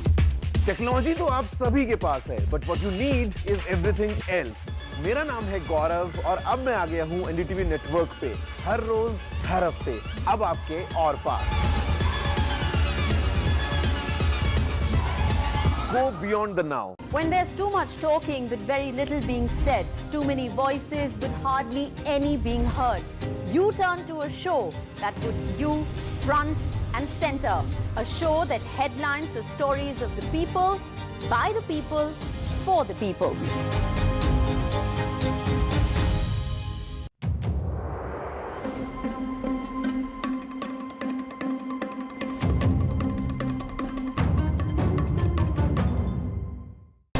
breaking news to in-depth analysis. Covering the latest developments Across politics, business and technology. Bringing you stories that shape our nation and the world.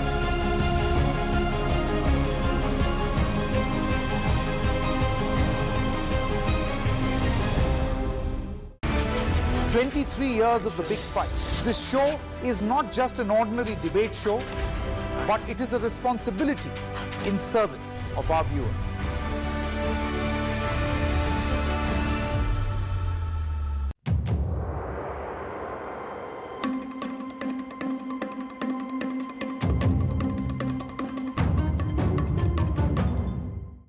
In a world filled with noise, we bring you news that you can rely on with accuracy and integrity, because at NDTV, trust is everything.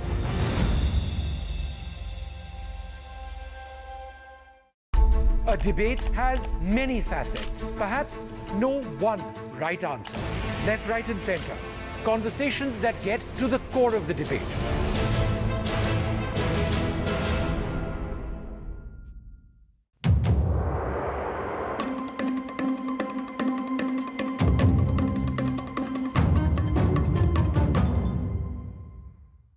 It's undeniable. We're facing the crisis of the generation, climate change. And it's happening. Not in some far-off distant land or some millions of years away.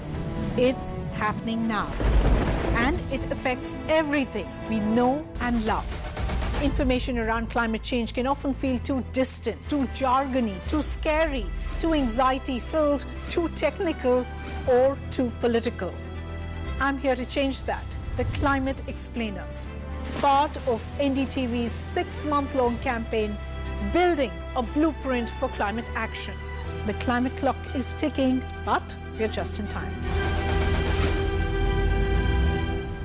This Independence Day, watch Jai Jawan with me, Kiara Advani, only on NDTV. Wow!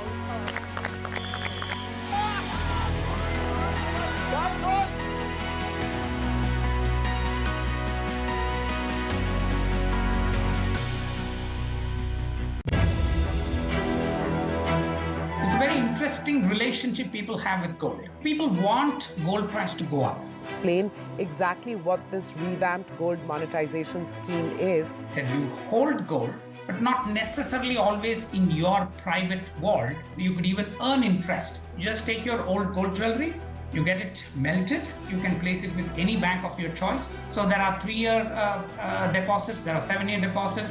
When a family comes out of the poverty line, what would be the first asset class they would buy?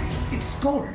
We have a surprise for you. We're going to ask a bunch of you some special questions, and every correct answer is going to reveal what our surprise is. I don't know. Satya Nadella? Jeff Bezos. Bill Gates, probably. Nehru Place. Saket. Saket. Mumbai.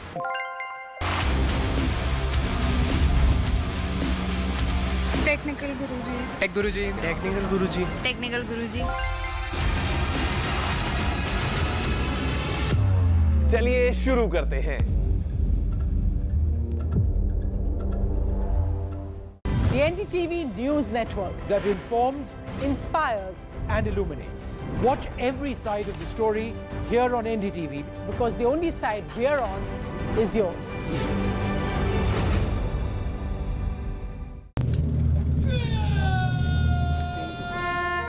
Vikas Manas has met over 500 families of soldiers who have died protecting the nation.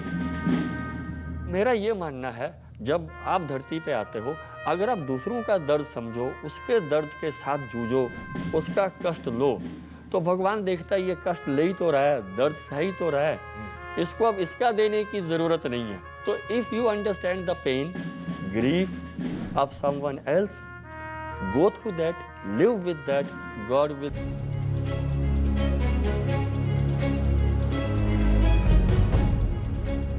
Welcome back to our special segment, Inspire India. Now, this is our endeavor to highlight wonderful, inspiring stories of ordinary people, NGOs, and citizen initiatives that are making our cities better, more livable, and sustainable.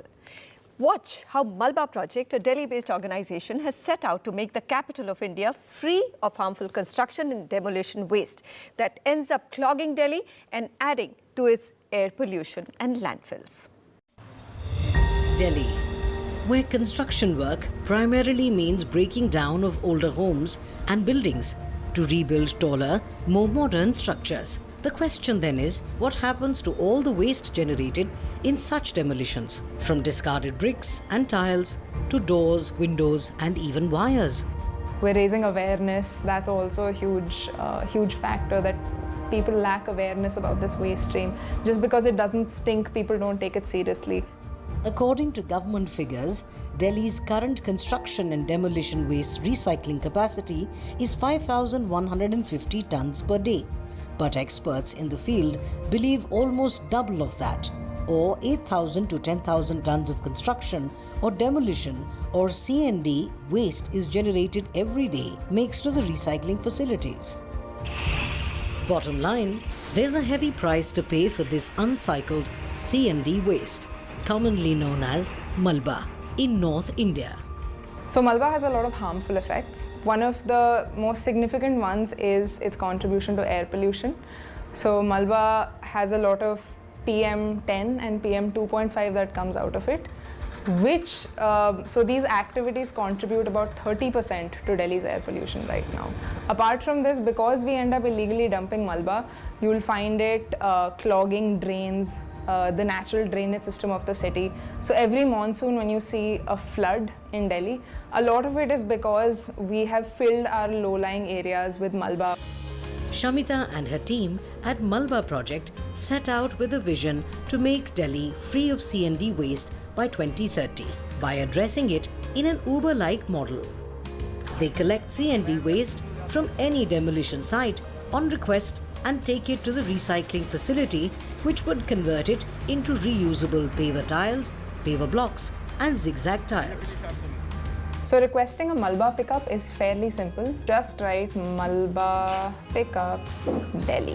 Malba projects request Malba pickup and you just click request to book. The second way also I'll show you, malbaproject.com. You come to our website, you'll see Uber for waste written here and you can write, click on request pickup, you click request to book.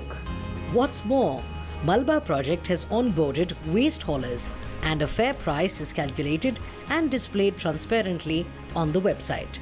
Everything is a resource. This concept talks about an industrial scale. So we're talking about the construction sector in large, like how do we make the construction sector circular?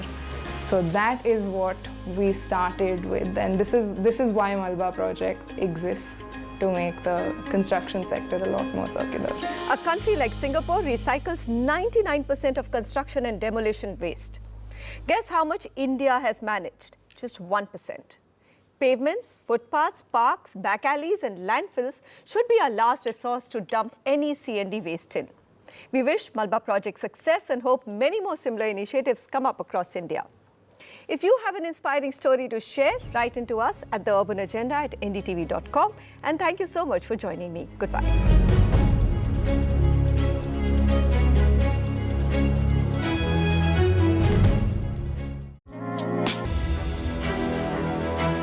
It's a very interesting relationship people have with gold. People want gold price to go up. Explain exactly what this revamped gold monetization scheme is. That you hold gold, but not necessarily always in your private vault. You could even earn interest. Just take your old gold jewelry, you get it melted, you can place it with any bank of your choice. So there are 3-year deposits, there are 7-year deposits. When a family comes out of the poverty line, what would be the first asset class they would buy? It's gold.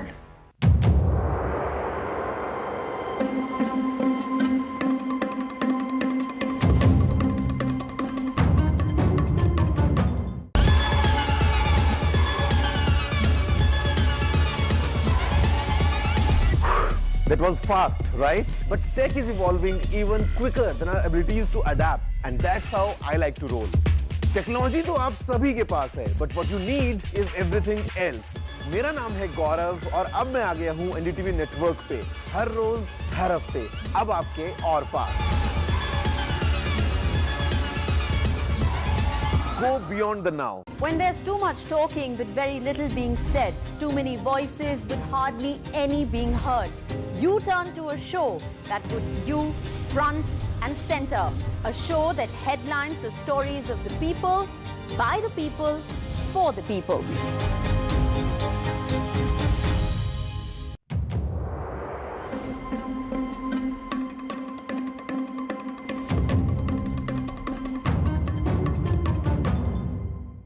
This Independence Day, watch Jai Jawan with me, Kiara Advani, only on NDTV. Wow!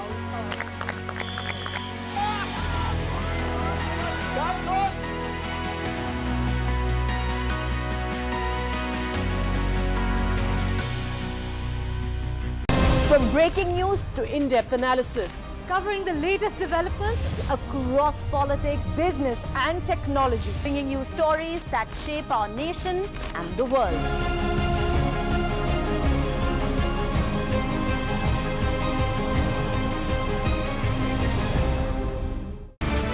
"23 years of the big fight." This show is not just an ordinary debate show, but it is a responsibility in service of our viewers.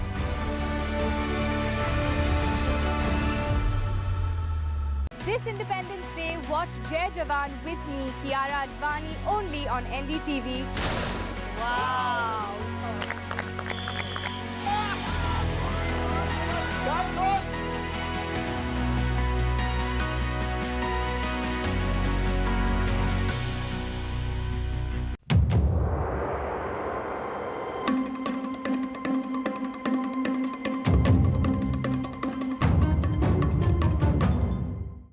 In a world filled with noise, we bring you news that you can rely on with accuracy and integrity, because at NDTV, trust is everything.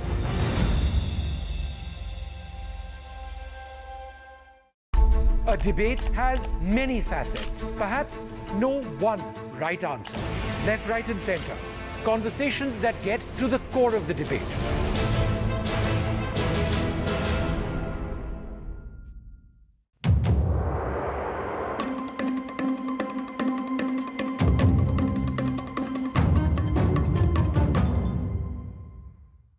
It's undeniable. We're facing the crisis of the generation, climate change. And it's happening. Not in some far-off distant land or some millions of years away. It's happening now. And it affects everything we know and love. Information around climate change can often feel too distant, too jargony, too scary, too anxiety-filled, too technical, or too political. I'm here to change that. The Climate Explainers, part of NDTV's 6-month-long campaign, building a blueprint for climate action. The climate clock is ticking, but we're just in time. This Independence Day, watch Jai Jawan with me, Kiara Advani, only on NDTV. Wow!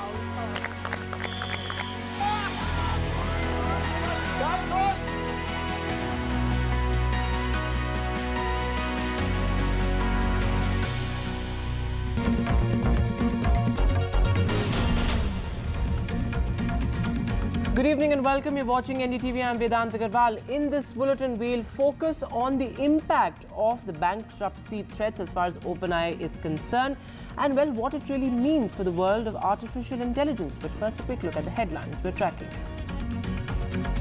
Threats and slogans at Haryana Mahapanchayat, hate speech despite a police warning. Outfits demand an NIA probe into the new violence. In just 24 hours, 18 people die at a Thane government hospital. The government says we'll take action if negligence is found on the part of the hospital. A probe is currently underway. And with an ambulance allegedly running late, a baby is delivered on the road in Lucknow. A woman delivers a stillborn baby on the road in Lucknow near the high-profile Governor House area. The government response says that the baby is premature and a probe has been ordered. And a government auditor, the CAG report reveals irregularities in the government's flagship road project. The Bharatmala Phase 1 cost 58% higher than the approved cost as per the CAG report. The CAG says that bidders selected were based on falsified documents.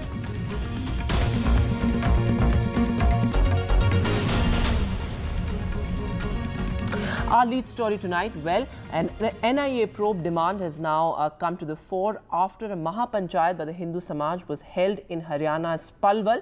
Earlier, this Mahapanchayat was to be held in Nuh itself, where there was communal clashes reported just 2 weeks ago. The police, remember, had denied permission for this Mahapanchayat to be held in Nuh, citing the law and order situation in the town.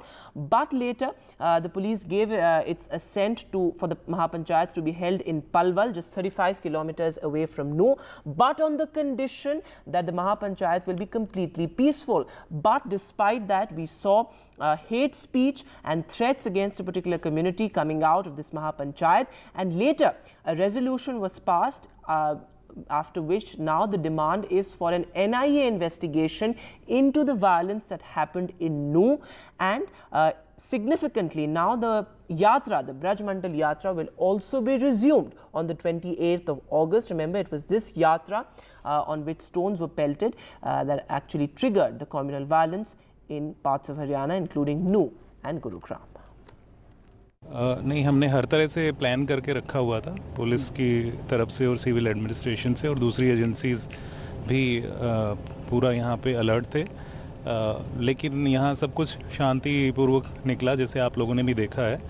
कुछ उन्होंने decisions अपने एक democratic वे में लिए हैं, तो वो हालांकि काफ़ी लंबा टाइम लगा, लगभग 10 बजे से ये चल रही थी, अभी 4 बजे कंक्लूड हुआ, लेकिन कुछ भी इसमें अप्रिय घटना नहीं हुई। पुलिस का हमने हर तरह से नाके लगा रखे थे जगह जगह पे, और कुछ भी ऐसा अशांति वाला माहौल नहीं बना, तो that's all right. So, well, the big question is, how are these Mahapanchayats being held? It appears to be that these Mahapanchayats are being held with police impunity. But moving now to tragic news coming in from Uttar Pradesh. A woman delivered a stillborn baby on a Lucknow road, and this happened near the high-profile Governor House area. In fact, visuals also coming in of people holding a sheet to cover the woman as she delivered the stillborn baby on the road.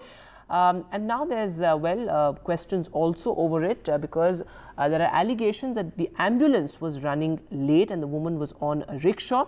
In fact, the visuals also expose the healthcare system in UP. That's what Akhilesh Yadav has said.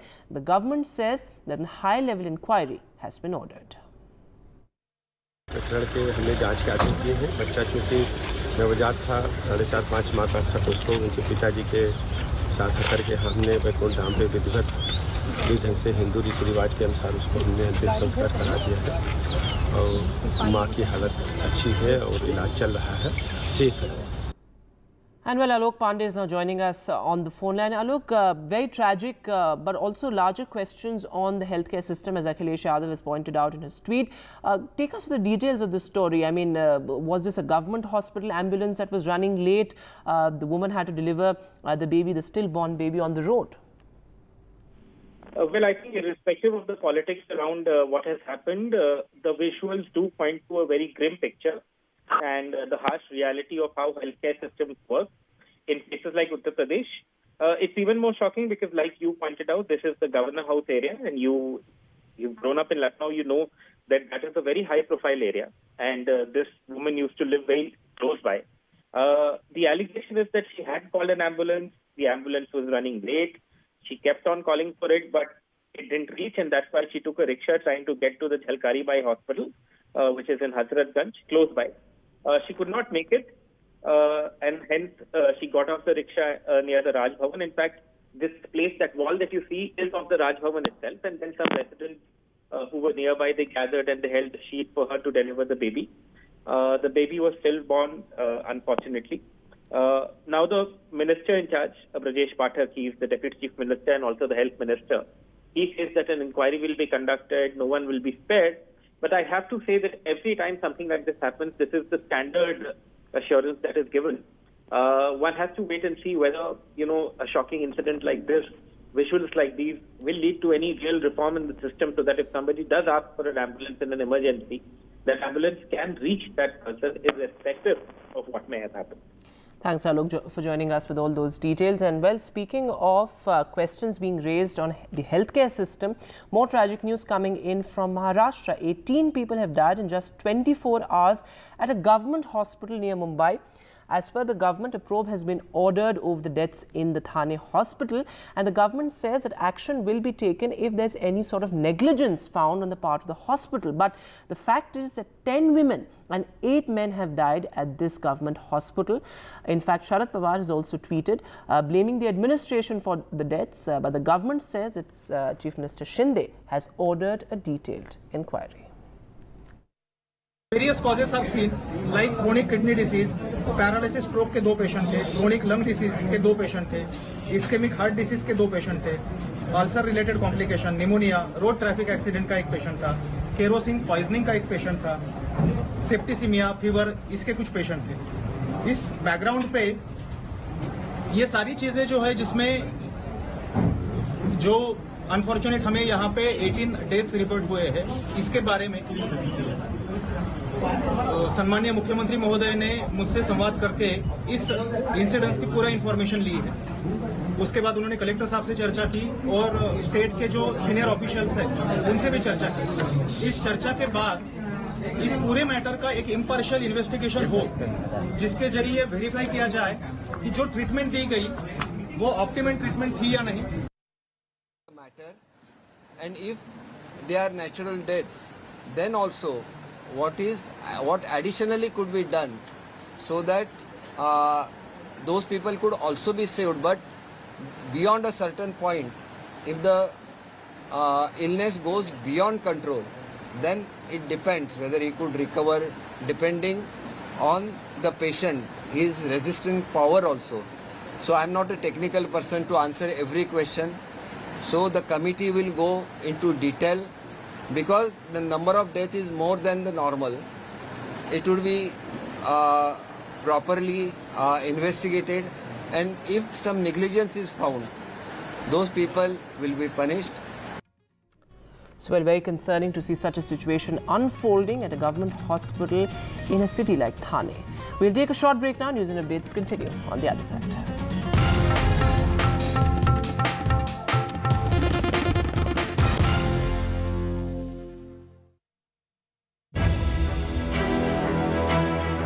Interesting relationship people have with gold. People want gold price to go up. Explain exactly what this revamped gold monetization scheme is. That you hold gold, but not necessarily always in your private vault. You could even earn interest. Just take your old gold jewelry, you get it melted, you can place it with any bank of your choice. So there are 3-year deposits, there are 7-year deposits.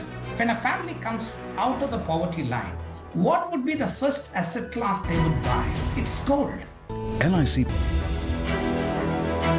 It's a very interesting relationship people have with gold. People want gold price to go up. Explain exactly what this revamped gold monetization scheme is. That you hold gold, but not necessarily always in your private vault. You could even earn interest. Just take your old gold jewelry, you get it melted, you can place it with any bank of your choice. So there are 3-year deposits, there are 7-year deposits.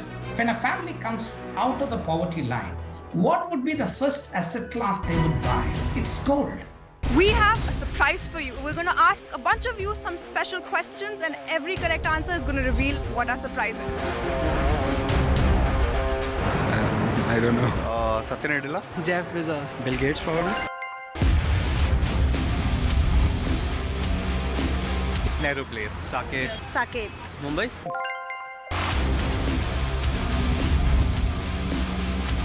Technical Guruji. Tech Guruji. Technical Guruji. Technical Guruji. चलिए शुरू करते हैं. The NDTV News Network that informs, inspires, and illuminates. Watch every side of the story here on NDTV, because the only side we're on is yours.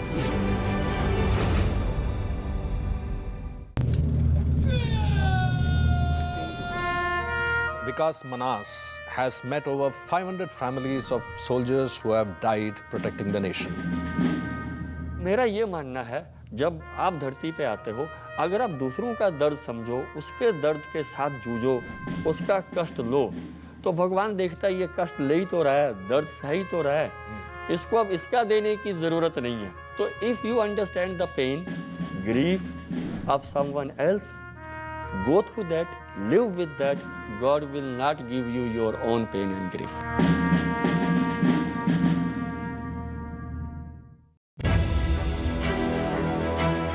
Very interesting relationship people have with gold. People want gold price to go up. Explain exactly what this revamped gold monetization scheme is. That you hold gold, but not necessarily always in your private vault. You could even earn interest. Just take your old gold jewelry, you get it melted, you can place it with any bank of your choice. So there are 3-year deposits, there are 7-year deposits. When a family comes out of the poverty line, what would be the first asset class they would buy? It's gold.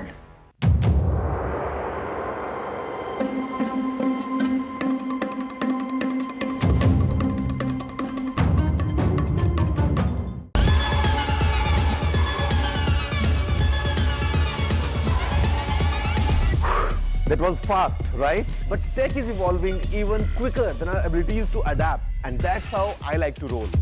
Technology तो आप सभी के पास है, but what you need is everything else. मेरा नाम है गौरव और अब मैं आ गया हूं एनडीटीवी नेटवर्क पे, हर रोज हर हफ्ते, अब आपके और पास. Go beyond the now. When there's too much talking but very little being said, too many voices but hardly any being heard, you turn to a show that puts you front and center. A show that headlines the stories of the people, by the people, for the people.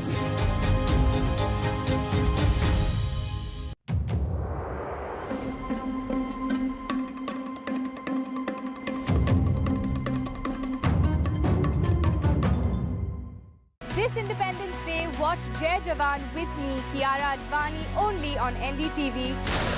Wow!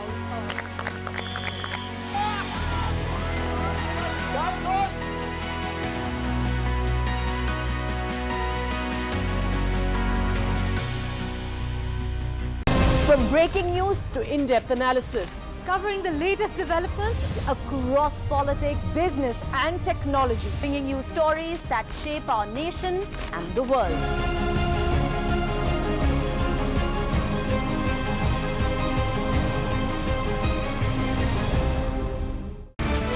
23 years of the big fight. This show is not just an ordinary debate show, but it is a responsibility in service of our viewers.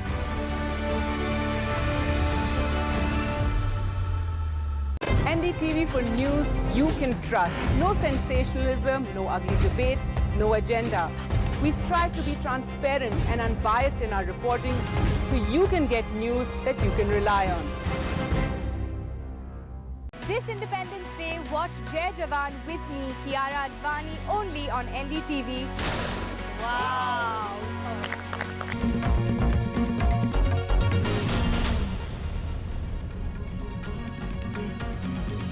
Welcome back. A special focus on the show tonight. Is the company that created ChatGPT set to go bankrupt? And well, what are going to be its ramifications for the world of artificial intelligence?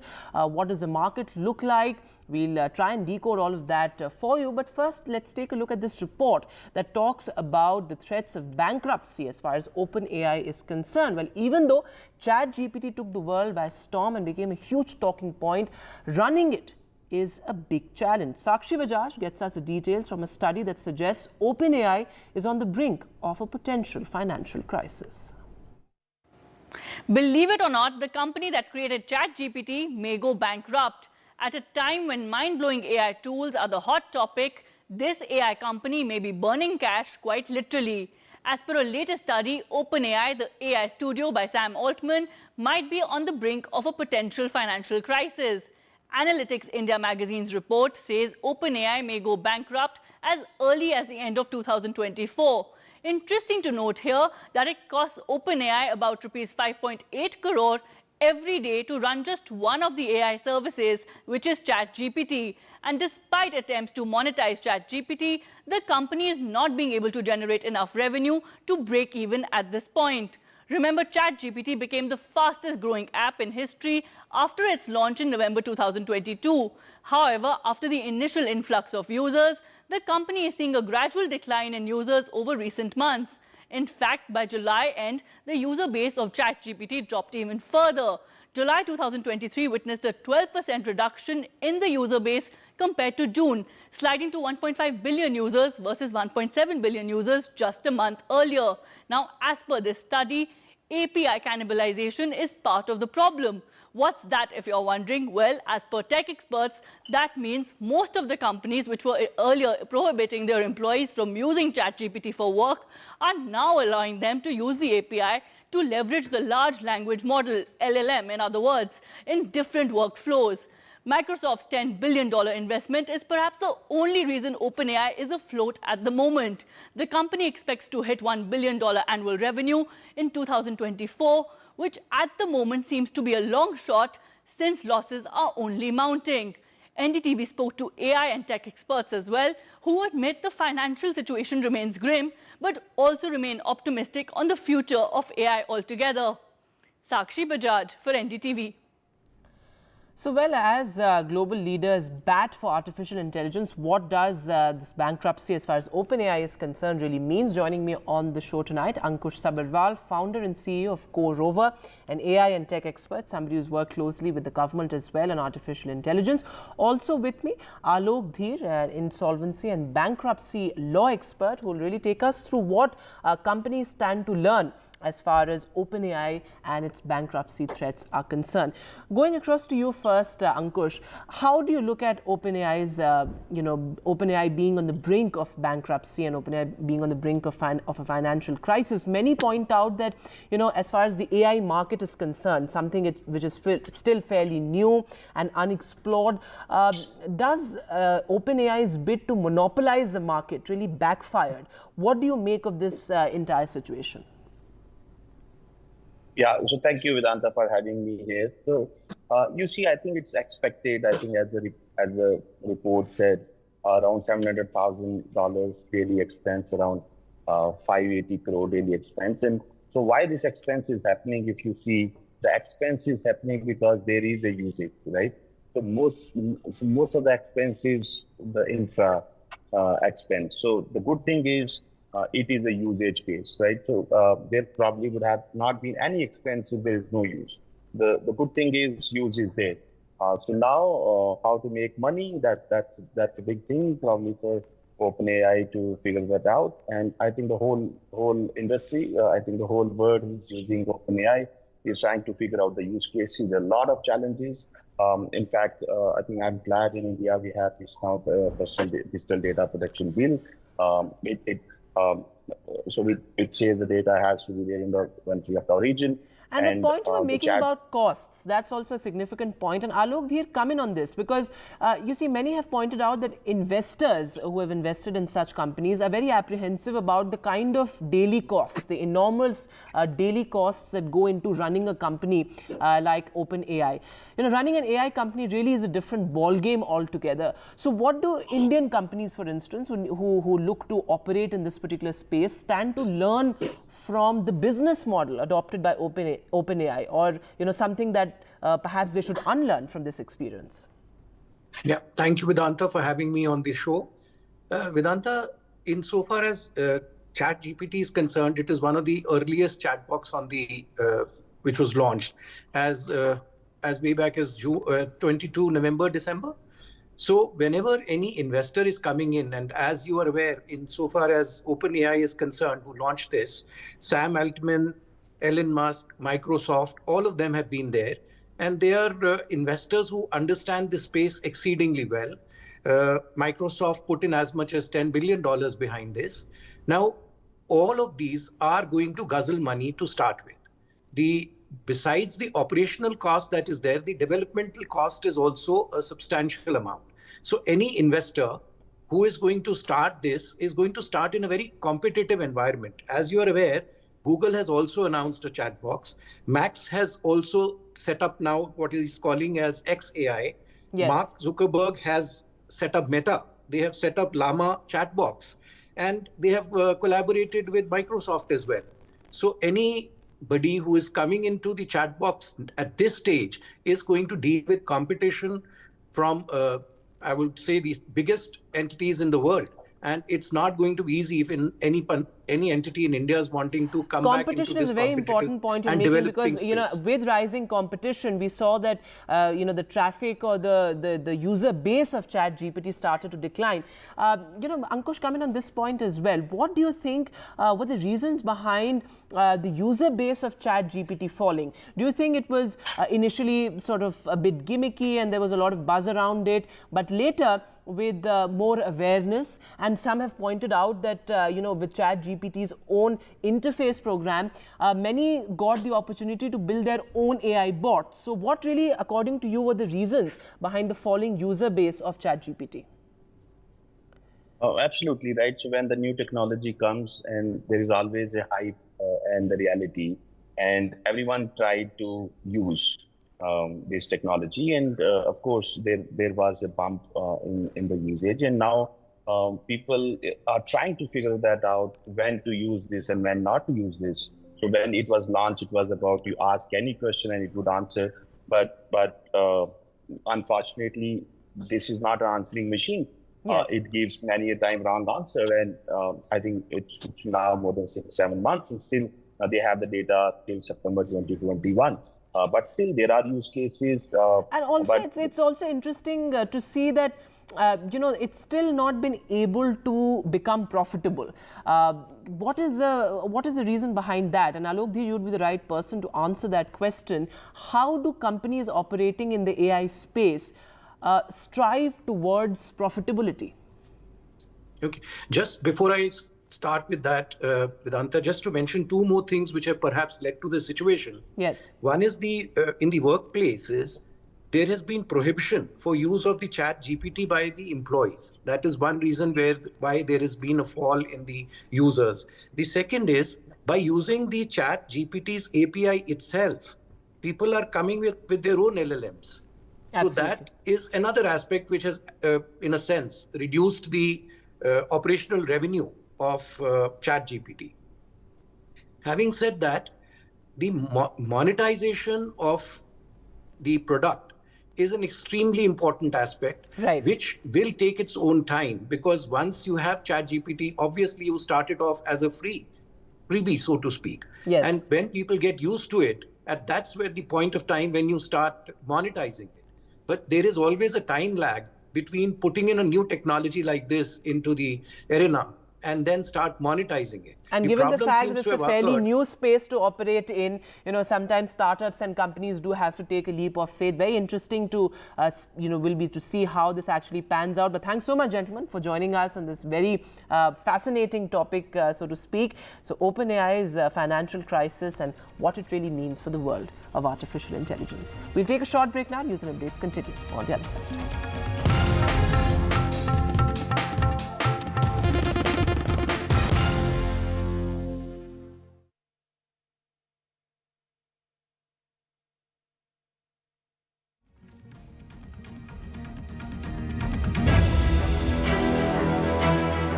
Interesting relationship people have with gold. People want gold price to go up. Explain exactly what this revamped gold monetization scheme is. That you hold gold, but not necessarily always in your private vault. You could even earn interest. Just take your old gold jewelry, you get it melted, you can place it with any bank of your choice. So there are 3-year deposits, there are 7-year deposits.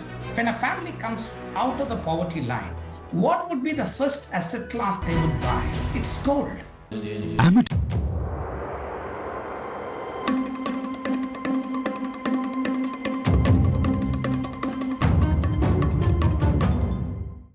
a world filled with noise, we bring you news that you can rely on with accuracy and integrity, because at NDTV, trust is everything.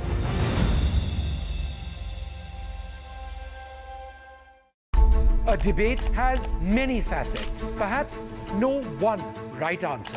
Left, right and center. Conversations that get to the core of the debate.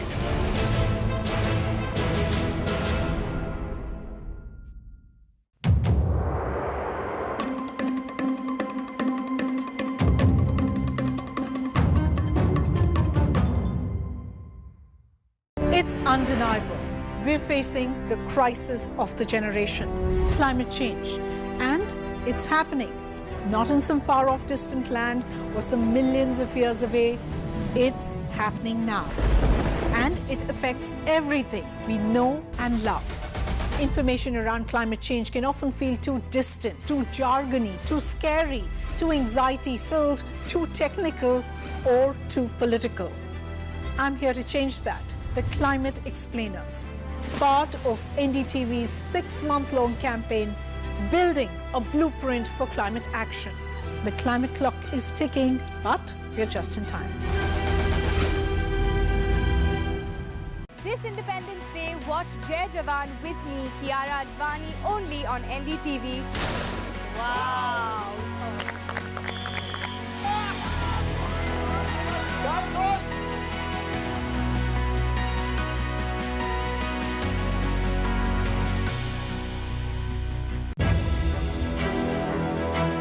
It's a very interesting relationship people have with gold. People want gold price to go up. Explain exactly what this revamped gold monetization scheme is. That you hold gold, but not necessarily always in your private vault. You could even earn interest. Just take your old gold jewelry, you get it melted, you can place it with any bank of your choice. So there are 3-year deposits, there are 7-year deposits.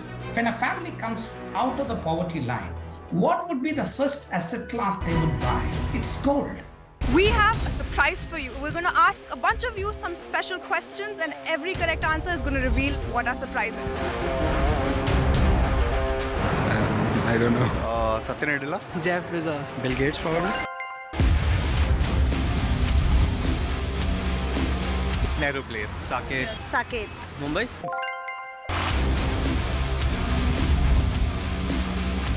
Technical Guruji. Tech Guruji. Technical Guruji. Technical Guruji. चलिए शुरू करते हैं। The NDTV news network that informs, inspires and illuminates. Watch every side of the story here on NDTV, because the only side we're on is yours.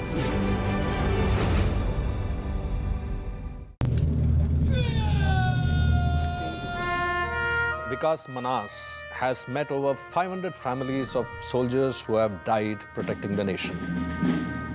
मेरा ये मानना है, जब आप धरती पे आते हो, अगर आप दूसरों का दर्द समझो, उसके दर्द के साथ जूझो, उसका कष्ट लो, तो भगवान देखता है ये कष्ट ले ही तो रहा है, दर्द सह ही तो रहा है, इसको अब इसका देने की ज़रूरत नहीं है. तो if you understand the pain, grief of someone else, go through that, live with that, God will not give you your own pain and grief.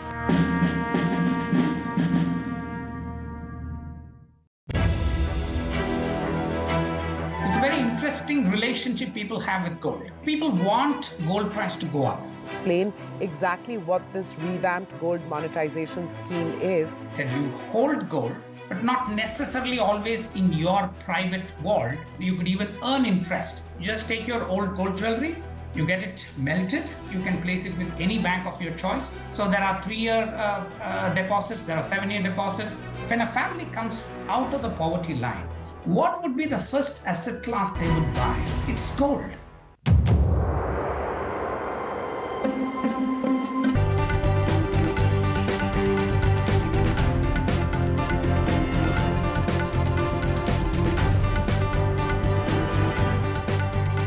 Hello and welcome to the new season of NDTV Dialogues, a conversation of ideas.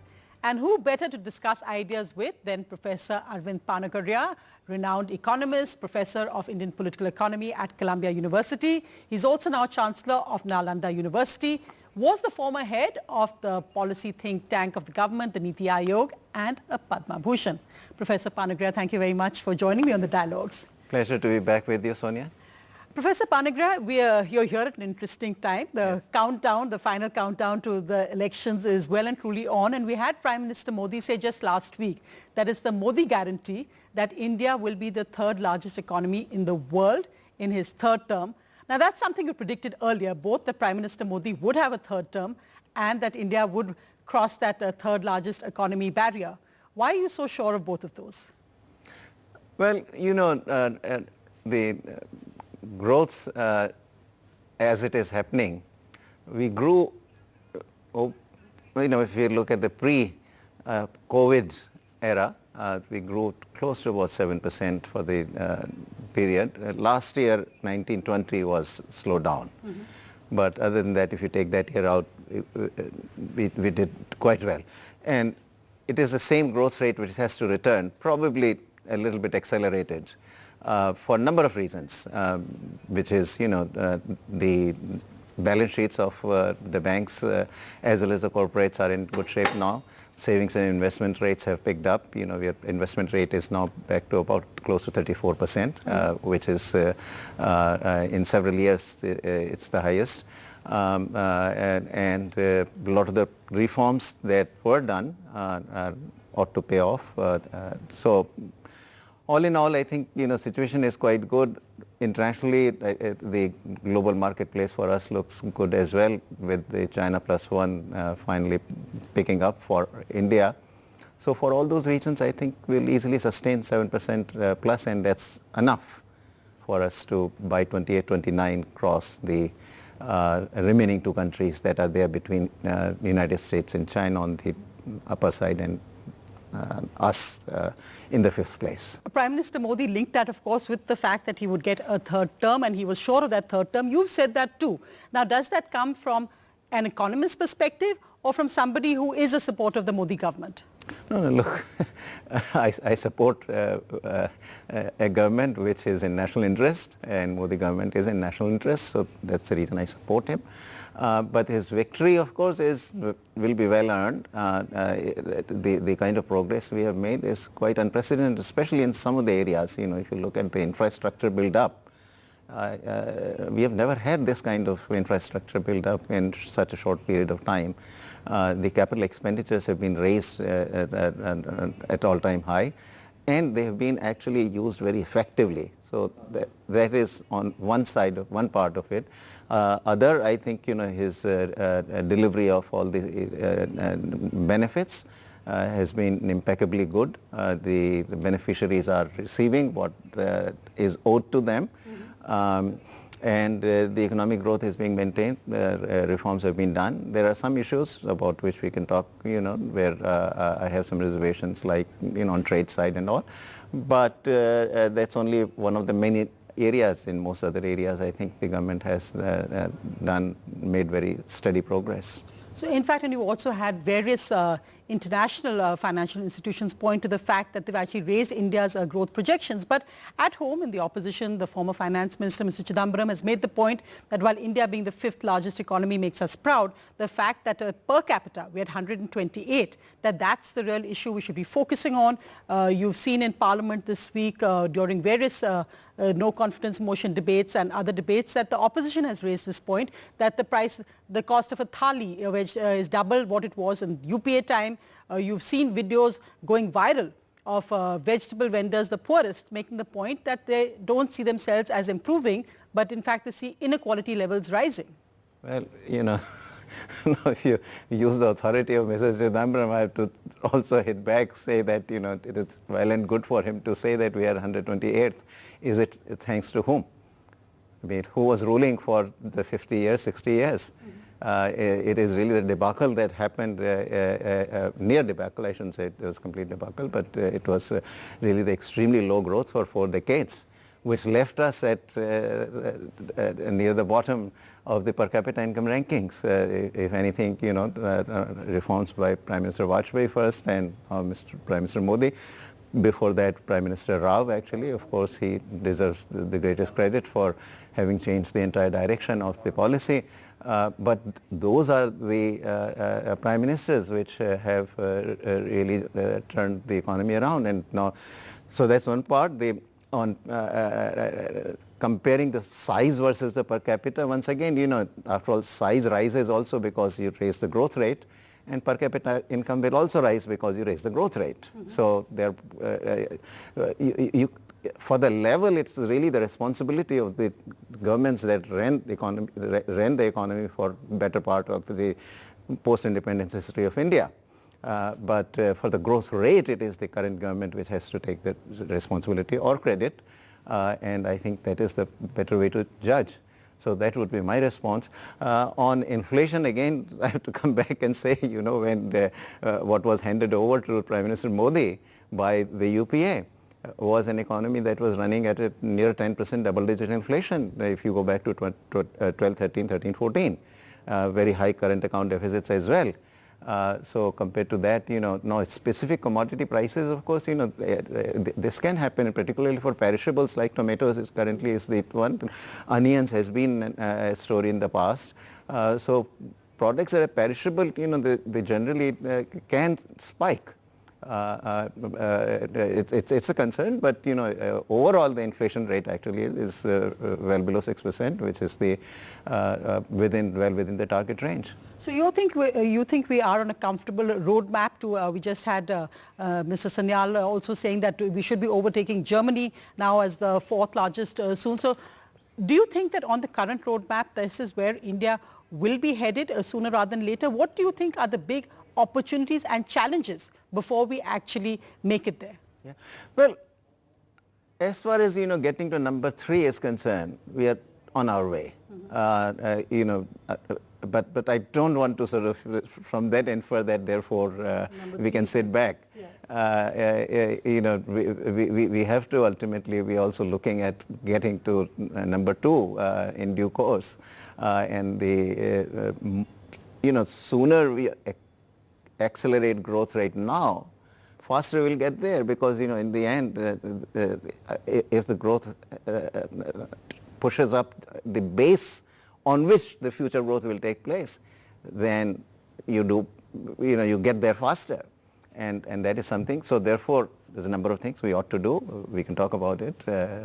So in fact, Professor Bhagwati and you, and I think there was almost that rivalry with Professor Amartya Sen and Jean Drèze, where you believe very strongly, your books have also made this point, that growth is the best way for poverty reduction. And we've just had a UN report out which shows that India's had remarkable success in halving its poverty rate levels, its multi-poverty index rate levels, and also a Niti Aayog report which has pointed out that there have been very important reductions in multidimensional poverty in key Indian states like UP, Madhya Pradesh, the Bimaru states. Do you think that bears out what you've been saying? Because this, of course, was also a UPA clash where you had, say, the Prime Minister and Montek Singh pushing for much more pro-growth, and the NAC arguing against that and looking at more welfare measures. The Modi government is also putting out very strong welfare measures. The fact that 80 crore people are still getting subsidized food grain, free food grain. How do you think the two balance? Do you think growth is still the main driver, or do welfare schemes is something which is needed in a country like India where inequality levels are still very high? Yeah. Look, there is general agreement on welfare schemes. Neither UPA would go against it, or they will be strongly in support, and we were always strongly in support of that as well. But if you try to do welfare schemes without doing things that sustain the high growth rate, then you have a problem, because then you will then begin to run into fiscal deficit issues and therefore inflation. And that's something that did happen in the second term of the UPA, that they tried to run very large expenditures without maintaining growth, and that resulted in both high deficits and high inflation rates. So there is no disagreement on the welfare schemes, and Prime Minister Modi knows, ultimately you are absolutely right. I agree that in a country like India, in a democracy, this will always be that, especially when billionaires are rising in numbers, politically you cannot afford and not to have the redistribution going alongside. And so in some sense, This isn't something that will, through the political process, will automatically always happen. The issue always turns in on, whether the delivery is effective or not. And where Prime Minister Modi has done a fabulous job is in ensuring that the delivery happens and the leakages are eliminated.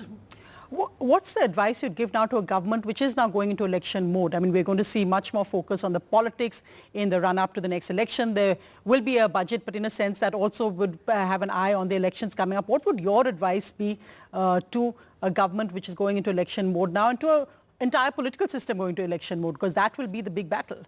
Yeah, so, look, as an economist, I would still love to see some more reforms happen, but I'm also realistic that this is now election time, and therefore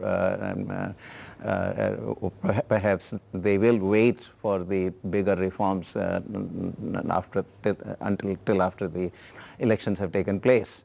But therefore, I think, right now for the government, from the given where we are in terms of the elections coming up, I'd suggest doing is one, maintain good macroeconomic stability, right? Because if inflation gets out of hand, that can have a pretty major impact on the voter behavior.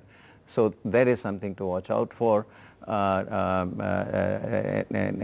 generally, maintain policy stability also. Again, if unexpected things get done, that also leads to fallout.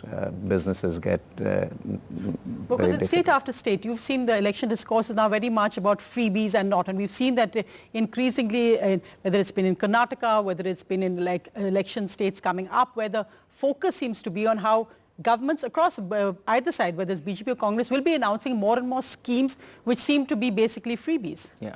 Look, so my view on this is that, yes, I understand that this is, part of any democratic process that these freebies will be distributed.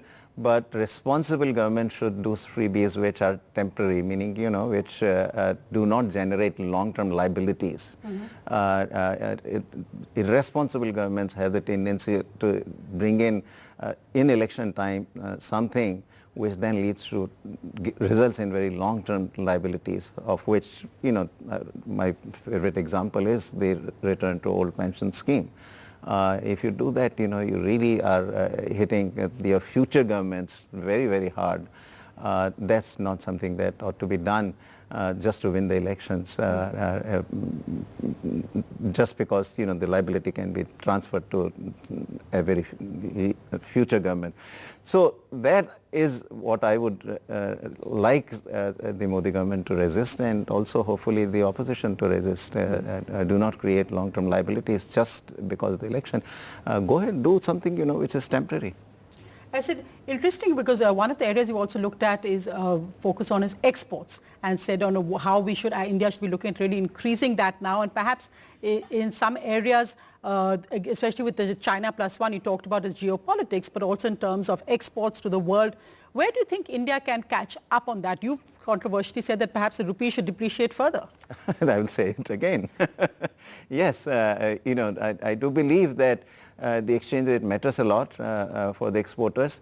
There is also another reason why actually depreciation of the rupee is a helpful measure, because what happens is that also provides a cushion to the import competing producers, producers who are facing competition from foreign goods in our own domestic market. And then therefore, when that happens, there is always this sort of tendency for the government to respond by raising the tariffs. But if you really let the rupee depreciate, then the necessary cushion is provided to the producers of the import competing goods, and the pressure on tariffs then is taken away. Between the two, I would much rather have the exchange rate change, because that exchange rate change will also then provide the incentive for the exporters. And also, you talked about policy stability, but the fact is that the recent announcement of curbs on a laptop and a tablet imports. And first one date is announced and the date is pushed further. So do you think that these kind of surprises, what do you think the reasoning is behind it, and what would you say about this decision? Yeah. No, this one really worries me. This one really worries me. I think, symbolically also I see this as, a measure that belongs to the license permit Raj era. And it symbolizes that I'll be falling back into that. I hope not. But so that one really, both because it's a measure that I thought we had left behind, as well as surprise. So it automatically raises doubts in minds of others that look, is this a one-off thing, or now more of this is going to be done? Now, why we have done it, I do not know. We can only speculate. Government, to my knowledge, I think the government has provided no explanation for or no reasons as to why this was done. We can speculate. Maybe it was import substitution. Maybe it was because PLI is ending at 31st of August, and so it is do that. Maybe because in this particular category, what is called the harmonized system category 8471, which is subject of the action. Right. In that category, imports from China had gone up by about $3 billion about 2 years ago, and they have stayed at that elevated level from China. So maybe China is the target of this action. So those are the possibilities. We don't know precisely what thinking went into Commerce Ministry's minds to take that It's action. important to hear your views on that. But also, of course, interestingly, we have been talking about the Indian general election, but we have a US general election coming up. And I think what has been an interesting shift in that sense, and looking at geopolitically, has been the India-US relationship in terms of both the strategic, also the economic, and the fact with the Indian huge aviation industries orders. You had President Biden thanking India for providing jobs in America, yes, which is an interesting turn for the books from Bangalore to now India giving American jobs. Yeah. So what do you think, for you, as somebody, of course, is at Columbia University and the Jagdish Bhagwati professor there, what for you has been the biggest strategic shift there for you? And after all, it's the Democrat administration, not a Trump administration. Yes, yes. No, look, if you look at the history, since Prime Minister Vajpayee's days, this relationship has continued to flourish and continue to rise, actually, in warmth and engagement. Presidents have changed on the US side, Prime Ministers have changed on the Indian side, but this improvement has happened continuously. Now, there has been, nevertheless, a major shift, the major jump in this relationship under Prime Minister Modi right now. And there are a couple of reasons, I think. One is the geopolitics has begun to shift. The United States very much sees China as a threat. China wants to become the global power, but before becoming global power, it has to become a regional power. And who stands in the way of China on the way to becoming a regional hegemon? It's India. And the United States sees that, one way to stop China is to not even let it become the regional hegemon. And despite the fact that India went very much against the US line on Ukraine and Russia, and India very much carved its own path there. Yeah. No, I think that's much credit, kudos to the Prime Minister, because he really navigated it so incredibly well. Initially we were criticized and all, but we stood ground. And both Prime Minister Modi and our External Affairs Minister, Jaishankar, they handled the questions and the criticisms incredibly well, explained that what kind of history lies behind our position on Russia. And I think at the end of the day, the United States has come to very much accept it, come to appreciate it. And if anything, the United States is even warmer than it was before Russia-Ukraine.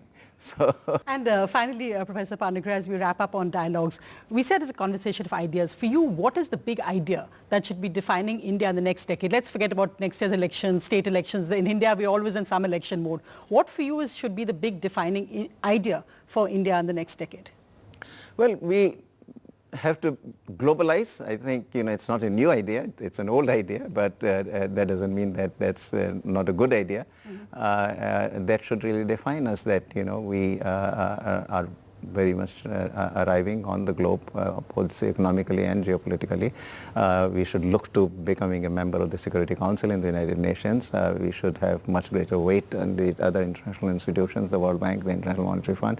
All of that, in my thinking, goes with the economic growth as our economic heft rises.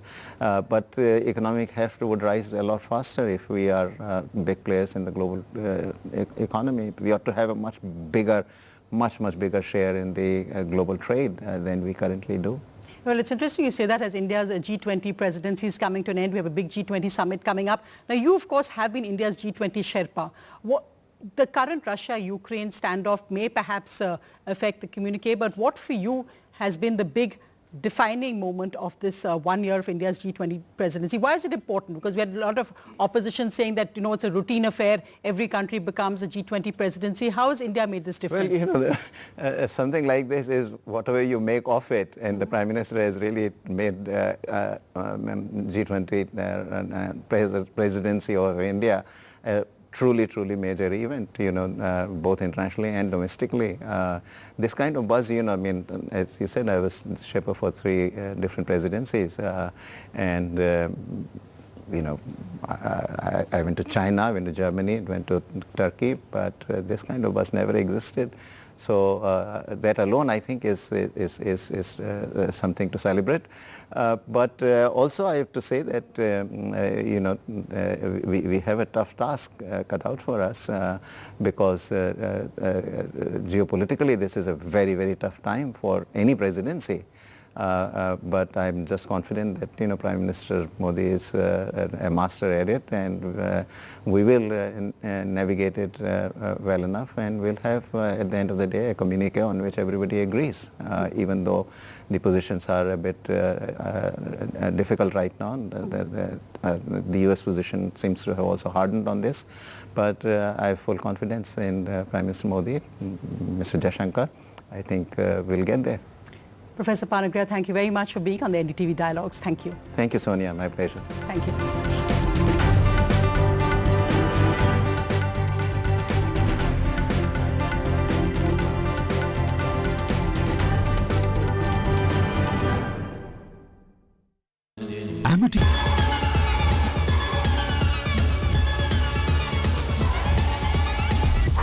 That was fast, right? But tech is evolving even quicker than our abilities to adapt. And that's how I like to roll.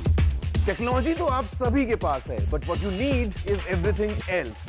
मेरा नाम है गौरव और अब मैं आ गया हूँ NDTV network पे, हर रोज, हर हफ्ते, अब आपके और पास. Go beyond the now. When there's too much talking but very little being said, too many voices but hardly any being heard, you turn to a show that puts you front and center. A show that headlines the stories of the people, by the people, for the people.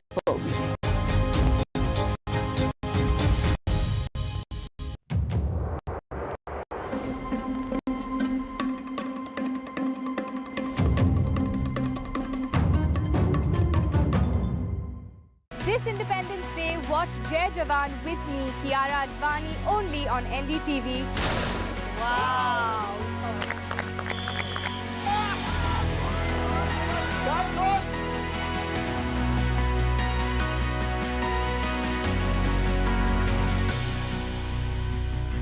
From breaking news to in-depth analysis, Covering the latest developments across politics, business and technology. Bringing you stories that shape our nation and the world.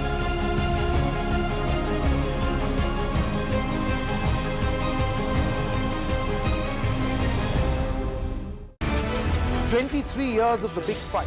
This show is not just an ordinary debate show, but it is a responsibility in service of our viewers.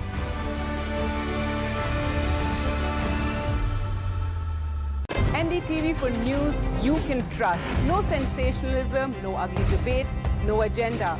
We strive to be transparent and unbiased in our reporting so you can get news that you can rely on. This Independence Day, watch Jai Jawan with me, Kiara Advani, only on NDTV. Wow!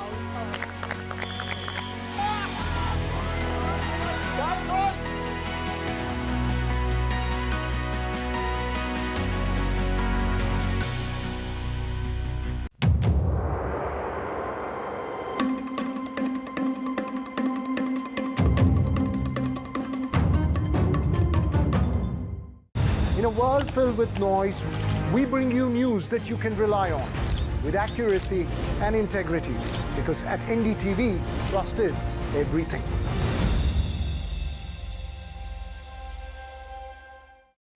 A debate has many facets. Perhaps no one right answer. Left, right, and center. Conversations that get to the core of the debate.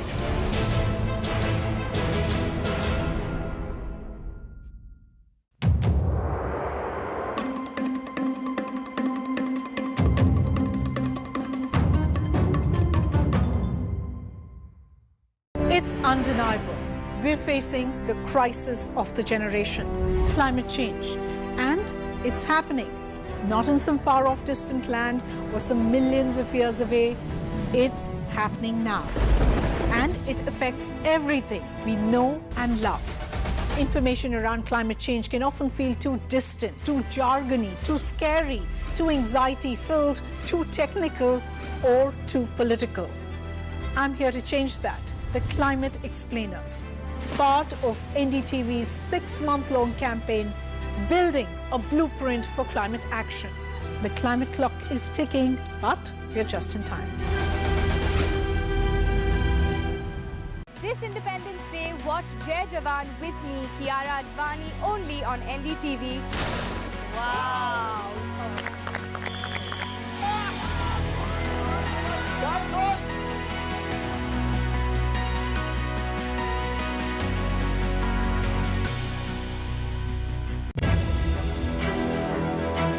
It's a very interesting relationship people have with gold. People want gold price to go up. Explain exactly what this revamped gold monetization scheme is. That you hold gold, but not necessarily always in your private vault. You could even earn interest. Just take your old gold jewelry, you get it melted, you can place it with any bank of your choice. So there are 3-year deposits, there are 7-year deposits.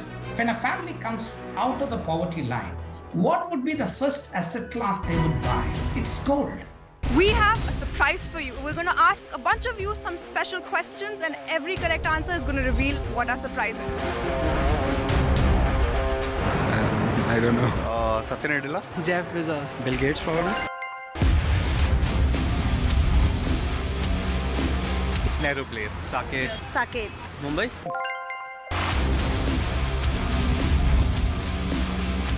Technical Guruji. Tech Guruji. Technical Guruji. Technical Guruji. चलिए शुरू करते हैं। The NDTV News Network that informs, inspires, and illuminates. Watch every side of the story here on NDTV because the only side we're on is yours.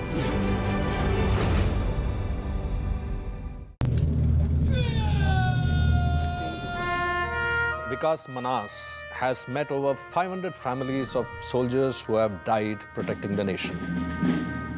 मेरा ये मानना है, जब आप धरती पे आते हो, अगर आप दूसरों का दर्द समझो, उसके दर्द के साथ जूझो, उसका कष्ट लो, तो भगवान देखता है ये कष्ट ले ही तो रहा है, दर्द सह ही तो रहा है, इसको अब इसका देने की ज़रूरत नहीं है. तो if you understand the pain, grief of someone else, go through that, live with that, God will not give you your own pain and grief.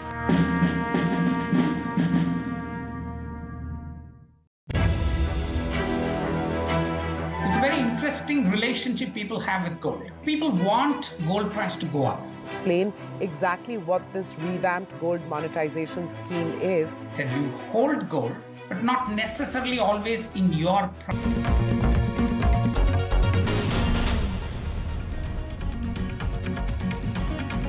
Good evening and welcome to NDTV. I am Ankit Tyagi. It's 8 p.m. on the clock, and these are the top story that we are tracking at this moment on Sunday evening, ladies and gentlemen, starting with a big political story which is coming in from Madhya Pradesh, election-bound state of Madhya Pradesh, and there is already the government, the MP government led by Shivraj Singh Chauhan, the BJP government in Madhya Pradesh versus Priyanka Gandhi battle that is brewing in the state.